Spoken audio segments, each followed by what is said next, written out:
the people can also, the Uyghur people also can come to feel secure and to exchange with them. Biz duch The kelgan eng other chong masalalardan point biri is, men for uni instance, özünü we özü have, I work a lot with some Şentros, Uyghur özünü özü organization to give filtrlaş them dep atayman. rooms to Yani listen kişiler to the öz Uyghur yani lesson to kişilerinin the children, ölüşten, jazaga and uçrashdan yoki on birisi a bulib regular ketishdan basis, qo'rqishi, and this is bu really qo'rqinch important ko'pincha because it bring vaqtlarda the kishilarning community Xitoy bilan together and bo'lgan are not munosabatlarga lost in bog'langan the siyosiy middle of masalalarni everyone. tanqid Of qilish course, they bo'lgan need integration to irodasini learn o'tirdi. French, to go to Shunga school, bizning and to bir make qancha yil ilgari qabul themselves, qilingan qarorimiz nihoyatda muhim a edi. good future in Biz France. But qarindosh also shaharlar is how kelishimidan they bir Xitoy they siyosatiga maintain oid their moddani culture. chiqarib And chiqdik.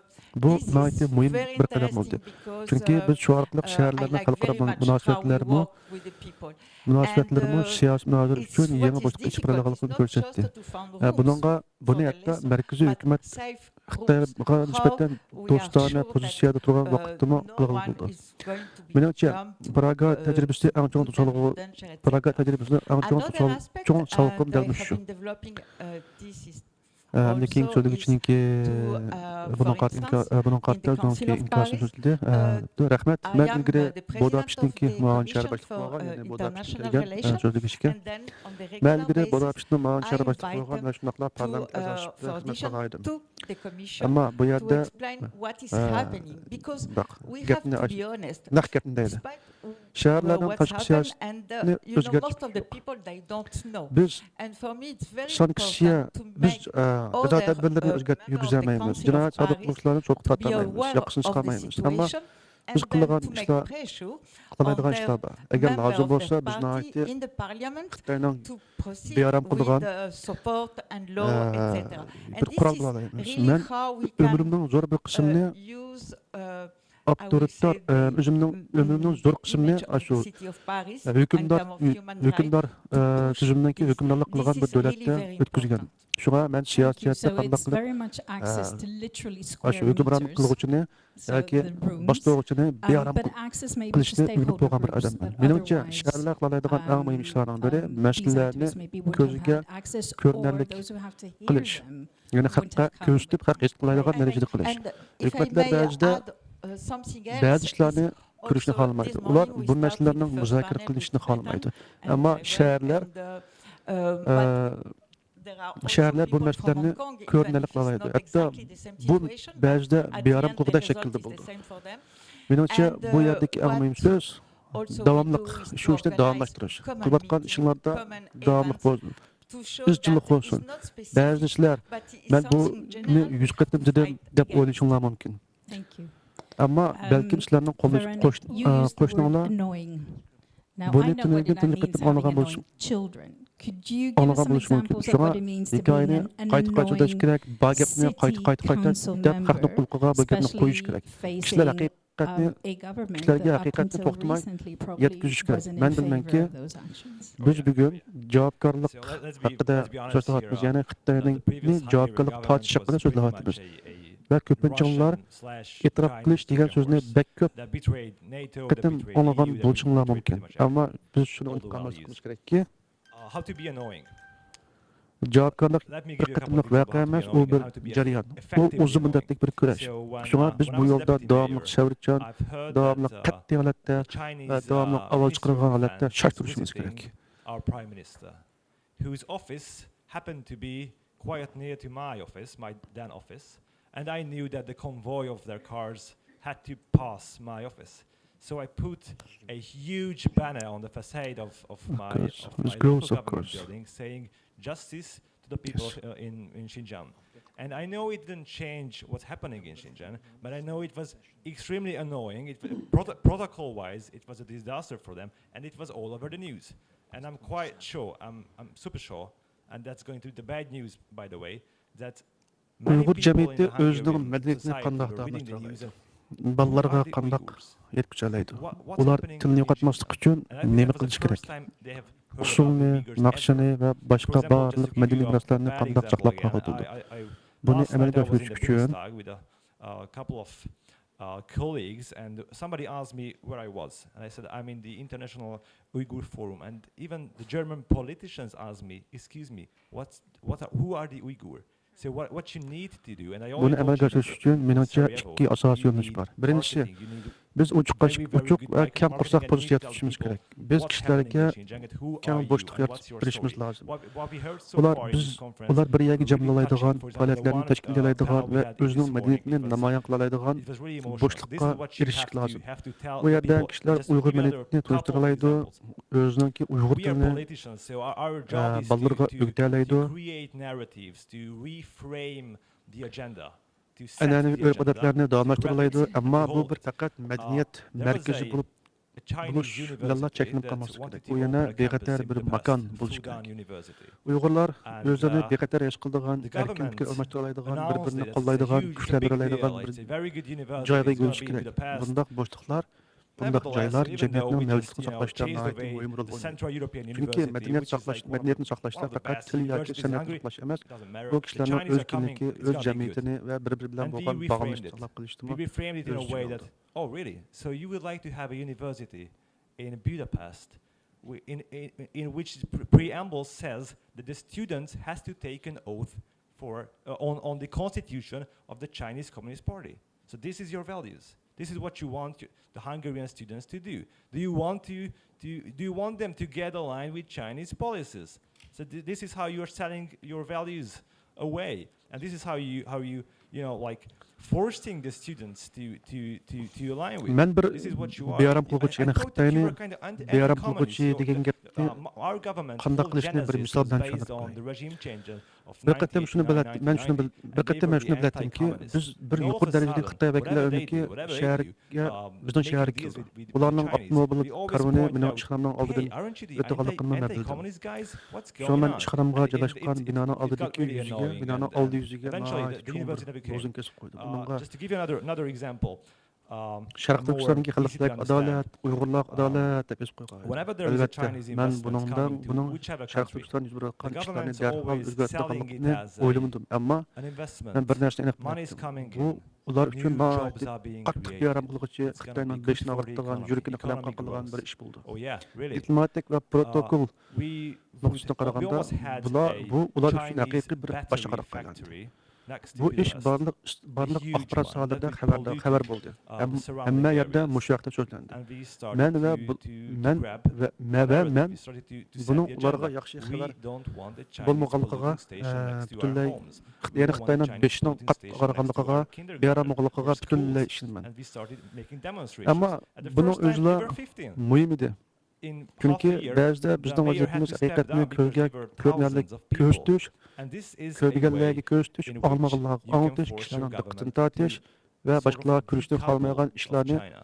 Because we're qilib, always talking about boshqalarni uh, xabar qilish. foreign policy. Shaharlarning Yes, dal mushtundoq as a rol city, o'ynay what you oladiganligiga can do ishonaman. as a city council, what you can do is you can become so annoying that you kind of have to force people in the government to change their policy, because at the end of the day they want to be re-elected, and if they fear of losing their jobs, they will do whatever they need to. Under pressure, I mean, I have seen many politicians, and I haven't seen a lot who wouldn't bend under pressure.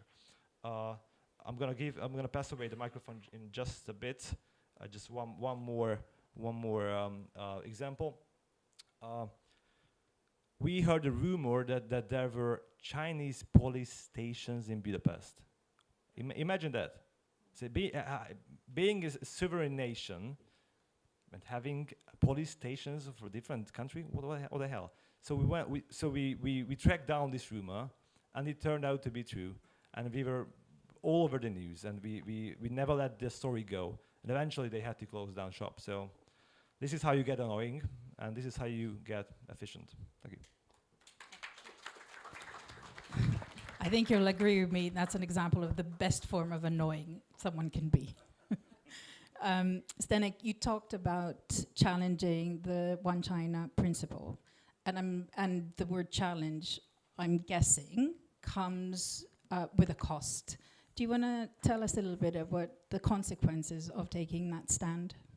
Yes, sure. Well, first I would like to say that whatever the costs were, it was definitely worth that. to stand up against this Başka one yapmadım. China principle or Bir neçe hizmet işim bilen ben whatever bilip kaldım. Bir ele menden sordu. Oy ne mandın dep. political, Ben dedim halkara Uygur Milli Birligi mandın conditions kanda were desem. attached to the relationship. Hatta That's the dedi o first keçiren thing. Uygurlar diyen kim o? The second thing Kandak is hakkı dep that sordu. I would like Demek to say bu that bizge şunu the gösterdi ki Chinese biz influence, yanına I feel nurgun that the tushundirish Chinese hizmetini yani influence Uygurlarning in our kimligini country, for example, Uygurlar was qanday millat nereden very kelgan much mush gaplarni overrated, xalqning I qulluqiga would say. And I anlatib, would like to follow almaganlar texim anlatib on ularni what my qidaqlagan bir Hungarian ishlarni colleague jiqroq said qilishimiz just kerak. before.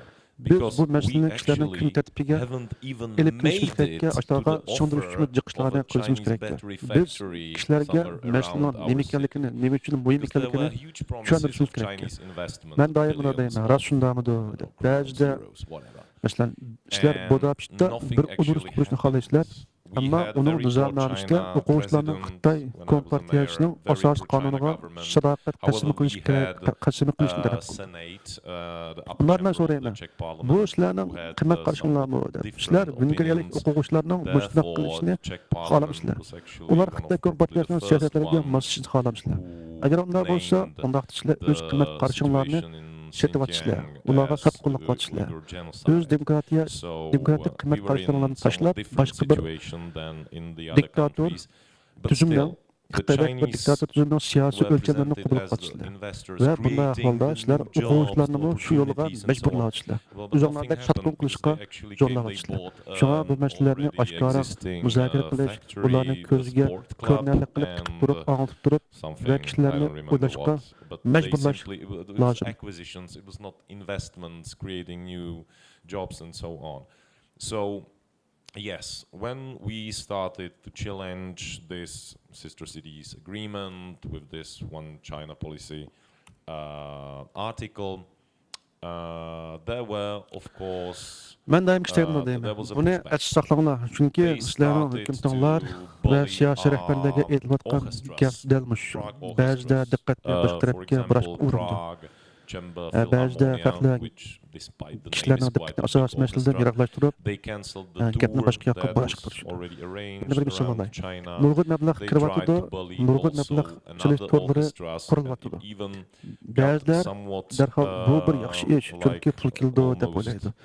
Ammo masala faqat pulda emas. theater Bu yerda vibe, so'rilgan because they, for example, manda bir bullied savol. an Bu orchestra mablag'ning badliga that was biz named nimda a voz Prager's kechimiz, Quartet. nimimizni And sotamiz. the Prager Chunki was not ko'pincha connected to vaqtida Prague. iqtisodiy Prager was the manfaatlar guy boshqa who muhim founded qimmatlarni that ustun orchestra, turildi. so, but they anyway, Biz they doim bullied them iqtisod a'moyi anyway. degan gapni to'la anglaymiz. So, Ammo menimcha later demokratiya, on, erkinlik, they kishilik huquq va o'z cancelled qimmat qarashlarini some qo'llash order muhim bo'lgan of masaladir. Shunga biz pianos from a har Czech qanday factory and so iqtisodiy on. But hamkorlik mablag' eventually, turiga a qaraganda sponsor uning came, asos, uning he bought the qatnaq siyosiy pianos, axloq and oqibatlarini he gave them to erkinligini music o'ylashimiz schools kerak. for the kids. So eventually, I would say the impact that the economical impact was close to zero, but that was something which turned out months later. When it started, of course, the media coverage and the media narrative was that we are ruining the Czech economy. The Skoda Auto, which is, by the way, not Czech, but it's owned by Germans. It's Volkswagen's property. So they will have to close the factories and so on. But yes, I have to say they probably were not that happy. But still, the impact was definitely much less than Sizlarning qiladigan it, ishinglar shuki, sizlar shunchalik presented beoram qilg'uchi in bo'lasizlarki, the news Xitoyning originally. beshini og'irqich And bo'lasizlarki, even if hukumat siyosatini o'zgartirishga even the majbur economical qiladisizlar. impact would be Chunki bigger, oxirida I siyosatchilarning still ko'pincha say qayta it saylanishni xohlaydi. was Agar ular o'z definitely vazifasini worth yo'qotib qo'yishdan that. ansirsa, ular It besim was ostida definitely worth o'zgarishga to majbur show bo'ldi. O'zgarmayman desimi courage bu qilayotgan ishlar that tarafidan you majburiy do not o'zgarishga have majbur to bo'ldi. dance as Men they siyosiy hayotimda play. shu nurg'un siyosatchilarni ko'rdim. Incredible. Va rostdan Thank you. aytsam, besim uchirganda pozitsiyasini And I'm sure it was o'zgartmaydiganlari great intayin PRing oz. for the name Prague. Shunga jamoat fikri, Suleiman, xalqlarning ovozi you, va o'diksiz besib with qilishni your aytmayman. leadership, the city Men of hozir Amsterdam mikrofonni took boshqalarga quite, topshirmoqchi, ammo undan burun courageous yana bir misolni steps, sizlarga practical deb bermoqchiman. steps. Biz bugun bu yerda Budapestning Xitoycha From cancelling the Twin City, politsiya soqchi punktlar borligini challenging to'g'risidagi surveillance, havolarni oldik. renaming Biz o'ylab Xinjiang boqing, bir o'ylab region to boqinglar. East Budapest Turkestan, Vengriya mustaqil if illik other huquqdagi bir cities davlat. were to Ammo shunda follow, turib boshqa bir what would your davlatning beg'atarlik, ya'ni recommendation be? Xitoydek bir davlatning beg'atarlik yoki soxta organlarining uning ziminida faoliyat ilib berish to'g'risidagi xabarlar tarqaldi. Nima degani bo'lsa, buning o'zi kishilarni o'ylashga majbur qiladigan bir masala. Chunki bu bir faqat beg'atarlik masalasi emas, bu davlatning erk huquqi, qonunning ustunligi va demokratik tuzumga bo'lgan hurmat qilish masalasidir. Shunga biz bunday masalalarni oshkor muzokara qilishimiz, tanqid qilishimiz, qo'rqmasligimiz va javobgarlikni talab qilishimiz kerak. And all over the world there are good people who want to help. So first, if I think back in Amsterdam, there were a lot of people who didn't know. We started telling the story. Mustaqil bir davlatning ziminda boshqa bir davlatningki soqchi punkt bo'lishini bu qanday gap? Bu qanday degan nomussizlik. Shunga biz bu vaqtdagi xabarlarni astoydil ko'rish, tekshirishga boshladik. Oldi bilan bu faqat bir mish-mish bilan deb o'ylaydik. Ammo biz qo'lab tekshirgandan keyin buning rost bir ish ekanligini bayqaldik. Shundan keyin biz bu masalani axborot vositalarida chiqdik. Bu ish barliq xabarlarningki markaziy aylandi. Bütün gazetlarda müşahit xabar. Ammo biz bu hikoyani unutib qolmadik. Xitoyning bu qilmishini unutib qolmadik. Biz uni to'xtatmay hukumatning kun tartibiga saqladik. Biz bu masalani qayta o'tirib qo'ydik, dalvadik, quloq og'ritdik. Oxirida ularning bu faoliyatini to'xtatishga va bu o'rinni taqashga majbur bo'ldi. Mana bu qanday qilib Xitoyning beshini og'ritish, beoram qilish, uyqusini qochirishning bir misoli. Va mana bu qanday qilib jumla natija hosil qilishniki bir yo'li. Menimcha sizlarning mening degan gapimni haq bersizlar va bunda Xitoyning beoram qilishniki yaxshi shakllardan biri bo'ldi deb qarashdi. Ba'zida o'zgarishlar yaratish uchun masalalarni vaygat qilish kerak, ko'rmaganlarga ko'rsatib, olmaganlarga anglitib qilish kerak, axborotninki diqqatini jalb qilish kerak va davomli bu masalani deb turish kerak. Shunda bo'lganda hatto cho'ng kichik kuchli organlarmi bunday narsalarga javob berishga majbur bo'ldi. Or criticism or critics that say this is just symbolic, but actually it has no real impact.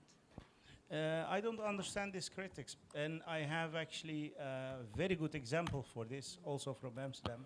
In 2018, we were elected as the first time in the city council. Siz bir Xitoy prinsipiga жаңадан qilish haqidagi so'zladingiz. Жаңадан qilish degan bu so'zning o'zida faqat o'zlab ba'zi badallarni talab qilganda turdi. Siz bizga shu maydondagi pozitsiyalaringizdan qanday oqibatlarni keltirib chiqarganligingizni o'zingizga qanday ovozli qilib so'zlab berasiz. Bu bo'ldi so'zlab berishda yo'q. Oldi bilan men shunda demoqchimanki, qanday badal to'lagan bo'lsam-mu, bu ish men arji deb o'ylayman. Biz bir Xitoy prinsipiga qarshi turish uchun bu masalada uch qashqar pozitsiya bildirish to'liq qimmat erishish bir arzida qolish. Chunki bu yerda so'z faqat bir diplomatik formlarning ustida turgan yo'q. Bu faqat so'z o'z qimmat qarashlarimiz, demokratiya va erkinlik va o'zimizning siyosiy qarorlarimizning o'zimiz bekitish huquqi ustida mengotdi. Shunga ba'zi bichimlar bo'ldi, ba'zi ancha-muncha bashorat degan narsalar yo'q emas, bo'pti. Ammo agar biz o'zimizning prinsiplariga ishonadigan bo'lsak, o'zimiz mangan yo'lda qatqa ishimizga ishonadigan bo'lsak, ularni qo'llashga tayyor bo'lishimiz kerak. Ba'zida buning badali bo'ldi albatta. Lekin sukut qilishning badali texmo yuqori bo'ldi. Shunga men orqaga qarasam, bu qarorning to'g'ri qaror bo'lganligidan hech qanday gumonim yo'q.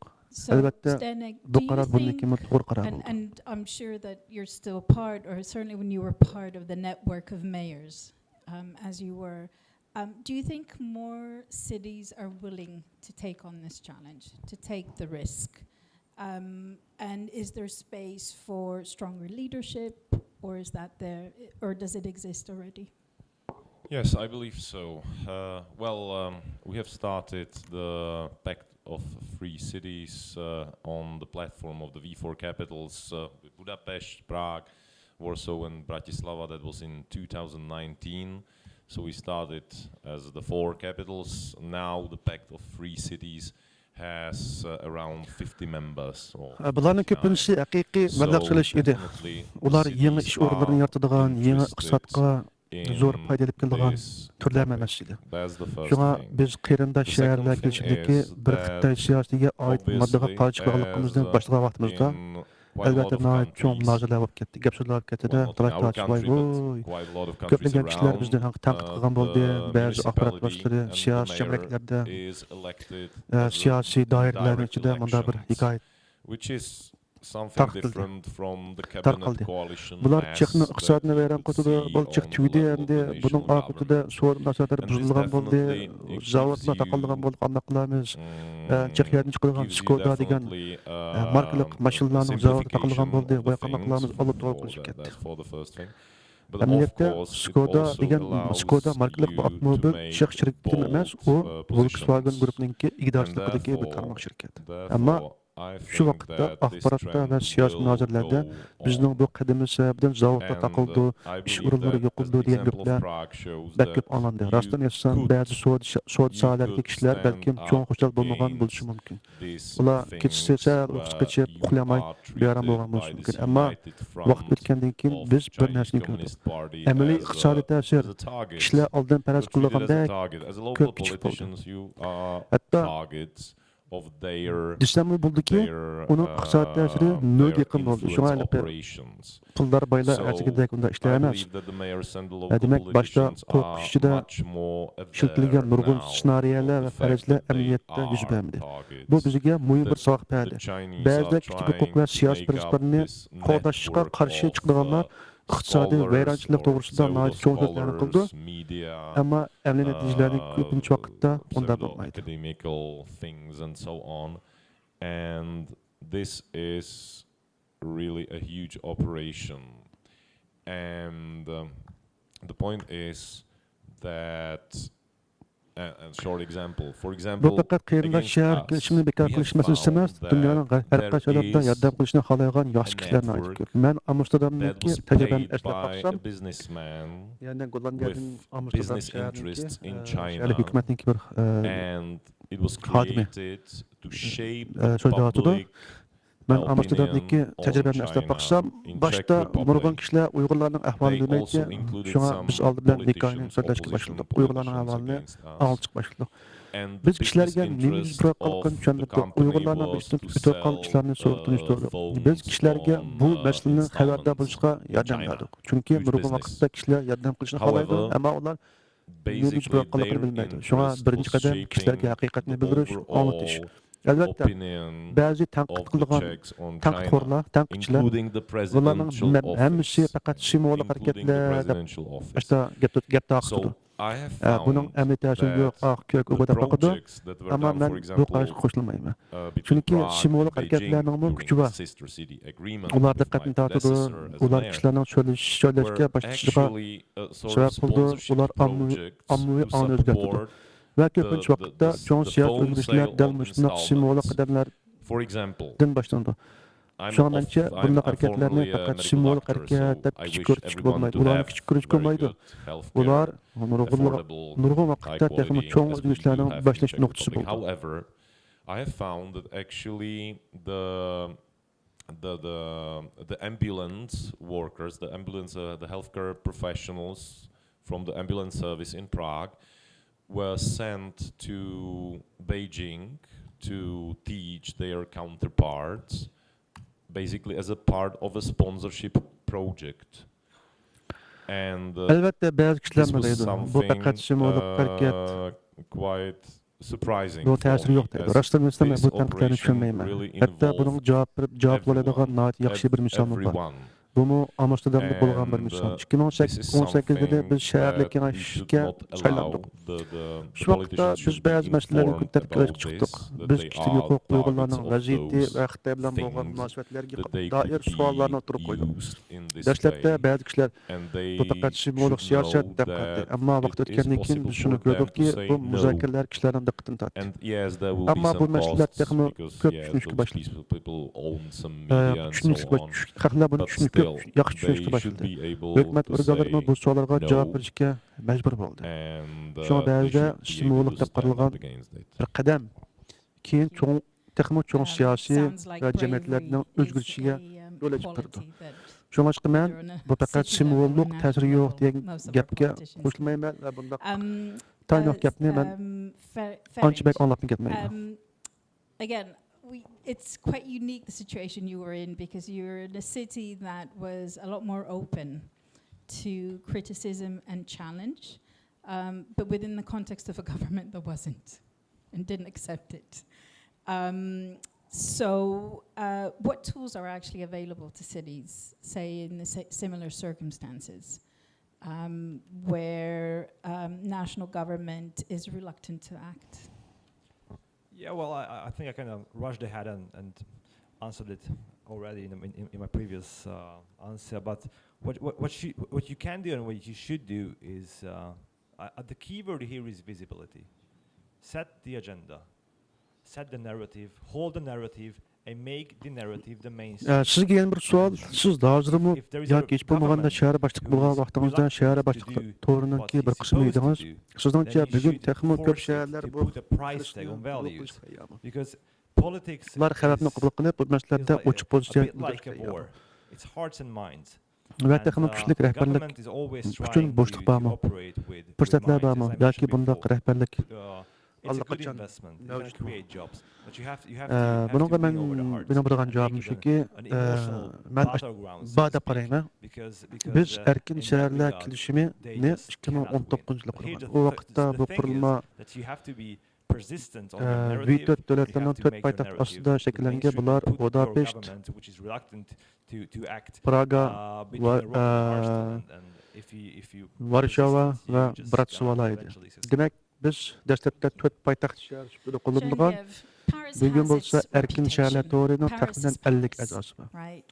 Bu So bizga how shuni does- ko'rsatadiki, and through your bag'anchalik ko'p role shaharlar as demokratiya, council member, kishilik huquq how va can Paris use that mushu to its advantage, whether diktator diplomacy, ta'siriga qarshi advocacy, turish or masalalarida any other aktiv rol aspect? o'ynashni xohlaydi. Shunga mencha bu sohada Very texnik kuchlik difficult rahbarlik question. uchun fursat You bor. know, Va very shundoq difficult shundoq question shuning bilan bir because, vaqtda bundaq rahbarlik you know, allaqachon last year shakllanishga we, boshladi. Shaharlar years o'zaro ago, we had the hamkorlashib, Olympic tajriba Games, almashtirib, bir-birini and qo'llab China turganda was ularning very ovozi texnik kuchli influential. chiqadi. China was very influential through the Olympic Games, you know, and nobody want to make them upset, okay, before the Olympic Games, to be honest.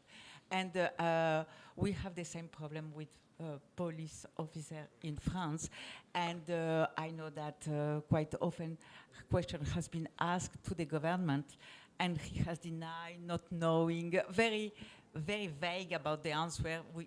But you know, it's the same issue, how to annoy them. But I would say we are right now in the difficult context to raise the Uyghur case in France and even in Paris, because you know in 2022 Bu erkin shaharlar to'ri faqat poytaxt shaharlar ittifoqidan faqat farqli qilib qurilma.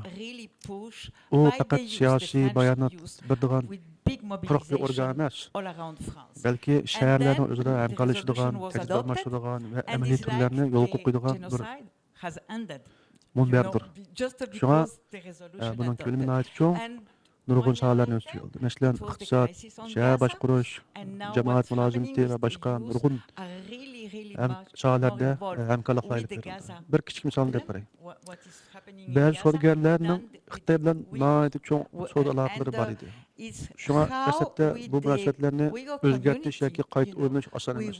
Ammo biz bir qism hamkorlik turlarini tekshirib chiqqanda ba'zi nihoyat qiziqarli ishlarni mening bayqanim Pragadagi jiddiy qurilish mulozimati ambulans member of the government, parliamentary, and even in the Council of Paris, we have some member that they are using, you know, this new narrative of the Chinese government. And then is really how we try to change the agenda.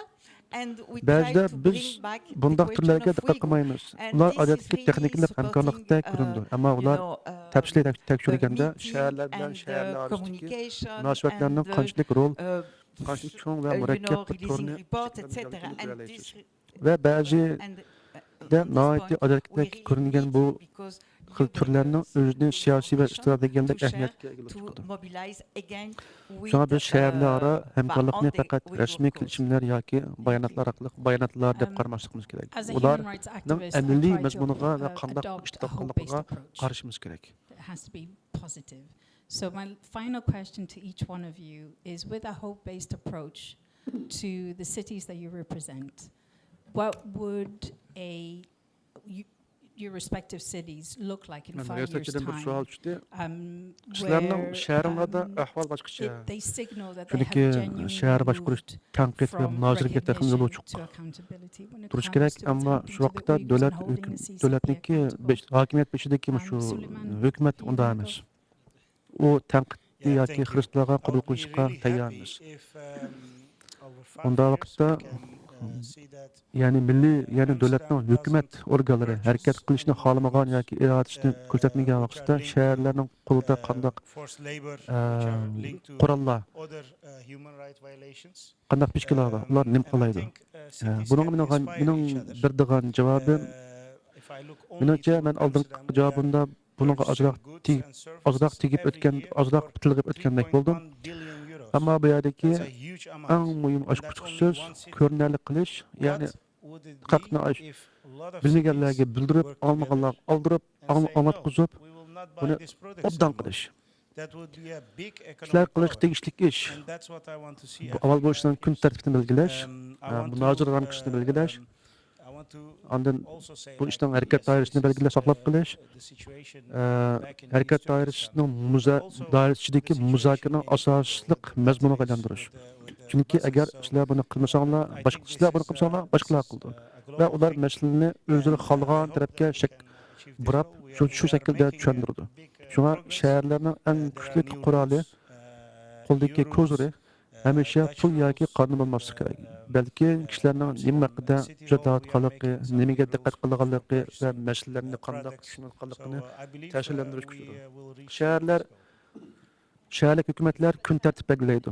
Masalalarni ko'rinarli qildi va boshqalarning ko'rmaslikka salmoqchi bo'lgan Yes, ishlarga I completely ishlarni ko'zallig'i, agree with my ishlarni Amsterdam colleague here, o'tiriq qo'yib, with jur'at qildi, Suleiman, that o'tiriq tashlaydi. yes, the cities Menimcha, are of course bu ularning huge qo'lidagi eng kuchli purchasers ko'zirdir. of many goods, and of course you can be aware of the value chain, and because of the forced labor issue, that's for sure. The second thing is that there is also one more issue about the, and you mentioned that already, about the surveillance technologies and so on. So you of course can be also aware about this fact during the public procurement process. That's for sure. But still, I believe that the main job for the cities that has to be done is to push the national governments in the right direction. Let's be annoying, exactly, I agree with that. Be bold, and stand up for the values. If the national Sizlar government kun isn't tartibni able belgilashni to bilinglar. do Hikoyani, that, because ya'ni demak you bo'lgan gaplarni cannot see belgilashinglar kerak. China U as a hikoyani, u pure demak bo'lgan economical gapni partner. saqlab qolishinglar, They o'tiq are qilmoqchi bo'lgan simply temalarni saqlab doing qolishinglar their kerak. things. Va uni They are ommaviy doing in a muvozanat large asosida mazmunga scale. aylantirishinglar kerak. They are using Chunki siyosat methods oxirida that should faqat not be son sifir used, yoki iqtisodlar emas, and this is a problem. siyosat And as kishilarning was qalbiy va mentioned, aqli bilan Paris is ma'lumotli. Paris.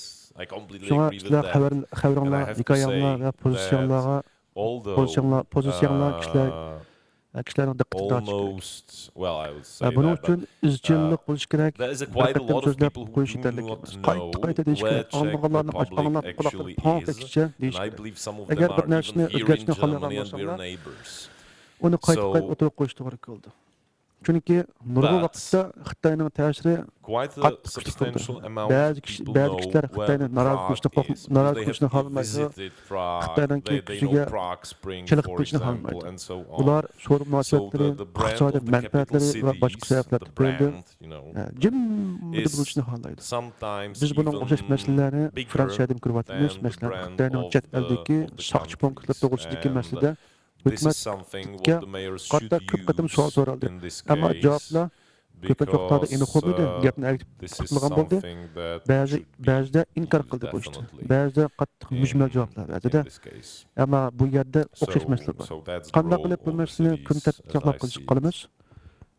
Qanday qilib ularni cevap berishga When I was majburlaymiz. born Bugungi in kunda 1990, Fransiya, hatto Parijdami two Uyg'ur masalasini kun tartibga kelib chiqish bir superpowers. qadar qiyin bo'lib qoldi. One of them was the Soviet Union, Chunki the other one was the 2022 USA. yilda buyon And before I dunyoda turned nurg'un 1 year jiddiy old, krizislar va urushlar yuz berdi. never Bu known sababli Soviet nurg'un Union kishilar diqqatini boshqa and tarafga the o'tkazdi. Soviet Union didn't Uyg'ur masalasi yoki Xitoyga nochatlik, kishilik dissolve huquq because masalalari it's ko'pincha vaqtlarda dissolve oldingi because there was suhbatlardan a yoki economic munozara race and temishdan they lost. axborotning diqqatidan tushib qolgan bo'ldi. Here's the thing. Shunga bizning vazifamiz bu China tushib qolgan needs us. temani qaytadan Plain and simple.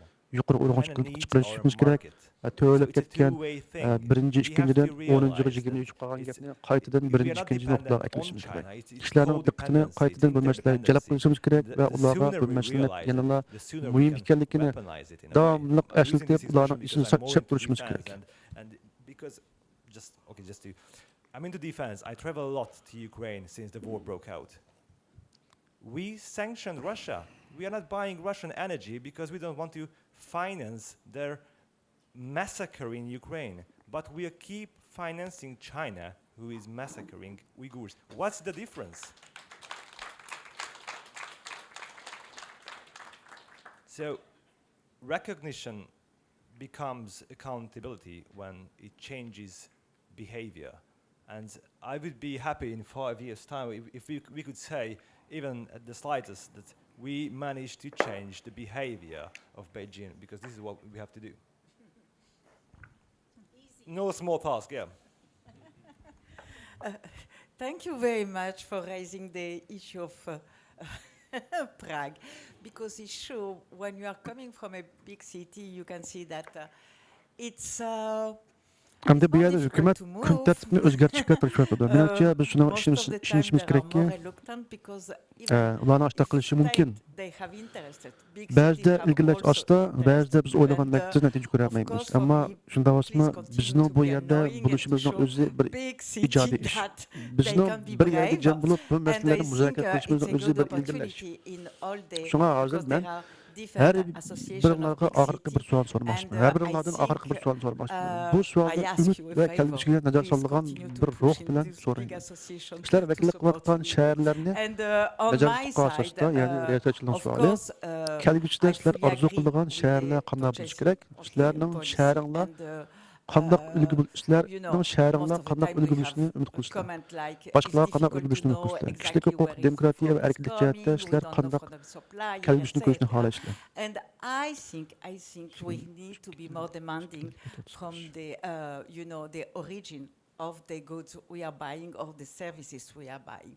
This is the first point. And if we can change this will be a big step. The second point for me, and maybe this is very symbolic, but we have a new mayor, and I am pushing very much for Uyghur and Tibetan cause in the to the new mayor. And for me, what it will be a big achievement, because it's a big symbolic with Paris, is to have the Eiffel Tower with the East Turkestan, colors for the Independence Day of Turkestan. Thank you very much.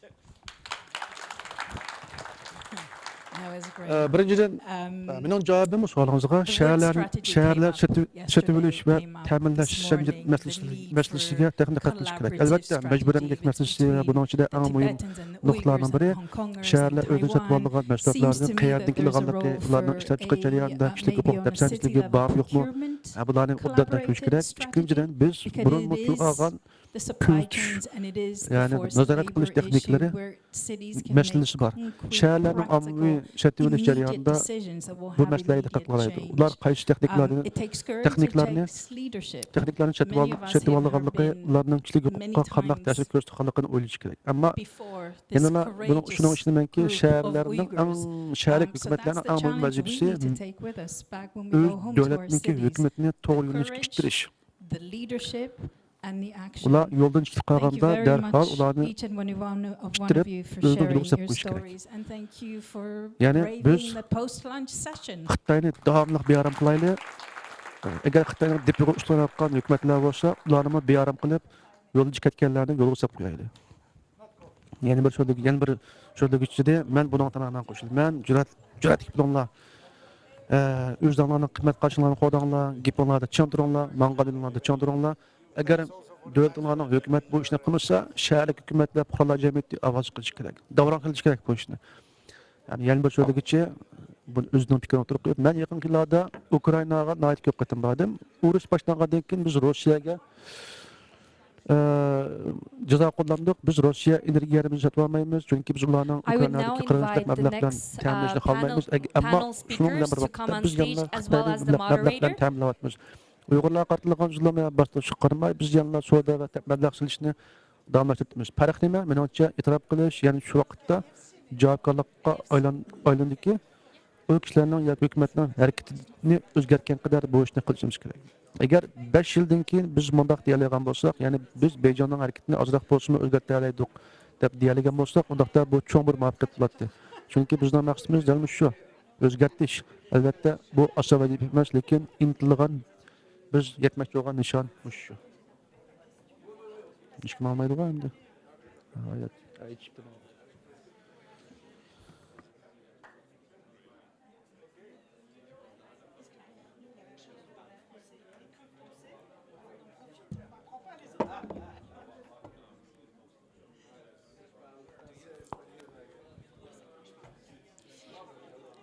I would urge everyone to take their seats, please.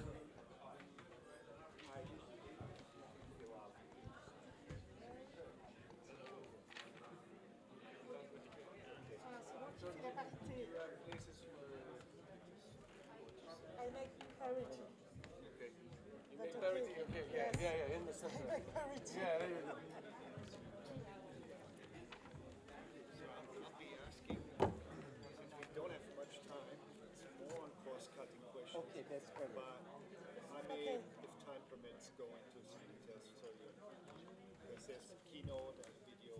Okay. Oh, okay. Okay. Any... Dankeschön.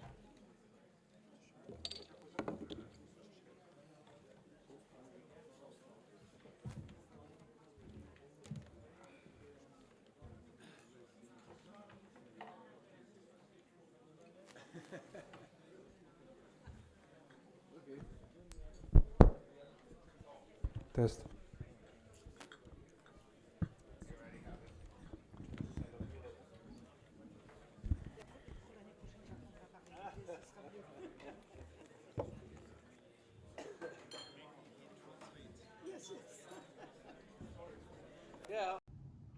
I'm Sir Doug Smith, and I'm doing this video to apologise for the fact that I won't be able to be. I'm Sir Doug Smith, and I'm doing this video to apologise for the fact that I won't be able to be at the Uyghur International Forum. I came before, but sadly business here in the Houses of Parliament in the UK make it very difficult. But I am 100% in support of getting freedom for the Uyghurs, freedom from persecution, from genocide, and for all the other impositions that a ruthless and brutal Chinese Communist Party has borne down on you. I work with Rahima Mahmood, who I have to say has been absolutely brilliant here in the UK at mounting that cause, which we must all sign up to. So I'm with you in spirit, and I'll do whatever I can to help alleviate the suffering of so many of your fellow countrymen already now trapped in Xinjiang.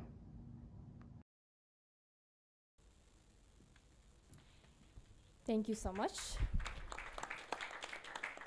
To kick us off for our next panel, I would like to invite a dear friend to the Uyghurs, a friend who came all the way from Canada, a member of the Canadian Parliament from the Liberal Party. I would like to invite Mr. Samir Zubairi on stage for his keynote speech, followed then by the panel. C'est un plaisir de voir tout le monde cet après-midi. It's a pleasure to see everybody here and to be with everyone here this afternoon. And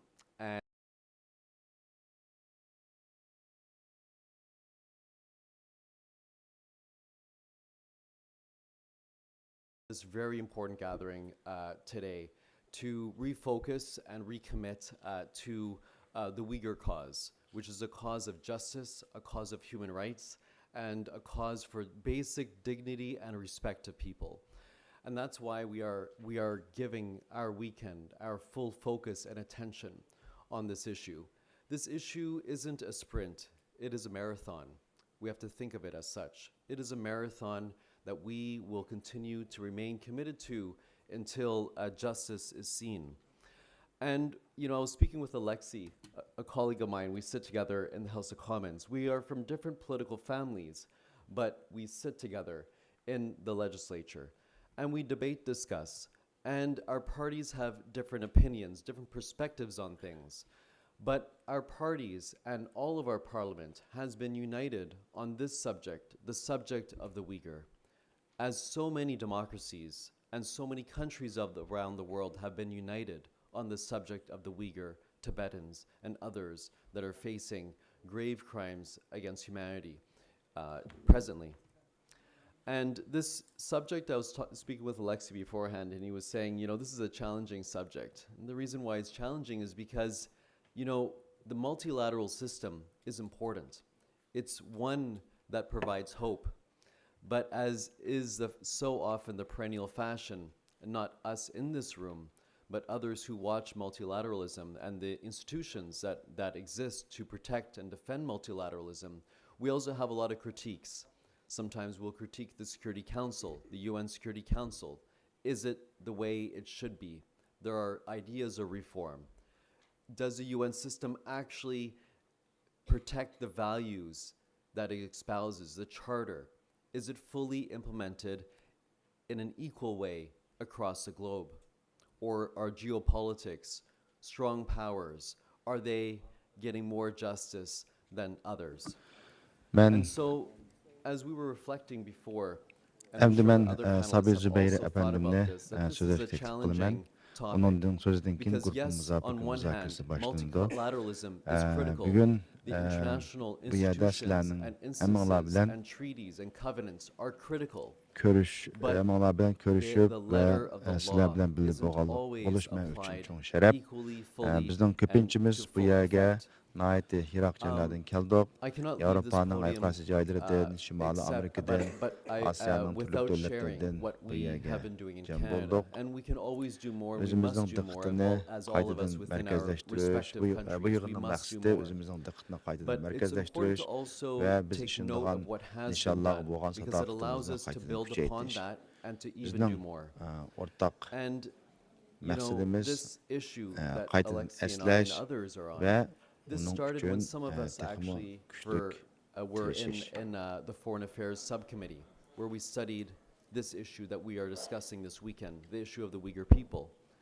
And later on in the Canadian Parliament, there was a vote in 2021 to recognize that the Uyghur genocide is in fact occurring in our parliament. We were the first parliament to do so, but others followed suit. Other jurisdictions followed suit, the UK, France.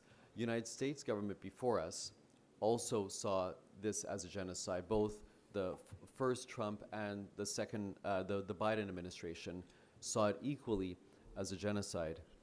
So there has been work in Canada. In addition to that, we had a motion that was voted by all parties that I introduced to welcome Uyghur refugees to Canada. But this was voted upon unanimously within our parliament. All parties were actively involved in supporting it and making it happen. And thankfully, today, a few hundred have now come to safety and security in Canada. And we do Uyghur need davası more adalet who are davasıdır. vulnerable to have Bu safety and security. kişilik hukuk And davasıdır. we do Ve need more of that. And I'm coming with a message from a Canadian advocate, Mehmet Toti, here ve today. insanlarınki And en he's asası asking those izzet of you hürmeti who ve are kıymet için in bulup other atkan countries davadır. outside of Canada Şuna to also biz bu advocate meselege for, toluk Uyghur dikkat resettlement. dikkatimizni To be ve honest, vaktimizni but harcayıp having atımız. some Uyghur resettlement within your Bu countries to güreş help kısa alleviate müddetlik what's yürüyüş happening emas. within, the Uyghur, O belki region. bir marafoncu But yürüyüş. going to the topic and Biz going to the bunu panel şundak now, düşünüşümüz shifting to gerek. the panel.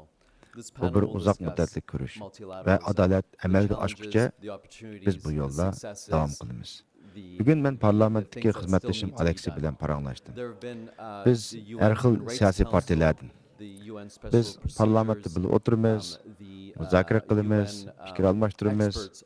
Bizning partiyalarımızning nurg'un masalalarda o'xshamagan ko'z qarashlar bor. Lekin bir masalada birlashdik. U bo'lsa-mu Uyg'ur masalasi. Parlamentimizdagi har qaysi partiyalar bu masalada o'rtaq pozitsiya tutdi.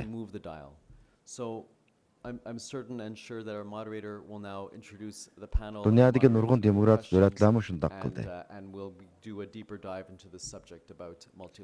Uyg'urlar, Tibetlar va hozir ig'ir inson huquq dafsanasiga uchrayotgan boshqa xalqlar haqida ko'plagan davlatlar o'rtaq andishlarni bildirdi. Alex menga bu nihoyatda qiyin bir masala dedi. Men bunun qo'shilaman. Chunki bu yerda ko'p taraflamalik xalqaro tuzum masalasi bor. Bu tuzum muhim. O kishilarga umid beradi. Lekin shuning bilan bir vaqtda bizdan bu tuzumga qarata nurg'un savolimiz bor. Masalan, ko'pincha vaqtda biz Birleşken Devletler Teşkilatı bexatarlik kengashini tanqid qilamiz. U rostla qanday bo'lishi kerak? Uni isloh qilish kerakmi? Birleşken Devletler Teşkilatı'nın sistemi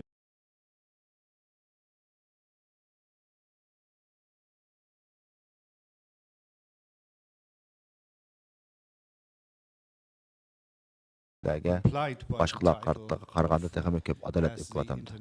Bu nihoyatda muhim savol. Şuna biz aldığımız müzakerimizde şunu oluşturdik.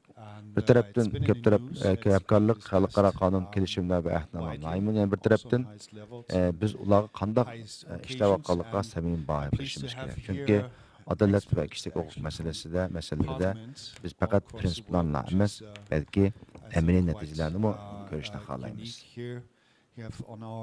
Our left-hand side, MP Bilal Bilici from Turkey.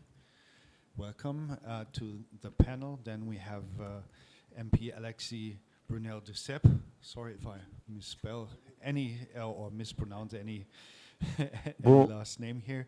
Then we have Senator Antoinette Gouve. Welcome from France. And we have Senator Paul Strauss from the United States, from Washington, D.C. So, just diving into the topic, I think if I may start off. Men hemşe şunu işlemenki biz texmi köp işlerini qila alaymiz. Kanadada biz şundaq qilishdik. Men Kanada parlamentininki tashqi ishlar komitetida xizmat qildim. Biz bu hafta oxiri muzokara qilgan tema yana Uyg'ur xalqining vaziyatini tekshirib ko'zdan kechirib o'tdik. Keyin 2021-yilda Kanada parlamentida bir ovoz qo'yish bo'ldi. O ovoz qo'yish Uyg'urlar qaratgan zulmning irqiy qirg'inchilik ekanligini e'tirof qilishdan boshladi. Parlamentimiz buni qabul qildi. Biz bunday qarorlarni qabul qilgan tunji parlament bo'ldik. Keyin boshqa davlatlar va parlamentlar shular yo'lda bo'ldi. Masalan, Angliya, Fransiya va boshqa davlatlarga bu masala that's a big question. Bundan burun Amerika hukumati buni give qirg'inchilikda a bog'lagan. shout out to Hem Samir Donald because Trump he's on the boshchiligidagi governing hukumat party. hem John Biden So he boshchiligidagi just hukumat told bu you what masala Canada has done. yo'lini tutdi. I'm the Kanadada opposition bundan party, boshqa so I yana will tell you bir what muhim Canada qadam hasn't tashlandi. done. Men parlamentda Uyg'ur mustaqilligini Kanada So qabul for qilish the Davos speech, I think I had to comment on taklif Davos speech boshqa because I'm the partiyalarniki foreign qo'lishga affair erishdi. critics for my political Parlamentdagi formation, barliq partiyalar the Bloc birlikda Québécois, bu which ishni is, qo'lladi. as you can understand, only in Quebec MPs. So the Davos speech was Xudo great. shukri, I had to say it bugungi was a great speech. But the thing is, you have to be Uyg'urlar consistent when Kanadaga you give a speech like that. bexatar And maybe people kelib didn't joylashdi va notice, paranliq but erishdi. 3 days before Biz that yana speech, Mr. texmi Gardner was ko'p shaking kishilarga hands with Xi yordam Jinping in beradigan Beijing, bo'lishni umid doing qilamiz. a trade deal. So that's when you have to stay credible when you do a speech like this. I agree with that speech, but if it can inspire people, I think it's a good thing. But when we talk about middle powers getting together to, get in front of that new geopolitical order that we see, we have to be consistent in our actions. And right now, I think that's the biggest problem. Because there is different legislation in different countries right now that should be more aligned. I'm talking about, for example, if you have laws about sanctions, or if you Ben have bugün laws bir yerge about forced labor, Kanada'daki if qolluqçular those legislation between middle Uyg'urlarni power that qo'llaydigan are do'stlarning not salamini etganlar. aligned together, it Ularni sends yo'llagan asosli not the good asosliq message that we want to send. So yes, I think there's a new ularni geopolitical order, but I yo'llagan think asosliq middle salimi power, they have they Uyg'ur have meselesiniki things to do about that, but ko'rinarliligini then we have to be more saqlab organized. qolish. And Ya'ni Uyg'ur what meselesini we are lacking kundalik right now, tutib turish. it's exactly that, Biz organizing buni unutilib qolmasligimiz things kerak. together.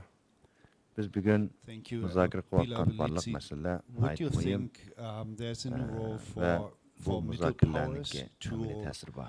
be more outspoken, more Ular vocal, having more ishlarning opportunity yo'nalishini to o'zgartiradi. protect Ular human rights or ilgirlashni well-related institutions? qo'lga keltiragili, ya'ni Well, ilgirlashni this qo'lga also keltirdi. depends what Shunga middle men powers wants bu to munbardan accomplish and keyin gain kim out of it. muzokaralarning Nevertheless, foydali if I bo'lgan could ishini men look bu yerda biz and ko'p tarafli talk about the Turkish case, va you know, xalqaro javobgarlik haqida texmo unfortunately, I cho'nqur muzokara underline qilamiz. my word. Unfortunately, the Uyghur issue has been a little bit at the bottom of the agenda, and you know, I would like Biz bir to qancha echo gruppa what qo'llanib, Dr. Martin Luther King said. Our muzokara lives will qilamiz. come to an end the Men moment grup a'zolarimizni we atay, remain silent so'zlarni about boshlayman. the issues, about the biz things bilan that Turkiyadan, matter. So bizning oramizdan historically, Turkiyadan kelgan bir vakil bor, hoş geldiniz. culturally and religiously, we Onunki have the Alex, ties with the Uyghur people, Brunel Duceppe and efendim this var, hoş means a geldiniz. lot for the Turkish society. But Onundan keyin Antoinette Gül var, but the Fransa'dan kelgan, amount of hoş geldiniz. attention Aslında Amerika'dan it hoş gets geldiniz. from Keyin the Paul Strauss efendim, Turkish leadership Libas'ta has been bugünkü minimal. yanıltıyımız kırsak, So menimce bu muzokaralarni boshlash uchun I know that China en is a yaxshi nuqta superpower, xalqaro but hamkorlik, morals, ko'p tarafli dignities, tuzum and va values davlatlarning cannot bu be a masaladagi trade-off mas'uliyati haqida for so'zlash. Chunki economic bugun gains or biz duch diplomatic kelayotgan pressure. masalalarning ko'pinchisi So bilib davlatning that's what kuchi I would bilan like hal to bo'lmaydi. highlight. And middle powers have to be aligned together when it comes to share values, democracies, equalities, liberties, because the world that we live in today is becoming more dangerous, democratically dangerous, I would say, because there is a great attack, big attack on democracy and democratic values in the world today. Chunki biz bugun duch Thank you. kelayotgan Let masalalar me get one ko'pinchisi step back. Let me take to'lama one step murakkab back, perhaps. va hal qilg'uch Multilateral, masalalar the kundan kunga multilateral system ko'payib is bormoqda. connected, Bu obviously, and of course, faqat to birli United davlatning Nations kuchi bilan institutions, hal its bo'ladigan bodies and bir instruments. masala And, emas. Ular xalqaro if we hamkorlikni, just birlikda revisit hamkorlashishni 2022, va you all o'rtaq know that at the Human Rights siyosiy Council irodani talab there was a qiladi. resolution up for vote, Men which bu masalani was faqat to mandate ko'pakdagi the parlament Human Rights a'zosi Council to bilan debate emas, balki texmo the kal report nuqtadan by the High ko'rishga Commissioner tirishiman. back then, you remember, Bu haqda on nurg'un East nutqlar so'zlandi, And this nurg'un vote yaxshi gaplar was bo'lindi. defeated, Men actually, by shuni 17 deyishim votes to kerakki, 19. bu xil nutqlar So, kishilarga ilhom beradigan the bo'lsa, report until buning today in the o'zi institution bir yaxshi remained ish va utuq. inconsequential. Men So if we look bundaq at this bu nuqtalarni voting result umuman 17 to qo'shilaman. 19, Ammo yana bir whose nuqta bor. failure was it? Was it the failure of the system or the failure of the ones who actually came there or portray or present or pledge to defend those values, that system? Was it the failure of the states who supported the vote not to get enough support in the Human Rights Council? Ammo yana bir muhim nuqtam bor. Agar biz bundaq so'zlarni qilsak, bizning cho'qim inovatimiz, ishonchlik inovatimiz bo'lishi kerak. Ya'ni bizning so'zlarimiz bilan harakatimiz moslashi kerak. Faqat gapirishda kifoya qilmaydi. Biz so'zlagan qimmat qarashlarni amaliyotga ko'rsatishimiz kerak. Biz bugun o'rta kuchga ega davlatlar, ya'ni middle powers haqida birlashishi haqida so'zlaymiz. Ularniki бүгін шәкілініп атқан еңі geografi siyaset, yani geopolitics tüzümge qandaq cavab qaytırğanlık haqqında sözləb atımız. Eğer biz bu yolda hərəkət qılmaqçı bolsaq, oldu bilen özümüz şençik boluşumuz gerek. Sözümüz bilen əmiyyətimiz bir-birine maskeleş gerek. Undaq bolmasa, bizninki sözlerimizninki təsiri və qiyməti tövəlab gidiyor. Şuna məncə bu xil xalqara həmkarlıq və siyasi yeni siyasi ittifaqlarnınki muvaffaqiyət qazanışı üçün işemçilik buluşı tolama mühim.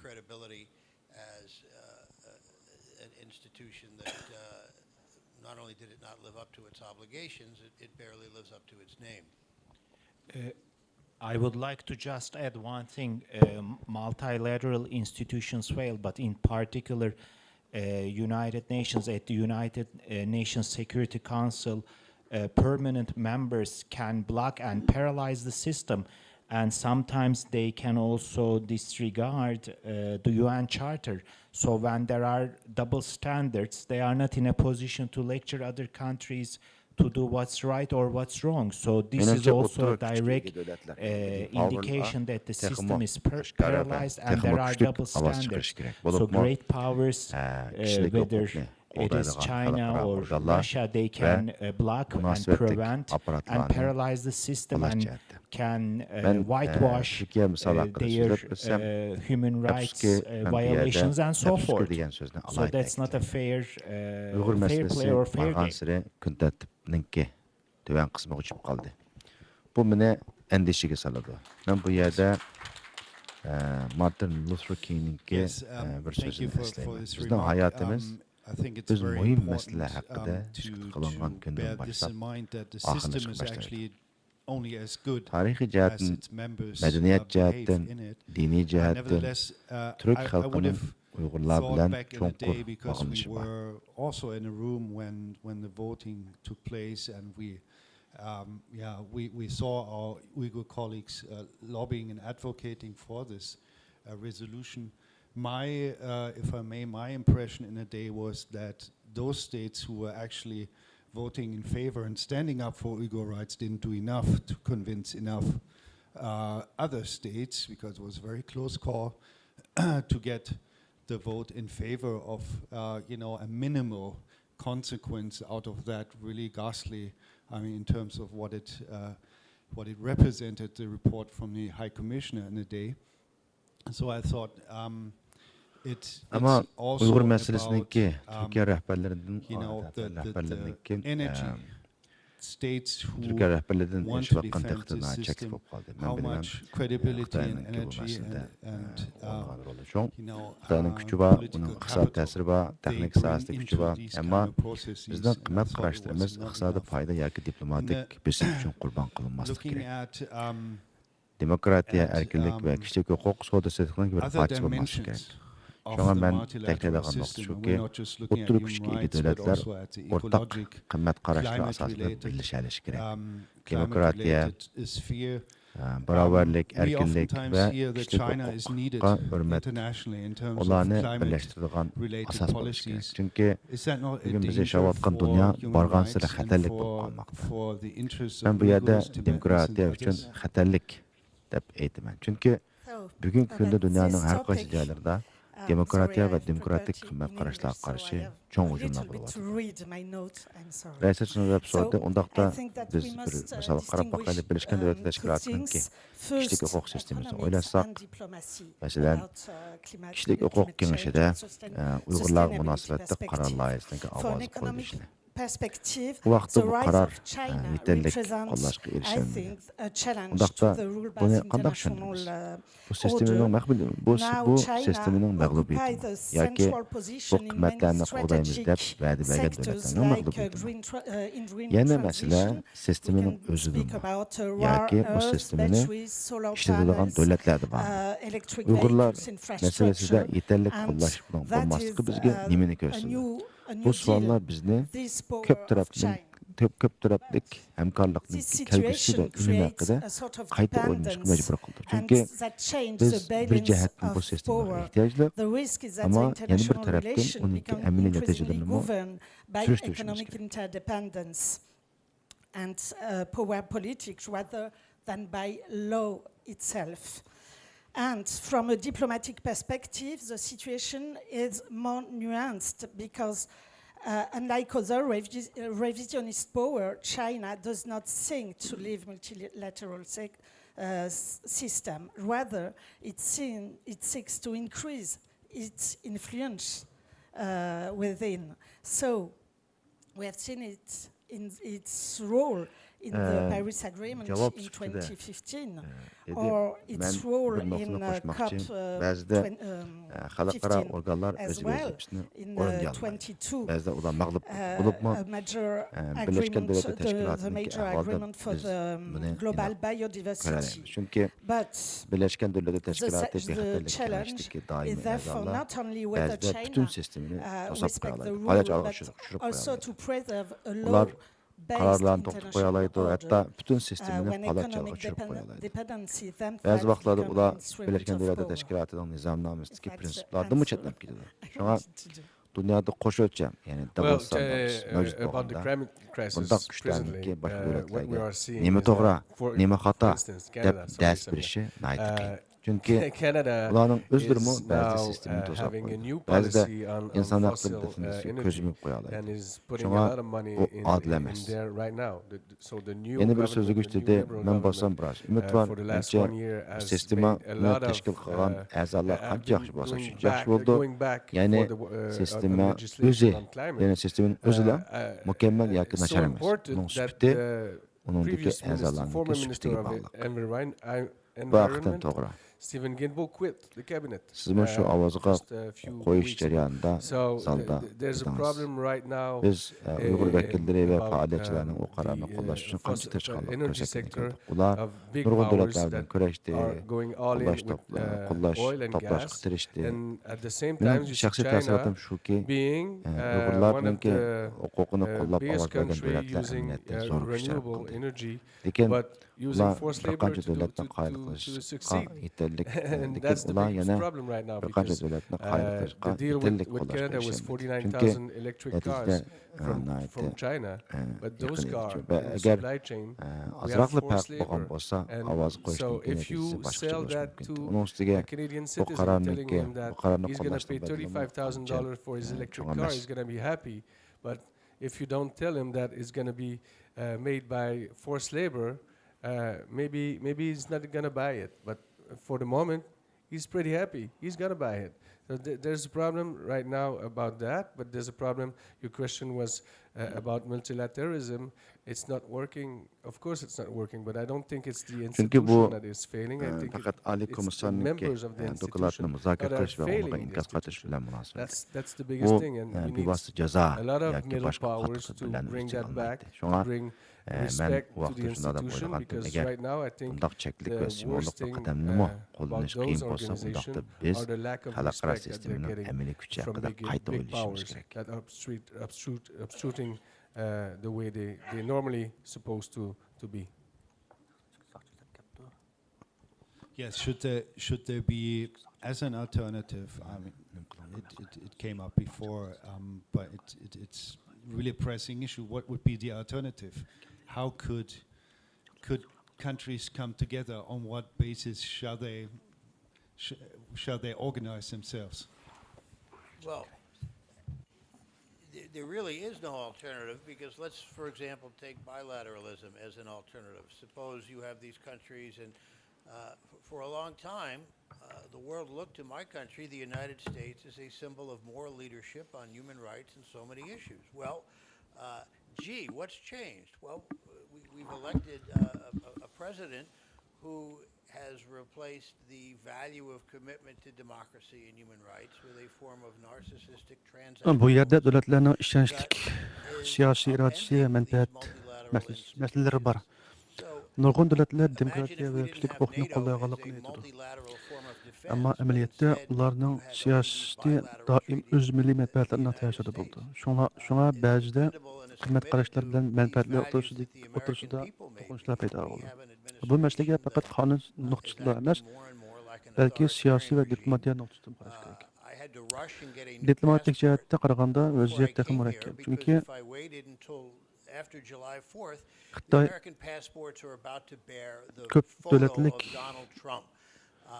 sistemisi xalqaro köp Xitoy xalqaro köp taraflılık sistemden çekinip çıkışını xalamaydı. Eksinçe o şu sistem içinde özünün təsirini aşırı tutuştu. Biz bunu bir qancha saat gördük. Mesela Fransiya kelişimdeki rolida yoki xalqaro klimat yig'inlarida o'ynayotgan rolida, demak Xitoy xalqaro organlarni rad qilmaydi. Ularning ichida texnik kuchli o'rin egallashga tirishadi. Buning o'zi bugungi xalqaro siyosatdagi eng chong xislarning biri. Bugun chunki bir tarafdan dunyo energiya, klimat o'zgarishini iqtisod va ta'minot zanjiri qatorliq sohalarda Xitoyga bog'lanib qolgan. Yana bir tarafdan kishilik huquq va xalqaro qoidalar masalasi bor. Shunga davlatlar doim bu ikkisi orasida tangpurlik izlaydi. Local governing authority that we have as citizens and replace it with a federal mandate and repeal the democratically elected government. Now, this is the same type of intimidation that Beijing used when it tries to influence the elections in Hong Kong, when it tries to intimidate the voters of Taiwan. And so, hopefully, we will have midterm elections coming back, and hopefully we will have elections in the future that will replace this administration. But we're now looking as American citizens to the world to stand with the solidarity of people, including the Uyghurs. It gives me great respect to be with an organization that stands up for the rights not only of its people, but does so democratically. The Uyghur Congress elects its leadership. You have an institution that's committed to democracy and human rights, and it's important that it comes. Agar siz Kanadadagi odatdagi bir shahar olisiga bu to'qliq avtomobilning bahosi aran $35,000 desangiz, u balkim nihoyat xushal bo'ldi. Bu nihoyat yaxshi baho ekan deb o'ylaydi. Ammo agar siz uningga bu mashinaning ba'zi zapchastlari yoki xom materiallari mecburi emgek orqali ishlab chiqarilgan, Uyg'ur mecburi emgek orqali ishlab chiqarilgan bo'lishi mumkinligini aytmasangiz, uning qarashi o'zgarishi mumkin. Balki uni sotib olmasligi mumkin. No. The only alternative Lekin hozircha u faqat arzon bahonalar kiryapti. Mana bu bizni duch kelayotgan masalalarning biri. Ammo sizning savolingiz ko'p tarafli tuzilma izlandi. Haqida. U ishlayotgan u xizmat bu tuzumning roli bo'ldimi? Albatta, u ko'ngildek ijro bo'lmaydi, lekin men uni butunlay mag'lub bo'ldi deb qarayman. Unda masalalar bor, ammo uni yaxshilashga bo'ldi. Masalan, o'xshashga bo'ldi, uni qaytadan kuchaytirishga bo'ldi. Unda da bundan boshqa bir tanlash bormi deb savol so'raydi. Bunga degan javob, agar ko'p taraflilik sistema ishlamasa, uning o'rniga nima keldi, qaysini qo'yamiz, davlatlar qanday asta birlashadi, ular qanday birlashadi javob. Buning javoban buning haqiqiy bu haqda bir ma'lum haqiqiy bir tanlash yo'q, muqim bir tanlash yo'q. Masalan, biz faqat ikki taraflilik munosabatlarga tayanib qolaylik. Onlar nima bo'ldi? Nima ish bo'ldi? Uzun yillardan beri dunyodagi nurg'un kishilar Amerikani kishilik huquq va demokratiya sohasidagi rahbar deb qaradi. U nurg'un masalalarda ulgu bo'ldi, ammo bugun biz nima ko'ryapmiz?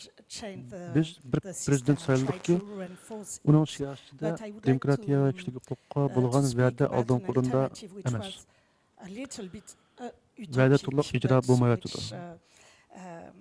About which I would like to speak is Shunga biz birla davlatga yoki birla rahbarga tayanib qila olmaymiz. Shu sababdan barliq kamchiliklarga qaramay ko'p taraflilik xalqaro tuzum va tuzumga ehtiyojimiz bor. Chunki u bo'lmasa dunyo faqat kuchlilarning irodasiga beqindigan bir joyga aylanib qolishi mumkin. Of a new form of government and of local government for the international one, that could be a better solution. So you will have to deal with thousands of local government instead of three big power countries. So that will be, I think, easier to defend the real issues that we have to defend today. Yeah, an interesting approach, and I think creativity is needed, but let's let's move on from the point, okay, there is no real tangible alternative right now. So what would you think is the added value of the biz Amerikada ba'zi naiti andish qo'zg'aydigan ishlarni ko'ryapmiz. Ba'zi harakatlar yerlik hukumatlarning huquqini cheklashga urinayotgandek ko'rindi. Ba'zi qarorlar fuqarolarning o'zlari saylagan hukumat organlarining o'rniga federatsiya darajasidagi buyruqlarni qo'yishga urinyapti. Bu bizni endişeге saldı. Çünkü bundaq qo'rqush usullari bizni boshqa joylarda ko'rgan, qo'rqush usullarini boshqa joylarda ko'rgan edik. Masalan, Xitoy hukumati Hong Kongdagi saylovlarga ta'sir ko'rsatishga uringanda yoki Tayvandagi saylovchilarni bisim ostiga olmoqchi bo'lganda biz mush savollarni kelgan. Shunga biz bunda harakatlarga sezgir bo'lishimiz kerak. Albatta, men umid qilamanki, kelgusidagi o'rta mazgillik saylovlar va keng saylovlar orqali fuqarolar o'z qarashini ifodalaydi. Demokratiyaning kuchi dal shu. Bugun biz Amerika fuqarolari ustida dunyodagi boshqa kishilarning hamkorligi va qo'llashiga qarab turibmiz. Biz bir-birimiz bilan ittifoqdosh bo'lishimiz kerak. Uyg'urlar bilan bo'lgan ittifoqmi shuning bir qismi. Men bu yerda bo'lganligimdan nihoyat faxrlanman, chunki bu tashkilot faqat o'zining xalqining huquqini qo'llab qolmaydi, balki adolat, erkinlik va kishilik huquq uchun kurash qilayotgan boshqa xalqlarning huquqini qo'llaydi. Shuning uchun bu yerda bo'lish men uchun sharaf.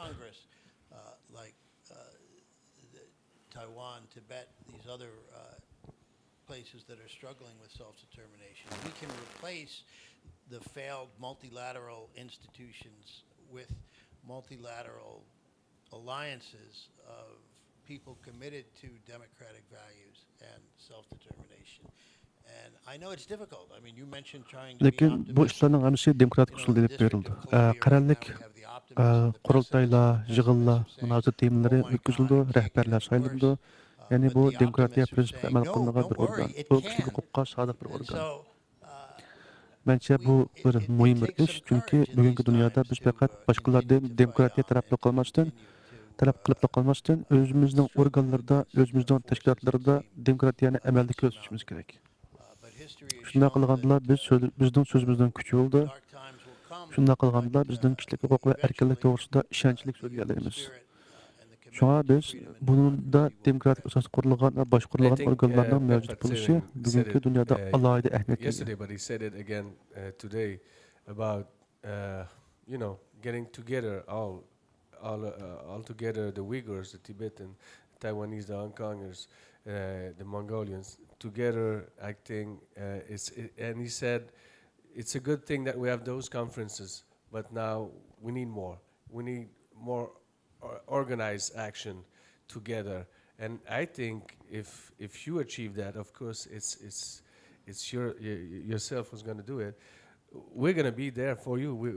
We're going to be at your side as we always did. But it's gonna be more powerful if you go that way. And I think we will all support, of course, but it will be easier for us in our own parliaments, in our own national assembly, to push forward when we get a community that are organizing together, like Pempa suggested last night and this morning. And one thing I would like to add, also the believers in multilateral institutions and non-believers. Hozircha haqiqiy to'liq bir tanlash yo'q. Ba'zi kishilar yangi shakldagi boshqarish yoki yangi shakldagi xalqaro hamkorlik ustida o'ynayotdi.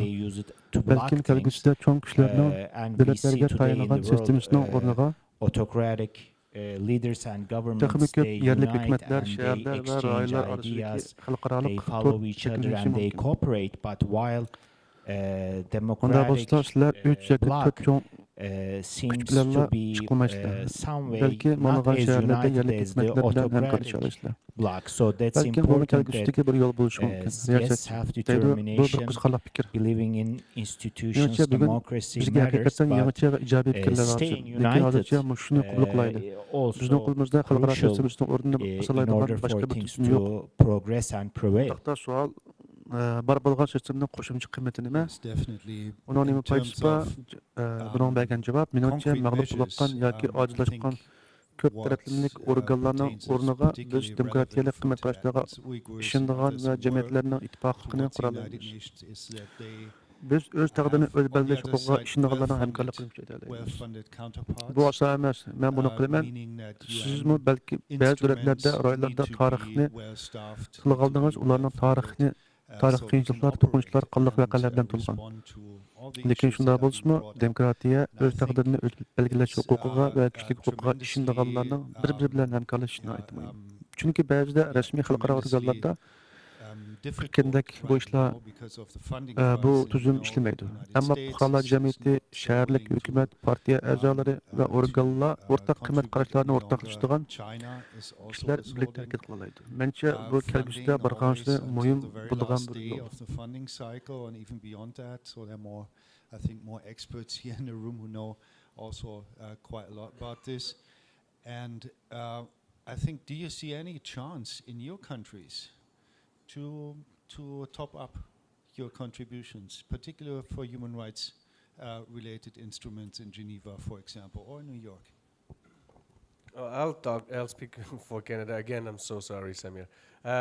But we had a new budget in 2025, and the first thing Mr. Carney did as his first budget was to cut in international development, for example. So international development budget is a budget that funds that gives money to a lot of multilateral organizations, like the alimentary program, like the UNICEF, like so those organizations that are from the UN will lack money, Canadian money, because of those cuts. And it's not only Canada. There's a lot of countries in Europe that are cutting in this envelope. Uyg'urlar, Tibetlar, Tayvanliklar, Hong Kongliklar va Mo'ng'ullar. So it's kind of a worldwide thing, and at the same time, people are saying, yes, but we're going to spend more in defense. Like those things are linked. Bunaq yig'inlarning bo'lishi yaxshi ish, lekin hozir buni o'zlar yetarli emas. Bizga texnik ko'p narsa kerak. Bizga tashkillik, texnik moslashtirilgan, texnik birlashgan harakat kerak. Agar sizlar buni amalga oshira olsanglar, albatta buni sizlar o'zinglar qilsizlar. Lekin biz sizlar bilan birga bo'lamiz. Biz buni qanday qilgan bo'lsak, kelgusida sizlarni qo'llaymiz. Ammo agar bu haqlar xalqlar va jamiyatlar birlashib harakat qilsa, ularning ovoz texnik kuchli bo'ldi, ularning ta'siri texnik zo'r bo'ldi. Menimcha bu yo'l bilan maqsadlar ko'p ishlarni o'ziga qoqil bo'ldi. Biz uchunmi, ya'ni parlamentlarimizda, davlat majlislarimizda bu masalalarni ilgari surish texnik oson bo'ldi. Chunki biz oldimizda birlashgan tashkillik va o'rtaq harakat qilayotgan bir jamiyatni ko'ramiz. Bu tunaygan kechda bugungi o'tirib turgan fikrlarning biri edi. Riyosatchi endi bir savol so'radi. Men yana bir savolni qo'ymoqchi. Bu yerda ko'p taraflamalik organlarga ishonadiganlar bormi? Ishonmaydiganlarmi bor? Ishonadiganlarmi bor? Ishonmaydiganlarmi bor? Ammo biz shuni ko'ryapmizki, ba'zi diktator hokimiyatlik davlat hukumatlar va rahbarlar xalqaro organlarni to'sishga yoki ularning xizmatini ojizlatishga tirishyotdi. Undaqda bunday ahvol ostida biz bu organlarni qanday qo'llashimiz kerak va ularni qanday qilib unumli qila olamiz?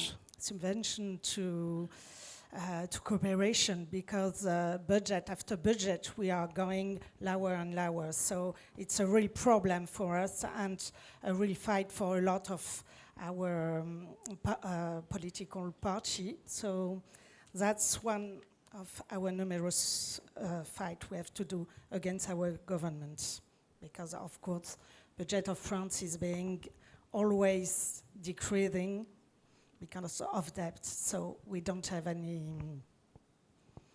action possible now. Sorry. Yes, I think it's thank you for your remarks. I mean, it's the same sort of debate and discourse here in Germany, unfortunately, and I think it's somewhat Biz xalqaro tuzumning barliq self-defeating, kamchiliklariga qaramay, for all of uning those yanada who taraqqiyot va ilgirlashlikni stand up g'alaba for this qilishimiz. multilateral order which Ammo protects buni amalga oshirish nations barg'ansa through qiyinlashmoqda. the Bo'libmi mablag' rules yetkazish that mashalasi it sababidan. guarantees Mablag' for yig'ish, us. mablag' aylanmasi va And, xalqaro organlarning I moliya wonder, manbalari barg'ansa cho'g'im um, masalaga aylanadi. do you see any chance Bu in yerda bu sort of, masalalarni yaxshi biladigan nurg'un picking mutaxassislar bor. about Shunga this men issue because so'ramoqchi it's bo'lgan savol, so sizlarning impactful davlatlaringlarda on what kishilik human huquqqa rights munosabatli groups do. xalqaro Do you organlarga see any texnik mablag' chance ajratish imkoniyati for bor deb you qarashlar. to Masalan, for Jenevadagi your yoki Nyu-Yorkdagi parties, kishilik for your huquq groups, for your mexanizmlariga colleagues, your javoban coalitions, Kanada parlament in your a'zosi country to javob come berib, up with men a yana bir qatim campaign Kanadaniki really, nuqtadan javob beraman. make the case actually for the Samir relevance of this kind of funding and this kind of deydi, kechiring, biz Yes, 2025 maybe yillik there is a yangi xomchotimiz bor va yangi to do hukumatning that tunji xomchot qarorlaridan biri xalqaro taraqqiyot yordam by xomchotini our qisqartirish bo'ldi. economic power. And that we do, Bu that nihoyat we do muhim, in chunki France, xalqaro we have done taraqqiyot that with xomchoti the duty nurg'un of xalqaro vigilance for organlarning business. mablag'iga to'xtashdi. And doing that, we Masalan, enter into Dunyo ochliq programmasi, consumption and BDT, into the madaniy meroslarni qo'g'dash organi va boshqa nurg'un BDT organlari. Bu organlar Kanadadan kelgan what I would qism like mablag'ni to yo'qotdi. say that Kanada yani bu we organlarga act mablag'ni on qisqartirib economics bermaydi. and Bu on faqat our Kanadada economic blokash emas. dependence Bu and on the dunyoning nurg'un conscience bayliq of our joylarida economic ko'rilayotgan bir yuzlanish. Shuning bilan bir vaqtda biz mudofaa chiqimlarini oshiryapmiz. Yana bir tarafdan xalqaro yordam va kishilik huquq munosabatlik mablag'lari qisqaryapti. I can really not improvise. Yana bir Sorry. tarafdan bexatarlik But I can say one thing. When Bu Quebec ikki will ish be a o'zaro country, bog'langan. we will fund the Ammo UN menimcha bu as good taqqonlik as we masalasi can. bek oddiy tushuntirishga bu taqqonlik masalasi bek oddiy tushuntirishga bo'lmaydi. Chunki biz bir vaqtda ham bexatarlikka ham kishilik huquq va xalqaro hamkorlikqa mablag' solishimiz kerak. Because I don't necessarily consider it relevant, but there's a special law that the Congress passed that says none of the federal money can be used to pay my salary and the salary of the other shadow elected officials from the District of Columbia. We go to work and we show up anyway, even without this government-sponsored salary. These budget cuts will come. We will, and even when we have, for lack of a better word, some regime change back in the United States, and we begin to rebuild what we've lost over these last years, it will still take many, many years.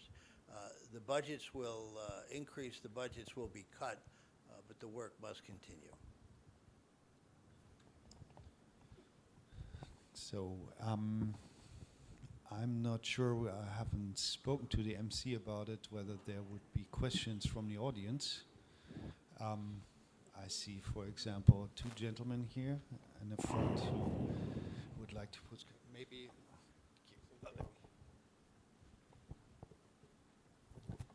Quickly, Alexis said, you know, if Tibetans, Uyghurs, and Hong Kongers all unite and fight, and you will always support you. But nowadays, when I travel around, I don't say, I'm a Tibetan, please support me. Fransiyalik degan xodimning taklifida oxirida masala yana siyosiy tanlash va siyosiy iroda masalasiga kirib taqaldi. Biz jarayonda xomchot muavinla o'xshash ahvolni ko'ryapmiz. Xomchot bir yildan keyin yana tuvallab ketadi.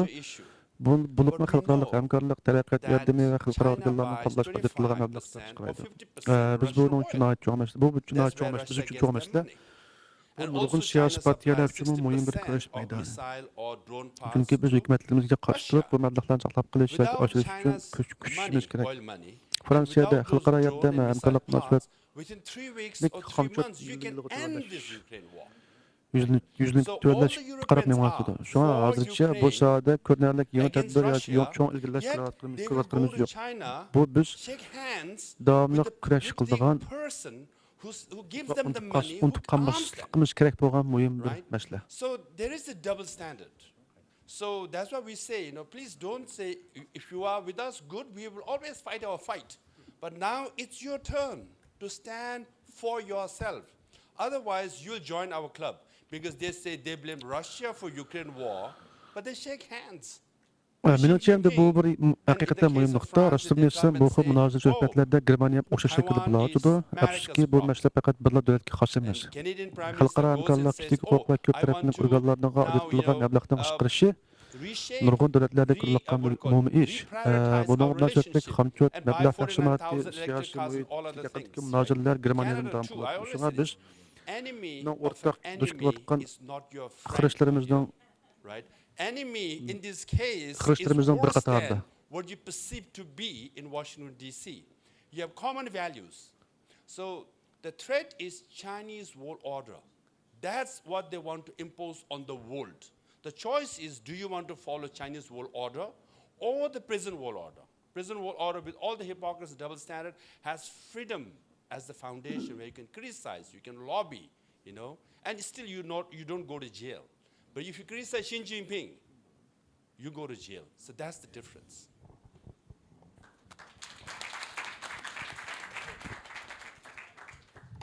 Thank you. I'm Bernardo. I'm the EU officer for the World Uyghur Congress. My question is for Senator Strauss, but also expanded to the rest of the panel. So recently, the US government implemented a unilateral Paul tariff Strass'ın against the EU and geldi. against other Ben countries. bu meseleyi bütünlüğü ümitsiz de kalmayayım. For Amerika the- parlamenti under kabul kılgan bir the kanun var. justification that these O kanun countries, asasen Federasiya do not hamçotları have benim maaşımga Washington şehri salangan başka a robust regulation on forced emellilerninki labor. In the case maaşıga of the pul EU, işletiş because olmaydı. the EU forced labor regulation would Maaşıga only pul come into force in 2027, so that was the argument maaşa for pul this işletiş olmaydı. 10%, 50% tariff. Ama şuna bozma We biz know that erkenin this hizmetkarlarımız, tariff biz işimizi devam ettirimiz, hatta hükümet mostly maaşını a punishment. bulmuşmu biz hizmeti But the tutatmayız. argument Bu hamçot behind kıskartılışlarımızın it's quite similar to the kıskartılışları bu arguments that we use when we try bu to push for hamçot some kinds of economic kıskartılışları bu policies kildi. on countries that use Yani kelgüsüde bu hamçot or not, kıskartılgan işlemi belki yüz burdu. Ularına təsirim buldu ve kelgüsüde gain Amerika income siyasi for özgürlük bulgan So tağda what bu do you yokluk think of bulgan these kind of näşlerini bilateral, qaytadan kuruşuqa uzun moves? vaqt gitdi. It's very difficult Hamçotlar qayta aşıdı, ba'zida yana qisqardi. make Lekin bir sense narsa of o'zgarmaydi. Xizmatning davom Trump's etishi. policy on tariffs. Riyasatchidan so'ragan savol, tomoshabinlarimizni savol oldimizmi yo'q? Men aniq bilmayman. Men ikki gapandan qo'l ko'targanligim ko'ryaptimi? Balkim qisqacha savol olamiz. Men bir nuqtani qo'shmoqchi. Oldinroq Uyg'urlar, Tibetlar, Hongkonglar birlikda harakat qilsa, biz sizlarni qo'llaymiz degan gap bo'ldi. Ammo bugun men dunyoni aylanib yurganda kishilar lupdan faqat bizni qo'llanglar deb yolvurmayman. Men bunga muhtoj emas. Chunki mening dushmanimga, mening qiymat qarashlarimga va adolatga munosabat etmashda biz faqat bizni qo'llanglar demaymiz. Biz o'zimizning kurashimizni davom ettiramiz. Biz hamisha kurashni davom ettiramiz. Lekin shuning bilan bir vaqtda qo'sh o'lchamlarning mavjudligini aytishimiz kerak. Bizning maydonimiz shu, ishlar biz bilan bo'lsalar yaxshi, bo'lmasa biz yana kurashimizni davom ettiramiz. Chunki bu adolat uchun bo'lgan kurash va uni va bu muqaddas kurashni to'xtatib qo'yish bo'lmaydi. I do not. Is principled, is important a principle that would be, but I can't remember. I'm, you know, an opposition figure as well. I can't really speak for the United States. I speak for the people of Washington, D.C., the community, not Washington, D.C., the capital. But if, I mean, I'm not the biggest fan of Donald Trump, of course, but if it end up with better forced labor legislation everywhere in the world, I don't care from where it goes. And you know, at 4 o'clock p.m. today, this hour, so I think it's about 4 o'clock. So Minister Anand, the Foreign Affairs, Canadian Foreign Affairs Minister, is tabling a new forced labor act now, as we speak right now. And I'm very curious of seeing what's going to be in the bill. Maybe it's going to be positive, negative, but at least there's something new coming on. So, and I don't care from where it comes. I know my party pushed it for 1 year now from the new government, but that's the answer to my answer to your question and to your commentary. Qo'sh o'lcham degan masaladan We shu. always said people are saying Shuni biz bundoq deymiz. Agar sizlar bizdan bilib olsanglar yaxshi. Lekin bizning ko'rishimiz sizlarni qo'llashinglar bog'liq emas. Biz nima bo'lmasin kurashni cho'qim davomlashtiramiz. Ammo hozir o'zinglar uchun o'yinlarni tashlash vaqti keldi. Bo'lmasa oxirida sizlar bizning klubimizga qo'shib qolsizlar. Chunki ba'zi davlatlar masalan Rossiyani tanqid qildi, lekin shundan bir vaqtda ular boshqa shu diktator hokimiyatlar bilan qo'l erishib turdi. Shu bu yerdagi haqiqiy masala faqat bir davlat yoki bir to'qinish emas, balki bu qimmat qarashlarning tanlanishi. Endi bu yerdagi savol Xitoy dunyo tartibimi yoki erkin dunyo tartibimi? Xitoy dunyoga o'zining tartibini tanlamoqchi. Shu bu yerdagi tanlash shu. Sizlar qaysi dunyo tartibini xohlaysizlar? Albatta, erkin dunyo tartibining muhkam tuklari bor. Munofiqlik bor, qo'sh o'lcham bor. Biz buni inkor qilmaymiz, ammo uning orqasida erkinlik bor. U yerda siz hukumatni tanqid qila olasiz, siz lobbichilik qila olasiz, norozilik bildira olasiz. Ko'pincha hollarda buning uchun turmaga tashlanmaysiz. Ammo siz Xitoyda hokimiyatni tanqid qilsangiz, turmaga tushib qolishingiz mumkin. Mana farqdan mushayada. Rahmat. Tomoshabinlarning savol, mening ismim Bernardo. Men Yevropa Dunyo Uyg'ur qurultayining Yevropa ishlari mas'uli. Mening savolim Polga qartilgan, lekin albatta boshqa javob bersim bo'ldi. Not democratic in its institutions or in its systems. So my question is, don't you think that you need to revise these institutions if you're talking about not having an alternative?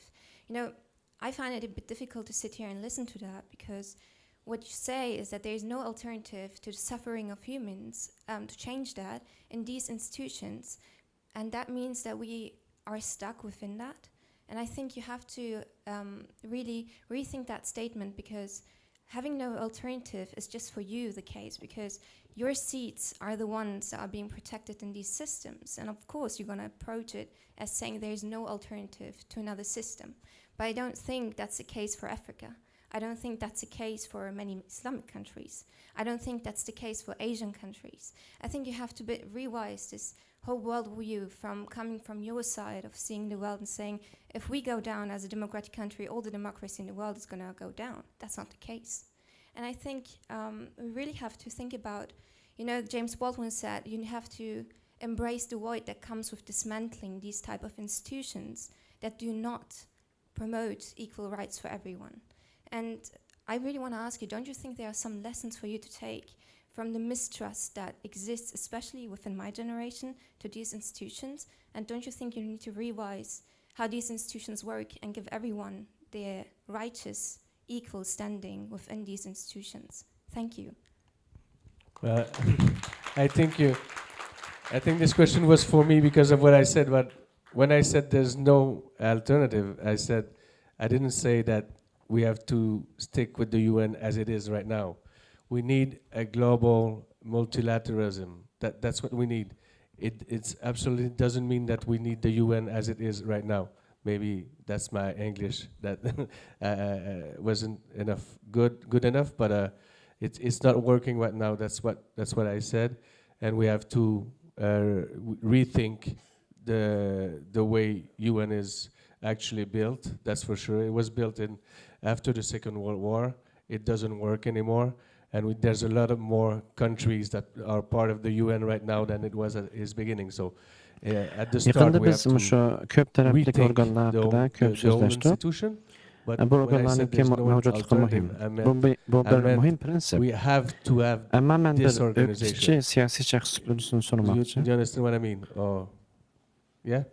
We'll talk later if you want. Men Amerika hökuməti namıdan sözləyəməyəm. Mən faqat Kübək xalqı və özümün sayılğıçlarım namıdan sözləyələyəm.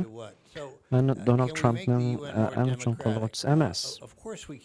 Lakin əgər bir siyasət məcburi əmgəkdən azaytırğan bolsa, əgər o kişilik hüququnu yaxşılaydıgan bolsa, onun qaysı hökumətdən yoki qaysı partiyadan kelganligi men üçün ancha muhim emas. Hazır Kanada'nın Tashqi ishlar ministri yeni bir mecburi emgak qonunini e'lon qilyapti. Bu hozir yuz berayotgan bir ish. Ammo men bu qonun loyihasining mazmunini ko'rishga qiziqaman. U yaxshi bo'lamdi, yetarli bo'lmamdi, buni tax ko'ramiz oldimizda. Lekin hech bo'lmaganda yana bir qadam bor bu yerda. Mana bu muhim. Bizning partiyamiz bu ishni bir yildan beri shu ishni ilga surib kelgan. Shu meni javobim shu. Natijaga qarayman. Agar natija kishilik huquqni yaxshilaydigan bo'lsa, men uni qo'llayman. Endi savol, ya'ni qayta savol, rahmat. Men asli savolim boshqa. Sizlar doim demokratiyani, demokratik organlarni va xalqaro sistemni qo'g'dash haqida so'zlaysizlar. Lekin mening savolim, ana shu organlarni qayta o'ylashish, isloh qilish kerak emasmi? Chunki sizlar doim boshqa tanlash yo'q deysizlar. Ama bu yerda o'tirib bu gapni anglashni qiyin his qilaman. Chunki agar biz boshqa yo'l yo'q desak, undaqda biz hozir sistemning kamchiliklari bilan yashashga majbur bo'lib qolamiz. Bu sistem ichida azob chekayotgan xalqlar bor. Kishilik huquqi dafsanda qilinayotgan kishilar bor. Agar biz boshqa tanlash yo'q desak, bu xuddi biz bu ishning ichiga hapsilib qoldik degandek bo'lib qoldi. Shu mencha sizlar bu qarashni qayta o'ylashinglar kerak. Chunki sistemni qo'llash bilan bir vaqtda uni o'zgartirish va isloh qilish haqida o'ylashingiz kerak. Populist figures, leaders can rise and they come into power. They can try to come up with temporary solutions, whether tariff craziness or other methods. But end of the day, I believe that she highlighted a very good point that the UN system needs to be a big revision because the world, when the UN was established compared to today, is not the same world. Generation changed, people changed, realities changed, and countries changed, dynamics changed. So there needs to be a different formation and different ways of getting things done in multilateral levels, I would have to say. Yeah, thank you very much. I think we're coming to a close of this discussion. And I think it's important to understand that there's a balance between how to work with the system as it is right now and to get the most possible results, but at the same time not being satisfied with the status quo and look for progress, look for alternatives as it came up just now. And that's why when people lose trust or confidence in the system, that's why different characters or surprising characters or populist leader or far-right leaders and so forth come in charge, because people want to protest, they want to show their dissatisfaction. So that's why the believers in democracies and democratic leaders really need to deliver tangible results and perform. That's the key. Thank you very much, everybody. I think what at least did not fail is a multilateral system in this room and this conference. So thank you very much. Let's keep at it and work together. Thank you.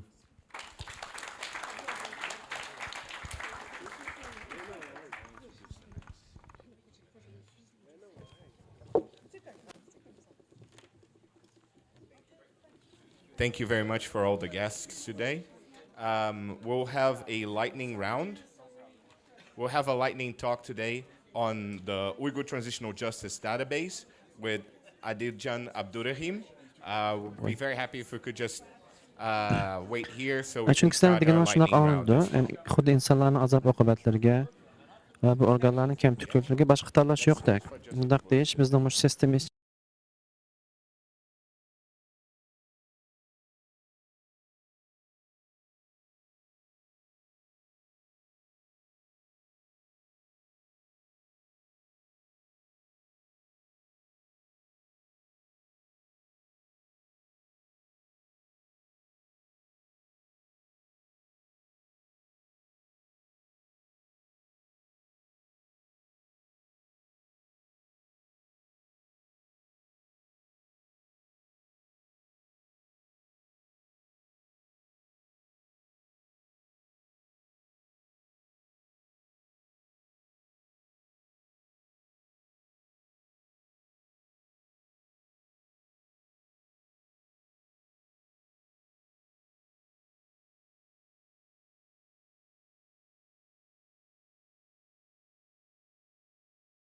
yoshlarning bu organlarga bo'lgan ishonchsizligidan qanday saboq olyapsizlar?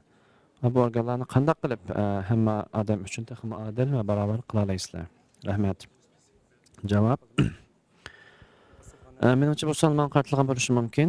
Chunki boshqa tanlash yo'q degan gapni men qilgan. Lekin men shuni oydinlashtirib qo'yay. Men hozirgi BDTni cho'qim saqlab qolishimiz kerak demadim. Men demoqchi bo'lgan narsa bizga bir xil yer shariy ko'p taraflamlik sistema lozim degan gap. Mana bu hozirgi BDTning shaklini saqlab qolish kerak deganlik bo'lmaydi. Balkim mening ingliz ifodalash yo'lim yetarli yoki aniq bo'lmagan bo'lishi mumkin. Lekin men shuni demoqchi, yani hozirgi sistema yaxshi ishlamayapti. Biz uni qayta o'ylashimiz kerak. BDTning ko'rinish shaklini qayta ko'zdan kechirishimiz kerak. Chunki u ikkinchi dunyo urushidan keyingi sharoitda qurilgan.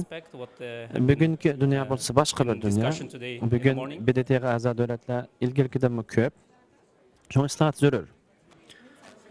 Yana bir vakilning javobi. Men bunga qo'shilaman. BDTning sistemasi cho'nqur islohotga muhtoj. Dunyo o'zgardi, avlodlar o'zgardi, realliklar o'zgardi. Ama bizning organlarimizning ko'pinchisi yarim asrdan ortiq burunqi quramlar bo'yicha ishlamoqda. Ba'zi rahbarlar keldi, vaqtliq choralarni o'tirib qo'ydi. Ba'zida bojni, tamojda bojlarini oshirdi.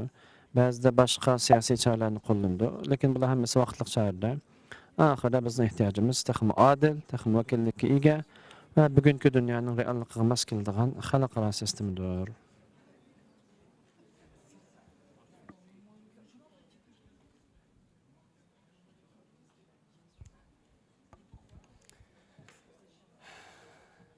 Yeah, technology can be very difficult, but I'll try to make as little boring as possible. And today, unfortunately, due to some technical issues, we will be having technology with the combination of the human aspect. So at UTJD, we try to exploit the technology, and today I'll be talking how we can amplify the Uyghur voices through the immersive and generative technologies. Little bit about me. My name is Adiljan Abdurrahim. I'm originally from East Turkestan, Urumqi city. Currently coordinator and data technician at UTJD. Previously, I have served as a secretary for the Norwegian Uyghur Committee, co-founder of the Uyghur Transitional Justice Database. I have bachelor's in software engineering, Masters in Applied Computer Science. Ba'zi rahbarlar vaqtliq choralarni o'qishi mumkin. Masalan, bojlar, iqtisodiy cheklamalar yoki boshqa siyosiy tadbirlar. Ammo bularning hammasi vaqtliq choralar. Masalan, mencha bu yerda o'tirib qo'yilgan eng muhim shu, BDT sistemasi cho'nqur islohotga muhtoj. Chunki BDT bo'lgan davrlik dunyo bilan bugungi dunyo butunlay o'xshamaydi. Davlatlar nurg'un ishlar o'zgardi, reallik o'zgardi, davlatlar munosabatlari kuchdan qo'niqim o'zgardi. Shunga xalqaro hamkorlikning yangi shakllarga ehtiyoji bor. Ko'p taraflik saviyada ishlarni o'rnatishning yangi usullariga ehtiyoj bor. Riyosatchining xulosasi rahmat. Menimcha bugungi muzokaradan chiqadigan muhim savol shuki, biz bir tarafdan hozirgi sistem bilan ishlashni davomlashtirishimiz kerak. Buningdan eng yaxshi natijalarni chiqarishga tirishishimiz kerak. Ammo yana bir tarafdan biz hozirgi holatdan rozi bo'lib qolmasligimiz kerak. Biz izchil taraqqiyotni izlashimiz kerak. Yangi tanlashlarni izlashimiz kerak. Chunki kishilar sistemaga bo'lgan ishonchni yo'qotganda, ko'pincha vaqtda kutilmagan siyosiy shaxslar, populist rahbarlar yoki o'ngchil radikal kuchlar huquqiga keladi. Chunki kishilar norozilik ifodalashni xohlaydi. Ular hozirgi sistema bizga natija berolmadi demoqchi bo'ldi. Shunga demokratiyaga ishonganlarning eng muhim vazifasi natija ko'rsatish, amaliy natija yaratish. Mana bu oshkor. Hammaga rahmat. Menimcha bugun mag'lub bo'lmagan bir narsa bo'lsa, u dal mushsaldagi ko'p taraflik hamkorlik ruhi. Bu munbar. Shunga hammalarga ko'p rahmat. Birlikda davom qilaylik, birlikda ishlaydi. Rahmat. And that's why what we try to do is that biz hozir shu yig'inninki chaqmoq suhbat degan bo'lakka o'tamiz. Bugun Uyg'ur o'tkinchi adolat sonliq munbirini munbir haqida tunishtirish qilamiz. Uni İdris tanıştırdı. Her bir sözde kısa vakit verdi. Şu vaxtını yaxsaqlab keyinki programmaga ötəylik. The first book is 100 camp testimonies, but of course we have a lot of many testimonies, but we try to focus on those 100 that are more like representative for the different atrocities that has happened in East Turkestan and is still happening. The second one is remolding the Uyghurs to fit the Han ethnocentric mold. This book is more centralized on internment camps and different facilities. And it's translated to Russian language to help to give more like range to the Central Asian countries where we have many Uyghurs. And newly published the third book, Uygurlarning aytilmagan hikoyalari, Untold Stories of the Uyghurs. We have seen that there is a lot of the voices of the Uyghurs that experienced this brutality. It's not only the camp survivors, but it have been told and experienced by many people who is living, sitting here. This is the first book, and the English version will be coming in the autumn time, and already has been translated to Turkish language too. Of course, when we have processed the data, we have to see how technology can be exploited. And it's very important to understand that individual data points may appear meaningless as isolated cases, but together they reveal a full picture. And that's why we try to explore a new technological areas where we can collect this different data points in meaningful solutions. So some areas that we exploring and working is the 3D modeling. On the right side, you can see, for example, of the tree model of forced labor Texnik hakikaten qiyin, murakkab bo'lishi mumkin. Lekin men bugungi so'zimni imkon qadar qiziqarli qilishtirishni, bugun biz texnika bilan insoniy tajribalarniki birlashtirilish haqida so'zlaymiz. Bizning tashkilotimizda texnikaning kuchini foydalanib, Uyg'urlarning ovozini texnik keng doiraga yetkazishga tirishyapmiz. Bugun men cho'mildirgichi va mo'l mazmun hosil qiluvchi texnikalar orqali Uyg'urlarning ovozini qanday kuchaytirib bo'lganligi haqida so'zlayman. O'zimni qisqacha tunishtirsam, mening ismim Adiljon Ablamet. Men Sharq Turkistonning Urumchi shahridan. Hozir shu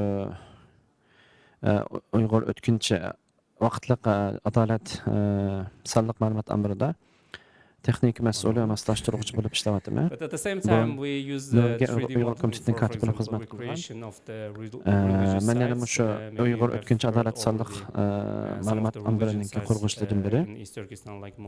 Men yumshoq til injinirlik bo'yicha mutlaqo va qo'llanuvchan kompyuter ilmi bo'yicha magistrlik unvoni olgan.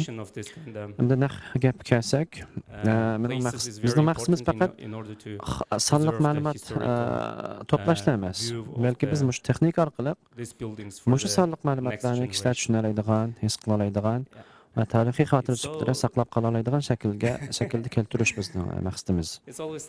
Biz faqat guvohliklarni to'plamaymiz, balki ularni shu guvohliklarni kelgusi avlodlar uchun saqlaymiz. Bizning tunji cho'ng turimiz 100 lager guvohligi edi. Albatta bizda bundan boshqa texnik ko'p guvohlik materiallar bor. Lekin shu turimiz bo'lsa, shularni sistemli shaklda xotirlash va saqlash yo'lidagi muhim bir qadamimiz bo'lgan. So after collecting all this data that we have, it's very important to be critical, not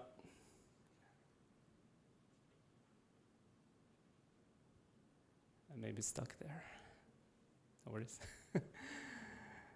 So we have already created the 3D modeling of the internment camps that now is used in as a virtual reality. We are in the final stage where we try to get this streamlined so that any people who has a Meta goggles can just download and xomsalliq ma'lumot o'zi yolg'iz holatda cheklik ma'noga ko'rish mumkin. Chunki bizning maqsadimiz shu sonliq ma'lumotlarni texmi tushunishlik va foydali shaklga keltirish. Biz faqat guvohlik to'plab qolmaymiz, balki biz ularni tarixiy xotira, tadqiqot materiali va kelgusidagi adolat, adliya xizmati uchun foydali shaklda tashkillaymiz. Menimcha bu yerda nurg'un kishilar tarix qiziqadi. Bizning tunji kitobimiz boya degandek 100 lager guvohlik edi. Biz lekin buningda mujiq guvohlik bor, lekin biz faqat shu vakillik xarakteriga ega deb qaragan 100 guvohlikni tanladik bu kitob uchun. Bu guvohliklar Sharq Turkistonda yuz bergan va hozirmi davomlashayotgan turli zulm va voqealarni ifodalaydi.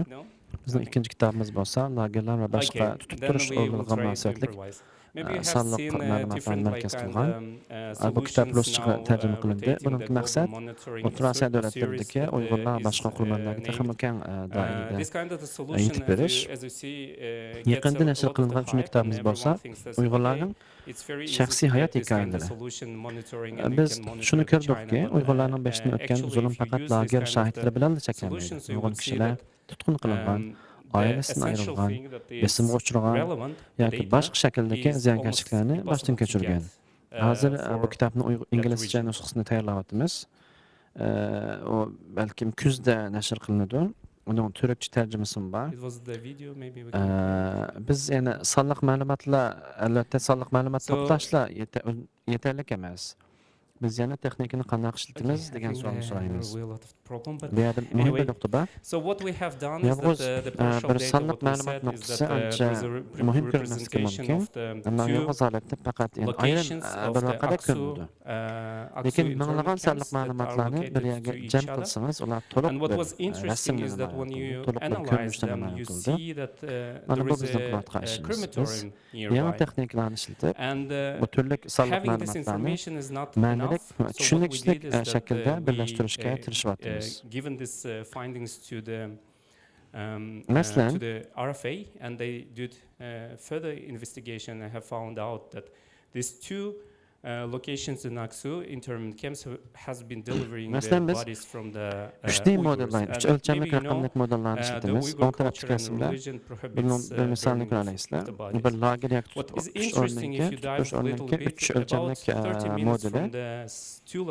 Bunday modellar orqali kishilar muhitni texnik yaxshi tushunadi. Texniklik jihatdan buni aytib murakkab bir xizmat. Lekin bizning maqsadimiz faqat texnik ko'rsatish emas. Biz insonlarning hikoyalarini, guvohliklarini, tarixiy haqiqatni texnik ta'sirli shaklda namoyon qilib when you see these elements, then it gives you a better picture.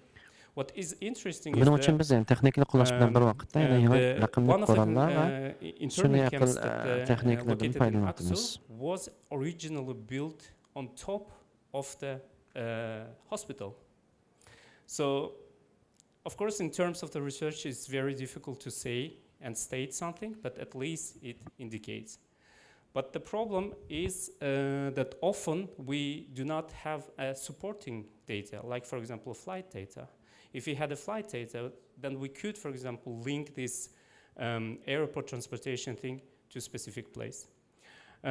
Of course, we use the youth. There was a very good question how to use, for example, younger generation, and we have interns, about 20 of them, who is doing a lot of like proof of concept or testing. And one of the examples is like how we can use the technology in order to, for example, evaluate and make analysis on different ways of detecting the changes.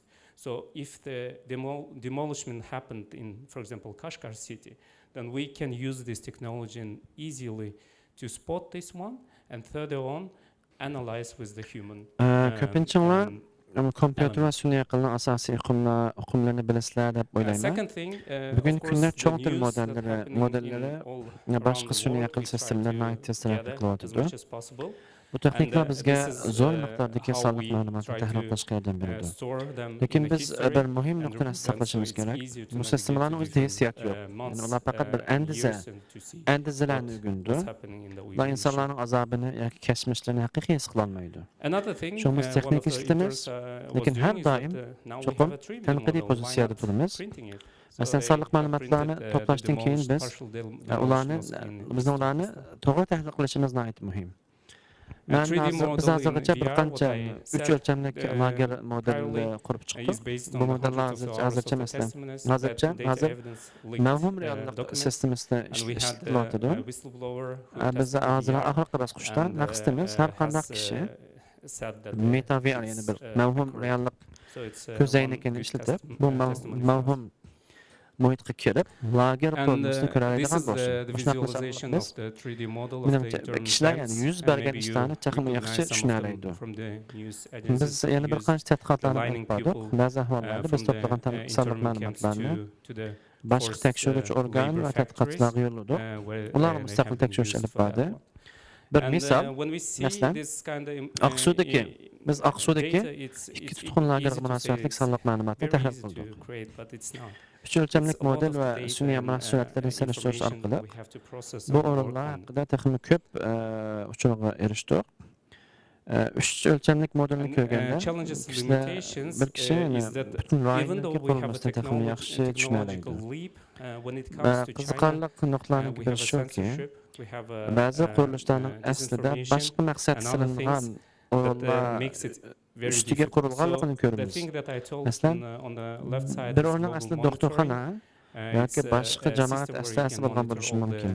different incidents. Albatta biz tadqiqotni Unfortunately, if you see ehtiyotkorn closer, bo'lishimiz then kerak. you will Va see biz that hargiz China dalil doesn't isbot have bo'lmagan almost any narsani data. mutlaq haqiqat Second e'lon one is qilmaymiz. fight data. Maybe Biz most faqat of the shu people are using. bu When sonliq you come to the ma'lumotlar Aqsu, shundoq bir it's almost ehtimollikni impossible to ko'rsatdi find any deyalaymiz. information, so it's everything Va censored. shunaqlaymiz.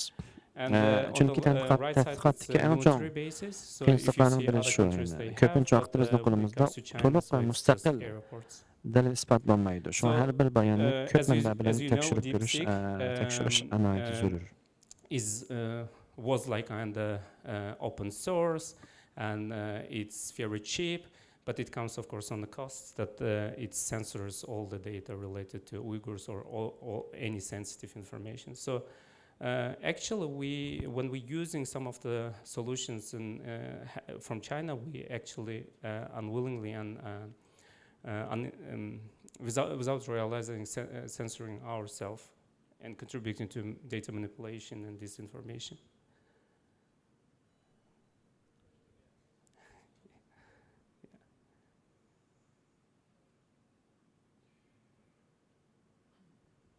Sorry. So the final thing what we did is that when we use this data, how we could use it in terms of the younger generation. The younger generation have a very different way. They do not bizning like to qo'limizda read a lot of the uchish text, aeroplanning sonliq videos. ma'lumotlari bo'lsa, That's why we created undaqda an aerodromdan educational biz qaysi o'ringa kishilarning yetkazganligini taxmin aniq tahlil there qilayotdik. that you can just scan. Biz transport yo'llari orqali bilan ma'lum o'rinlar orasiga bog'lanishni qilayotdik. Shunga sonliq ma'lumotlarni to'liq bo'lmasligi tadqiqotdagi eng chong qiyinchiliklarimizdan biri. Yana bir muhim nuqta, biz yosh avlodlarni bu xizmatga, yoshlarni shu xizmatga qatnashtirishga tirishyapmiz. Buni haqida bir yaxshi bir savol so'ralgan. Masalan, hozir bizning taxminan 20 nafar atrofida praktikantimiz bor. Ular nurg'un sinov turlari va yangi ideyalar ustida ishlayotdi.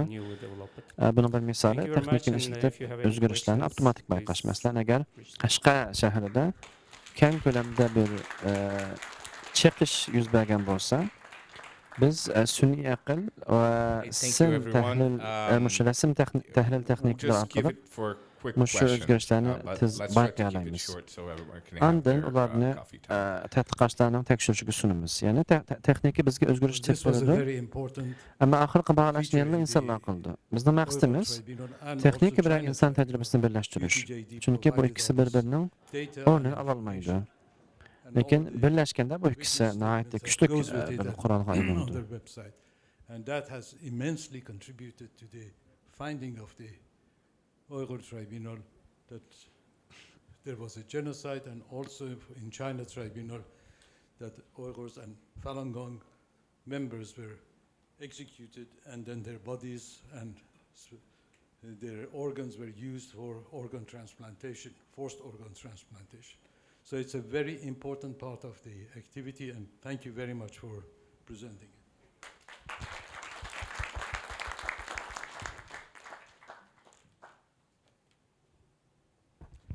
Thank you very much for acknowledgement, Hamid. It's really important and data is essential, and thank you very much. Just continue fighting on that path, and if you're interested, please reach to us, and we are more than willing to help you in any ways. Thank you. Men yana bir muhim masalani ko'rsatmoqchi. Biz bu yerda ochiq manbalik texnikalar va sun'iy aql qurollar haqida ko'p so'zlayapmiz. Bu qurollarning qo'llanmasi arzon, ba'zida taqsiz, shunga ularni ishlashni jalbkor ko'rinadi. Lekin buning bir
Başka şu çeteldeki Xitay karşı küreç katkan aldığın settik Uygurlarının ki obrazını xunuklaştırış, ular karı çaplaş, erkeklik vatıdı ve onun başka şu vatandaki ortaklarımızı göre gelip ola arkalık bizlerge besim vatıdı şuna okşaş nurgun oyunlarını oynap bizni qiyin ahvalga tushirish uchun qo'ldan kelishicha suiqasdlarni qilyotidi. Endi bu davlatdan davlatga o'xshamaydi bu xil ahvol.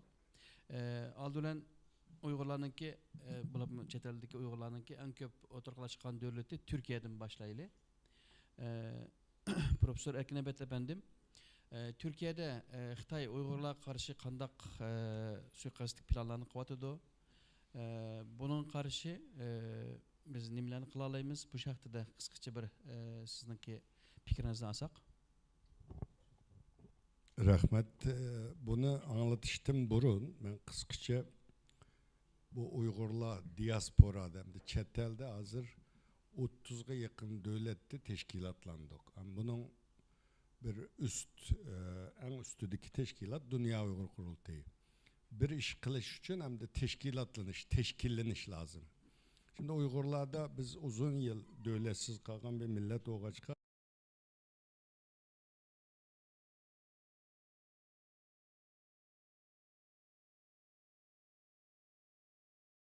Küçümüz nemo. Bununki neme kılışımız lazım. Şu konuda merkezleşsek, onundaki Türkiye'deki meseleni kısaca ben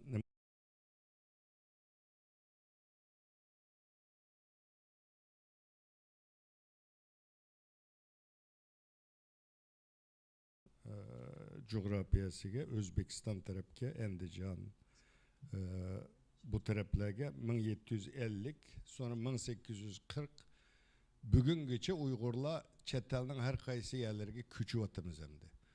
Türkiye bunada Uyg'urlar en ko'p o'ltiraqlashgan Qozog'istondan qolsa davlatlardan biri. Undan keyin mesela Mehmet İmam Buğra bizden liderimiz. Mehmet İmam Buğra 1944 yılı yazgan bir makalesi de deydi biz 40 yıldan bu yan deydi. 60 yıldan bu yan deydi. Xitayning zulmü astıda deydi. Demek biz Xitay bizge zulüm kılgalı toğılı 140 yıl oldu degen gep. Yani biz 1949 yıl dep anlatımız ama Mehmet İmam Buğra'nın başka tarihi eserlerine karga vaktimizde 1884'te Mançu İmparatorluğu besivağandan tatıp biz zulüm görüyatımız. Ama kahramanlarımızını bilmeyimiz. Mesela hem milletinin kahramanlarını yaştıdı. Kuçulağı ismini verirdi, o kavrisi tikildi, o hatır sarayları kılınıyordu. Bizde o bombagaçka vatanda Uygurlar küreş kılma demez. Yani her toprağımızdan her metre toprakta şehitlerimizden kanı var.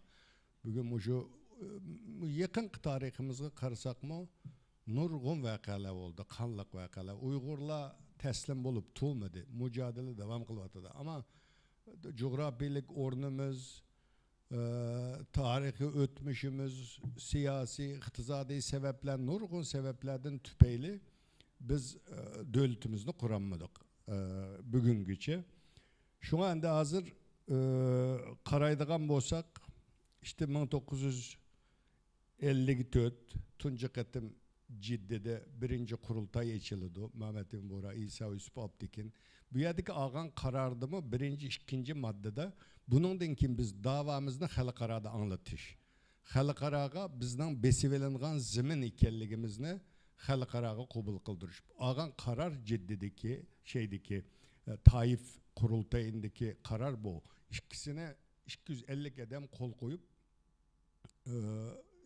chet eldeki diasporadaki bizden liderimiz de sayılaydı. Şunun olan dava 1954 yılı chet elde başladı. Bunun ötmüşü mü var? Tunca katım Tokyo'da Mahmut Muhiti 1939'da Şarkı Türkistan İstiklal Derneği de bir dernek, bir teşkilat kurdu. Özü Tokyo'da, Mavir Reisi Mehmet İmam Buğra Afganistan Kabil'de davanın tuncu başlanışı 1939 desek buldu. Ama ikinci basqışda 1954'teki nime. Onundaki 1992'de İstanbul'da çoğun bir kurultay geçildi. Bu Sovyetler Birliği yemirilgenden keyin işte o çoğunlarımız Abdurrahman Maksum'dan İsa Yusuf Alptekin, Ziya Semedi hemmesi İstanbul'da toplanıp bu kurultaydaki İsa Yusuf Alptekin'in bir sözü var. Dedi bizden davamız mukaddes deydi. Nayeti çoğun bir dava ama bizden sistemalaşkan teşkilatımız yok. Bu davanı elip berivatkan teşkilatımız yok deydi. 1992. 85'te Tunca Türkiye'deki teşkilat 1960'tı. Köçmenler cemiyeti kuruldu. 1928'de 78'de Şarkı Türkistan Vakfı kuruldu. 1908'de Herbi Özgürüş oğandan keyin bu teşkilatını Türkiye hükümeti bütün ammavi teşkilatlarını itip itidi. Ondan keyin 1985'te bu Herbi o zamanki hükümet yeniden ruhsat kıldı, kayta ruhsat kıldı. O vakti da Şarkı Türkistan Vakfı, bugünkü vakıf kuruldu. Bugün Türkiye'de 75 etrafında ammavi teşkilat var. Ben ötkende bir hesaplayıp çıktım. 75 ammavi teşkilat var. Yaman parçalanıp gittilik Uygurlar. Hemmesi Uygurlar. Hatta bir ailede dadısı oğlu kurup koyup koygan teşkilatlar var hem. Bu teşkilat nime için kurumuz? Maksat nime? Manda bir nime uçuk emas bence. Uygurlarda bu ılıkma Osmanlı İmperiyesi'de kelgen bir teşkilatçılık kültürü varken Türklerde. Mesela o vakıf Osmanlı İmperiyesi vaktida. Mesela kuşlağa dan veriş vakfı dep kurdukken onu mu şunda ciddi teşkilligen hemdi. 10 minglerce teşkilat. Vakıflar idaresi dep nayeti çoğun hemdi Türkiye'de. Bizde o kültür yokken hemdi.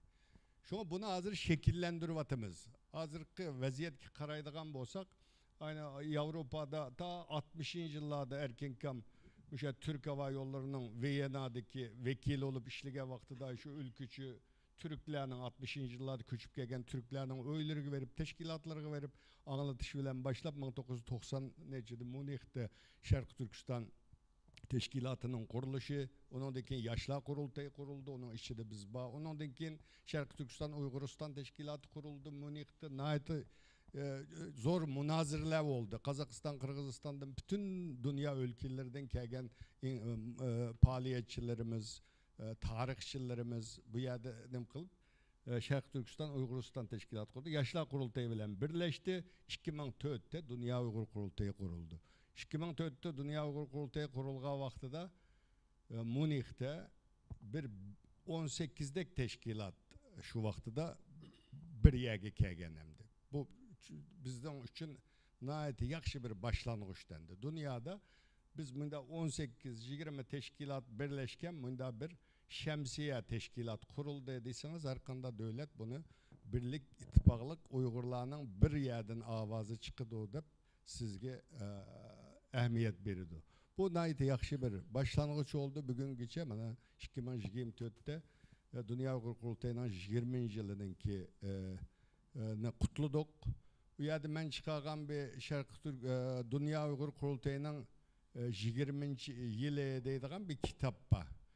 Muş kitapını her xil emme faaliyetçilerinin bunu takip eder Dünya Uygur Kurultayı.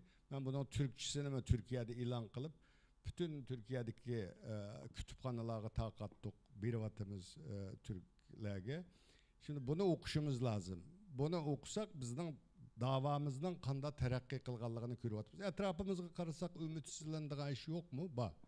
Ama ötmüştüm bugünkü karaydıgan bolsak. Kaysı seviyedeydik, bugün kaysı seviyeye geldik diye vaktimizde zor ilgilileş var. Ben Türkiye'ye 88'de kelgen, Türkiye'ye kelgen vaktimizde hem iktisadi cihetten hem siyasi her cihetten acizdik. Bugün dünyanın hem yeri de güçlendik. Bir birlik ittifaklık bağ. Cık teşkilat degen bilen hazır biz Türkiye'de 18 etrafında teşkilat. Şunda mı? 18 teşkilat birlikte iş kılış doğrusu da bir kelişim tüzdük. Her yıl 10-15 faaliyetini birlikte kılımız. Her xil göz qarashdaki ommaviy tashkilotlar birleşip bunu Türkiye'de amalga oshirdik. Bundan keyin takımı köplagan tashkilot a'zo bo'lsa, takımı kuchlik bir nimani o'ttirg'i chiqara olamiz. Ikkinchi navbat kelgan vaqtida undan keyin xiristlar va bundan keyin nima ish qilamiz? Bu haqda men ko'z qarashimni demoqchi. Rahmat. Men Turkiyadan kelgan bo'lg'achqa, Erkin efendimga bir qo'shimcha to'liqlab qo'yay. Turkiyadagi mavjud masala degandek tashkilotlarningki ko'p bo'lishi, undan boshqa shu Uyg'urlarningki iqtisodiy jihatdan, psixologik jihatdan, siyosiy jihatdan ba'zi endishalari bor. İqtisodiy jihatdan desak, Turkiyada biraz iqtisodiy krizis biraz cho'ng bo'tadi. Ondan başqa psixik jihatdan Xitoylarningki Turkiyada harakati nihoyatda quyoq bo'tadi. Ondan keyin psixik hamda siyosiy jihatdan ba'zi bir qism diqqat qilmay qolgan, qonunni va tartibni bilmaydigan odamlarni tutib ekirib, yani ko'p emas, nihoyat soni az. Bular Uyg'urlarningki bizga siyosiy psixik jihatda biz duch ketgan bir masala. Ondan keyin Turkiyada xeyli ko'p sondagi Uyg'urlarni o'mak shaklda vatanga tashkillab, Xitoy vatanga urug'ga yo'qlash bahonasida olib boryotdi. Undan boshqa Xitoylarningki tijorat sohasida Uyg'urlarni tashkillab, Xitoy uchun ishlaydigan Uyg'urlarni tashkillab, Turkiya bilan Uyg'urlar o'tirsida tijorat sohasida bir imaj, bir obraz yaratishyotdi. Chunki Xitoyga setilgan, Xitoyning tarafidan qurilgan Uyg'ur ish odamlari jamiyati bor. Shular orqali nurg'un ishlarni qilyotdi. Bular biz Turkiyada yo'liqqan ba'zi masalalar. Bu ikkinchi qadamda bu masalani qanday hal qila olamiz bu vaqtda nima qilsak.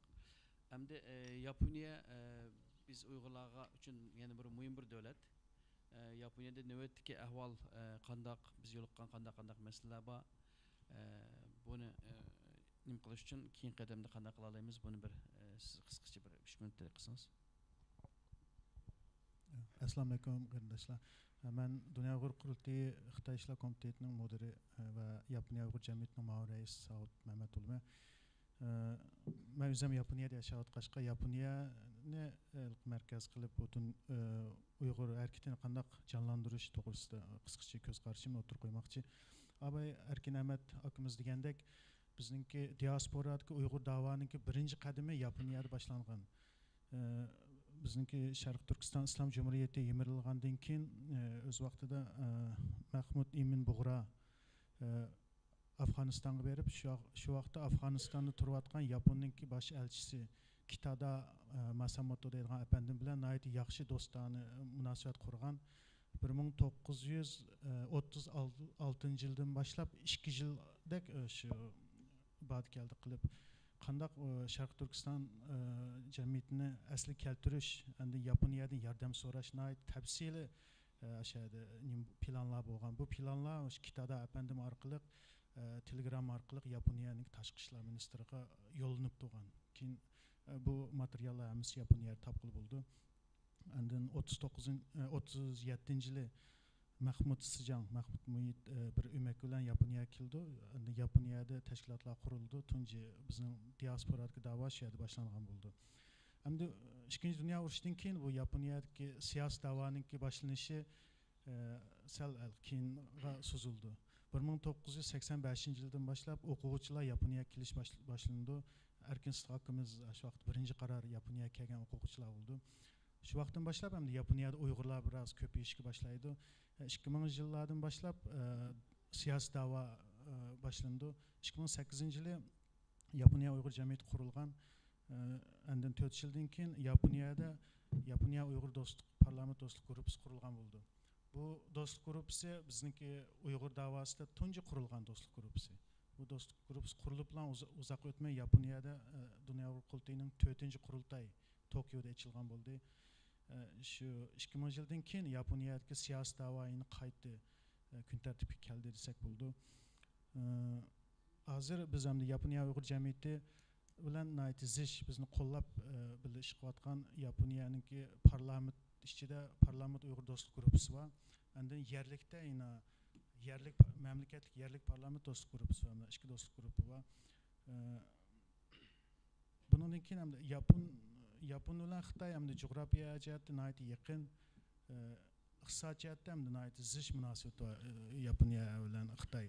Biz Uyg'ur davosi ham Xitoy nayti tirishayotdi. Uyg'ur davosi bir rayonninki masalasi ya bo'lmasa shu Xitoyninki o'z davlat ishchidagi masala deb shunday nayti tirishayotdi, ammo millatlar masalasi har zaman bir davlatning ichki masala bo'lib boqmagan. Masalan, birinchi dunyo urushi bo'lsin, ikkinchi dunyo urushi bo'lsin, hammasi millatlar masalasi bilan boshlangan desak bo'ladi endi. Bizning Uyg'ur davosimi bir xalqaro bir masala bu, bir davlatning ichki masala emas. Shuning bu jihatda Uyg'ur davosiga kelsak, Yaponiya shu diplomat jihatda Uyg'urlarning kishilik huquq jihatda bizga yordam qila oladi. Undan iqtisod jihatdami Yaponiya Xitoy bilan iqtisodni cho'ng bir chin iqtisod bo'lgan bo'lsa-mu, hozir Uyg'ur majburiy emgak deymiz, bu masalalarni Yapon parlamentga akirib so'zlayapmiz. Bulton bir muxbirlar yig'ini ochgandik. Hozir Yaponiyaniki bosh ministr bo'lgan Takaichi xonim bulto bizningki bu muxbirlar yig'ini qatnashib, vaqt bosh ministr emasdi. Qatnashib boshdan oyoqqacha bizning yig'inga qatnashdi va oxirida nayti ijobiy javob bergandi muxbirlarning savoliga.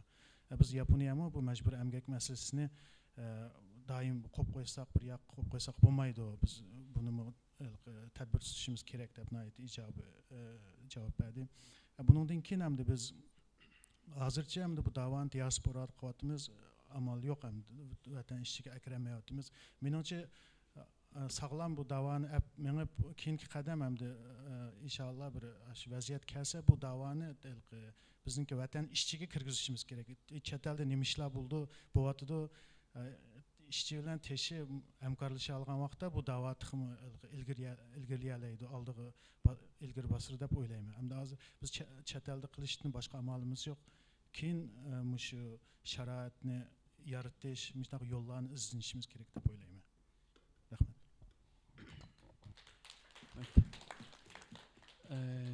Yaponiyadan yana doktor Muhtar Abdurahman efendim oturuptu. Siz Yaponiyadagi Uyg'urlarning navbatdagi ahvoli haqida qo'shimcha qiladiganingiz bormi? Ahvol.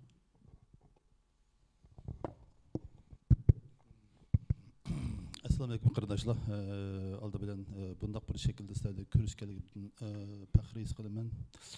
Tema qo'ysak, Yaponiyaningki navbatdagi ahvol to'g'riliq to'liqlaydigan, ya'ni iqlim masalalari xarakterlik yoki hadis xarakterlik mazmunlar yo'q, ammo prinsipal nuqtadan qaragan vaqtimizda Xitoyga qarshi harakatni kuchaytirish nuqtadan qaragan vaqtda Yaponiya demokratik erkin bir liberal bir davlat hamdi, ya'ni qimmat qarash jihatda o'ziga sharqning davlati bo'lgan bo'lsa-mu, ammo u g'arbchi qimmat qarashdagi, g'arbchi sistemadagi bir davlat hamdi.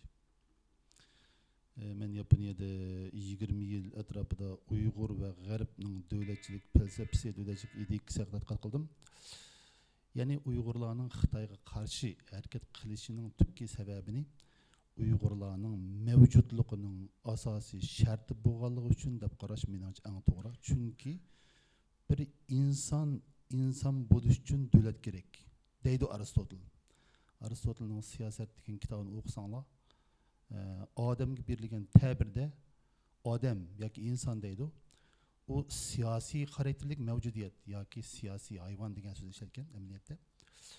Demak, buni cho'nqurloq aytsak, 21-asrdagi Germanning eng danglik filosofi Martin Heideggermi millatga bergan ta'birida o'xshash gapni qilganda, ya'ni bir inson yoki bir millat o'zining mavjudligini kapolatga ega qilmoqchi bo'ladi ekan, shubhisizki davlat shart deydi. Ya'ni davlatsiz insonmi bo'lolmaymiz, davlatsiz millatmi bo'lolmaymiz. Bu haqda men Ko'ltiki Mangutishi, Tonyux Mangutishi va Billy qolgan Mangutishining ichidagi bir qism jumlalarni tavsiya qilay. Ya'ni buning ichidagi demoqchi o'g'lim, davlat qurish uchun men kechilari uxlayolmadim, kunduzlari tuzuk o'ltiranmadim deydi Koltekin. Biz davlat qurib ochiq xalqni to'yindirdik. Yalang'och xalqni kiyindirdik. Kimiki mendek bir lider bo'ladi ekan, kimmi turklarninki yoki uyg'urninki kallasiga chiqila olasin degandek jumlalar Koltekin mengudishida, Beliy qolgan mengudishida va ham Tunuyuq mengudishida bundaq jumlalar nihoyat ko'p uchraydi. Agar davlat bo'lmasa, Uyg'urning davlati bo'lmasa, yana Koltekinga qaytamiz. Şah yigitlerimiz, kul, melek kızlarımız, didek. Biz Mengü taşını addi mendeki taşqı gezip koygan xat emas, belki bugünkü Uygur'un muşu sualığı berilgen bir cevap dep düşünüşünlerini teşebbüs kılın. Rahmet. Rahmet. Hem de Avrupa'dan Endili Mehmet Kasım bilen Kadmir Sıdık Hanım oturuptu. Nöbette Avrupa'daki Uygurlarımızın ahvalı qandaq qiyinchiliklarga duch kelyapmiz. Vaqtda qisqacha bir so'z qilib bersangiz. Assalomu alaykum. Anglab o'tdik, ham o'zimizning bilimiz asli biz davlatchilik an'anasi bo'lgan bir millat.